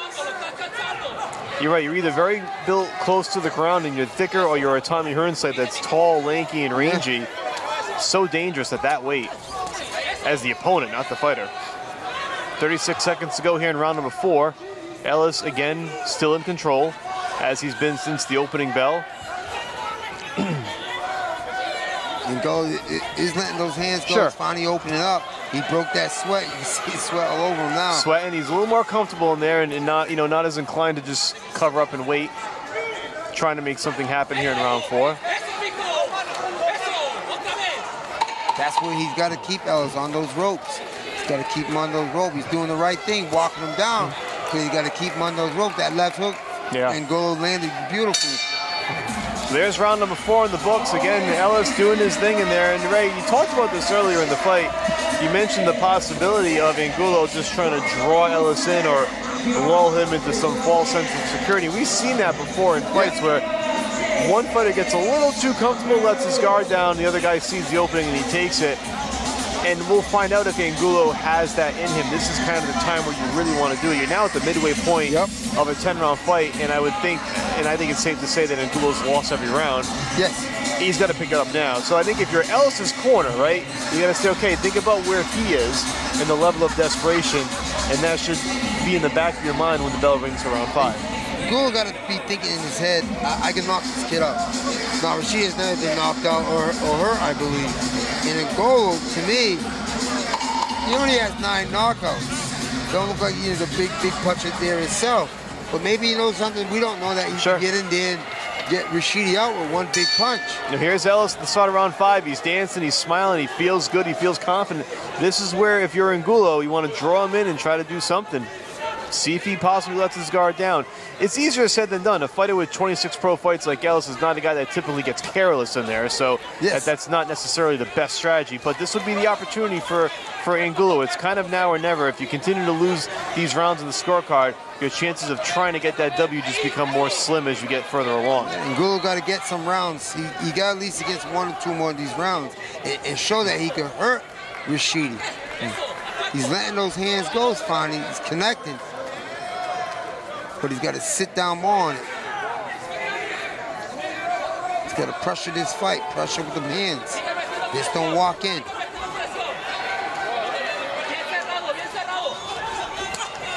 Nice work to the body by Ellis.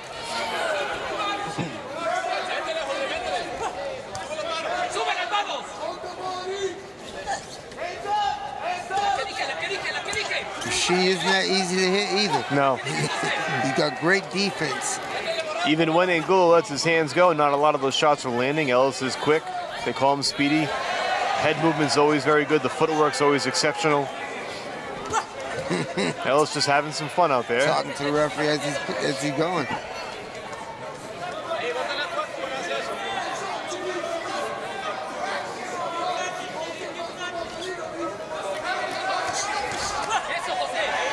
See, whenever Angulo opens up, he gets caught back by Rashidi. That was a good counter right by Ellis, and now he's driving Angulo into the ropes. Angulo's smiling. Rashidi's saying, come on, let's fight. Neither one is hurting each other, though, but Rashidi is collecting those points.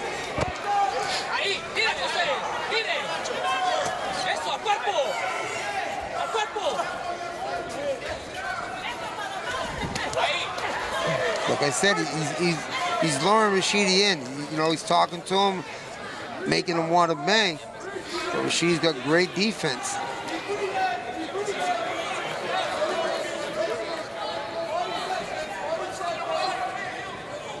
Can't keep staring at each other. Somebody got to do something.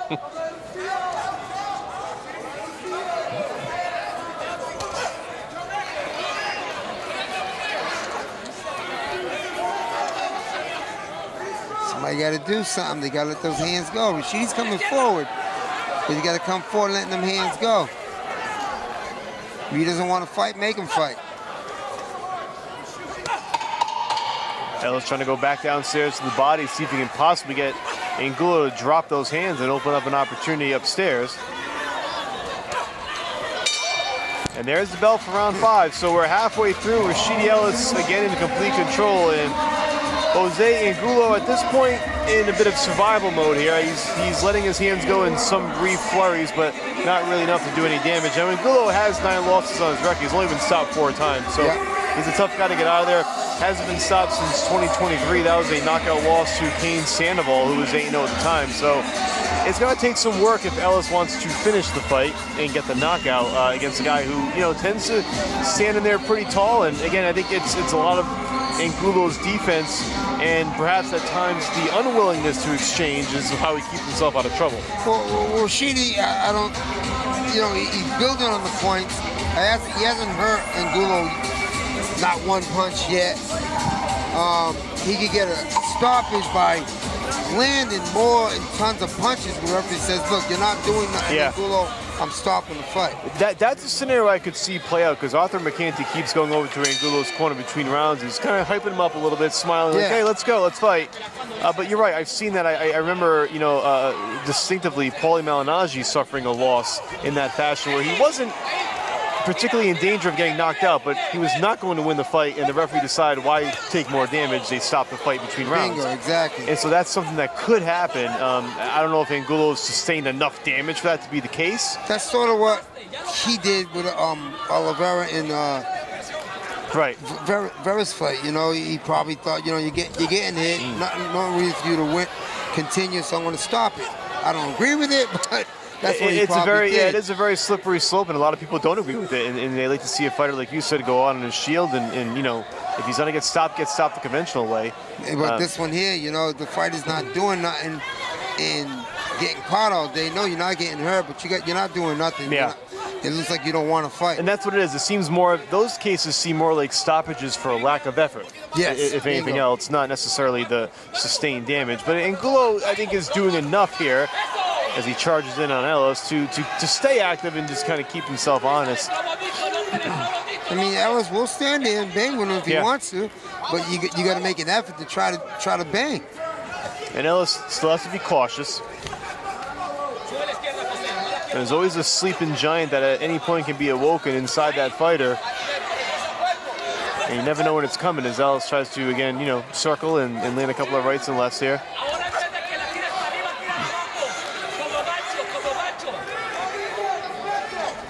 I mean, if you can't hit Ellis's hit his body. Hit him somewheres. Ellis continuing to do what he does best, which is just box circles around his opponent. Ellis really hasn't sustained much damage, if any at all, in this fight. No. Nice body shot there by Ellis. So I was, you know, continue to that body. Just take that body all day.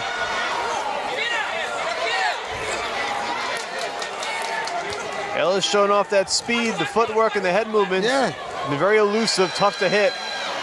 And landing on the other end here, doing a really good job here in round 6. It's been one of his sharpest rounds. Yeah, even though Ellis run every single round, this round 6 is the round that impressed me more than anything. The rhythm's there.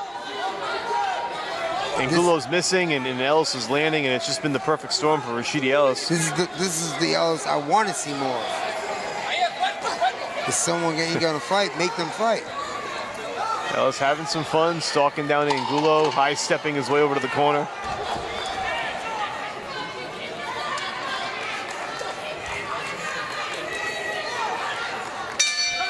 Round 6 in the books.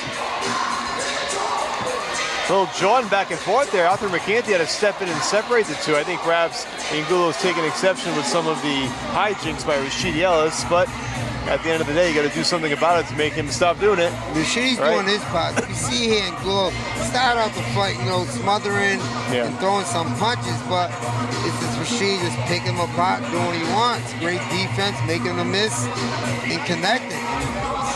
You got to do. You want to hit me? Hit me anywhere. Do something. Right now, I believe, and I think you would agree that Ellis is pitching a shutout here in this fight, and I would be surprised if any of the judges have any other round going in any other direction. No. Angulo hasn't really mounted enough offense to even make a round, I think, close at this point. But again, you always got to be wary of the fight turning on a moment's notice, and we still have 4 rounds to go here. Round number 7 about to get underway. Can Angulo do something to change this fight? Yes. Sure. Anything's possible. Do I see it happening now? It's going to be tough to do, you know, and it's not so much just the effort on Angulo's part, but Ellis is a tough guy to hit, as we mentioned. He's just very elusive. He's great head movement. He moves his feet well. He turns well. fights on angles, and those are tough guys to just track down. You really can't just put a target on a guy like that and hope to land that one big punch. I mean, you've really got to set something up and make it and develop it over the course of a round. Ellis is not a stationary target by any means. It makes it even more difficult when you're down big in the fight, and that's your only chance. Ellis just peppering away here, and Gulo calling him on for more. That's all Rashid got to do is this 1-2 all day. And now Ellis landing some blows here. And the referee just might stop it. That's all he got to do.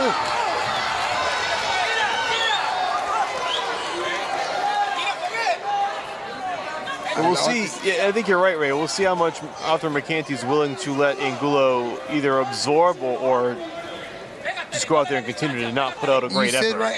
How much you going to continue letting him absorb punches? Yeah. You're exactly right. Has he hurt him? No.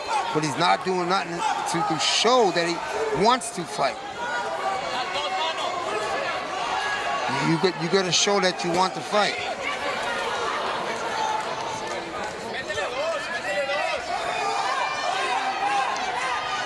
She's definitely doing his part.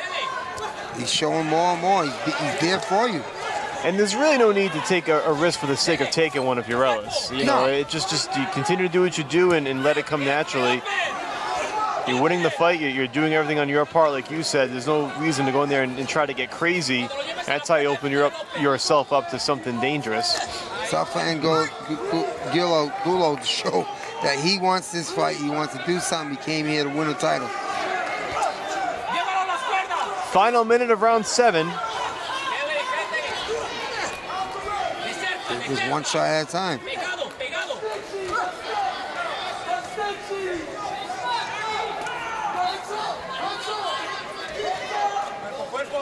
He's going to open up more.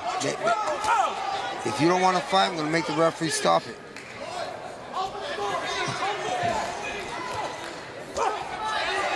Every time you think Gulo thinks he's going to open up, Rashid comes back with a 4 or 5 punch combination. Right hand, left hand to the body. That stiff jab by Ellis has been a factor in this fight. Everything really working. A nice overhand right on the way in. Final 10 seconds here. Ellis backing up Angulo. Yep.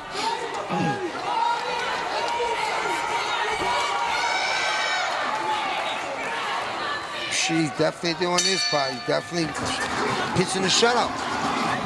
He's pitching a shutout here. Baseball season is coming up, right?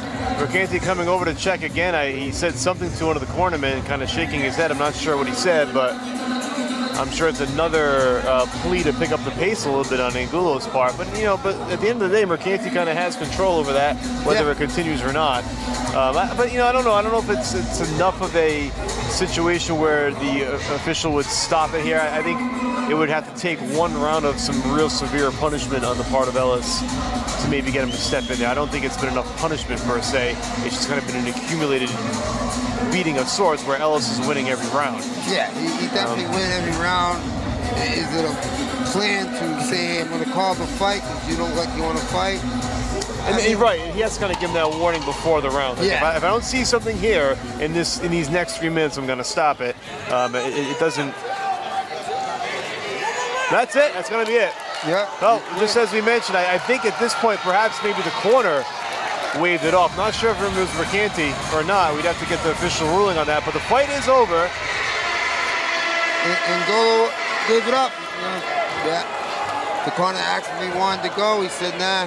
No, I think it was the same thing that you and I saw from the opening bell there. Angulo really just didn't seem to be in the fight, and after 7 rounds, they decided enough was enough, and either the corner or the fighter himself decided that. And at the end of the day, it goes down as a TKO victory for Rashidi Speedy Ellis, who is now 26-1, and he is your new WBC U.S. Silver Welterweight Champion. Is that a statement for everybody else now? If Angulo didn't want to make you to make a statement, you had to go there and make one. Did he do one? It's up to everyone else to make that opinion on their own. Well, it certainly puts the welterweight division on notice, as Rashidi Ellis is now an official WBC title holder. He's now 26-1, and he is going to crack the rankings or move up even further than he already is. And now you got to start thinking about what the next step is going to be after this, and will he get that elusive world title shot by the end of 2025? I think it's going to be there for him if he continues at this pace.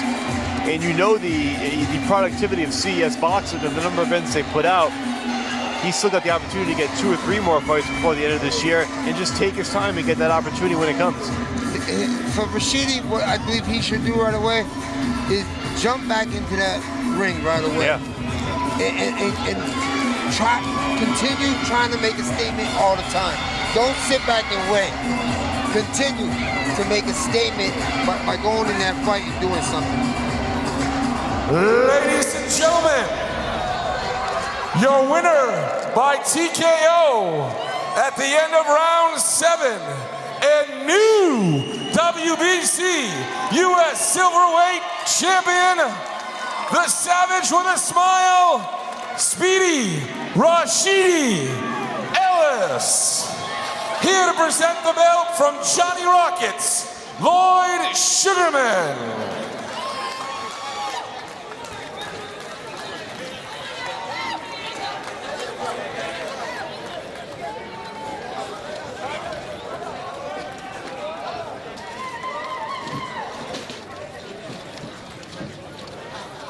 All right, Mohegan Sun, I'm here with your new champion. You got a new green belt around the waist. How's it feel? It feels good. First of all, I gotta thank God, thank CES, thank Jimmy, thank you, just thank everybody that came through. You know, in Massachusetts, man, we out here, baby. Now, how about your opponent, Jose Angulo? He came in here, he took a lot of shots, but he kept coming forward. He was tough, wasn't he? Yeah, I definitely gotta give him props. He's tough. Man. I gotta thank him again for taking the fight. There's a lot of people, scared to fight me and shit. But All right, let's talk about it. People that might be scared to fight you. I know that you got a list, and I know that it's anybody in the sport that's ranked higher than you. So here's your chance. Call them out. Oh, everybody. All the champions. Norman, him and his father was like a shit. So I definitely want to fight him. The winner of Booster standing on this, and now I got the WBC. Hopefully that put me up in the rankings, so we get Barrios. Ladies and gentlemen, your winner by knockout, the Savage with a Smile, Speedy Rashidi Ellis. So there it is, Rashidi Ellis once again calling out the top welterweights in the world, and Mario Barrios seems to be the most next logical choice. He is a WBC champion, and Ellis is now a WBC title holder as well, so there's that logical climb up the ladder where at some point you could see Ellis and Barrios down the line. But again, Ellis has still a long road ahead of him, and like you said, Ray, you want to see him get right back in there again. I definitely want to see him get back in. Was this a good win? Did it put a belt around his waist? Yes, it did. Yeah. But like I said, you need to make a splash. Was this that fight that made that splash? No. It did help you get your name back mentioned. Now you need a splash.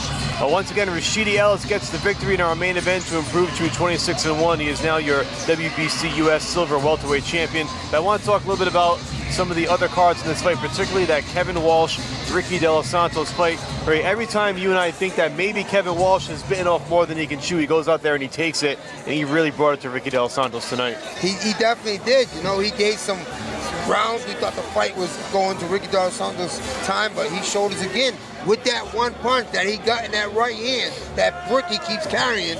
He's getting these fighters out. It's time to mention him. He's in the conversation. He's now your WBC US Silver Featherweight Champion, and here's a fighter who's won titles at 126, 130, and 135. He's comfortable wherever he fights. He's done an amazing job. And Carlos Gonzalez, Alexander Espinoza ending in a draw tonight. Gonzalez retains his title by way of the draw, but obviously has some work to do going forward as well. And then we see Mike Fontanez over here. Fontanez picking up a big win over Ray Oliveira Jr. tonight. We saw Ali Feliz, the exciting young heavyweight. So much on this card, Ray. I'm excited about what's to come for CES for the rest of 2025. How about you? Only bigger and better things. I mean, look at the card we had with Kevin Walsh, and then we had Carlos Gonzalez. Like I said before, will they fight each other? Well, first we got to make sure that Kevin Walsh picks a weight class. He wants to stay at. Kevin Walsh could go anywhere between 26 and 35, apparently. But with that being said, another great night of boxing. We want to thank everybody for joining us on DAZN tonight. You could have been anywhere else, but you were here with us, so we thank you for that. For Ray Oliveira, I'm Michael Parenti. We'll see you next time.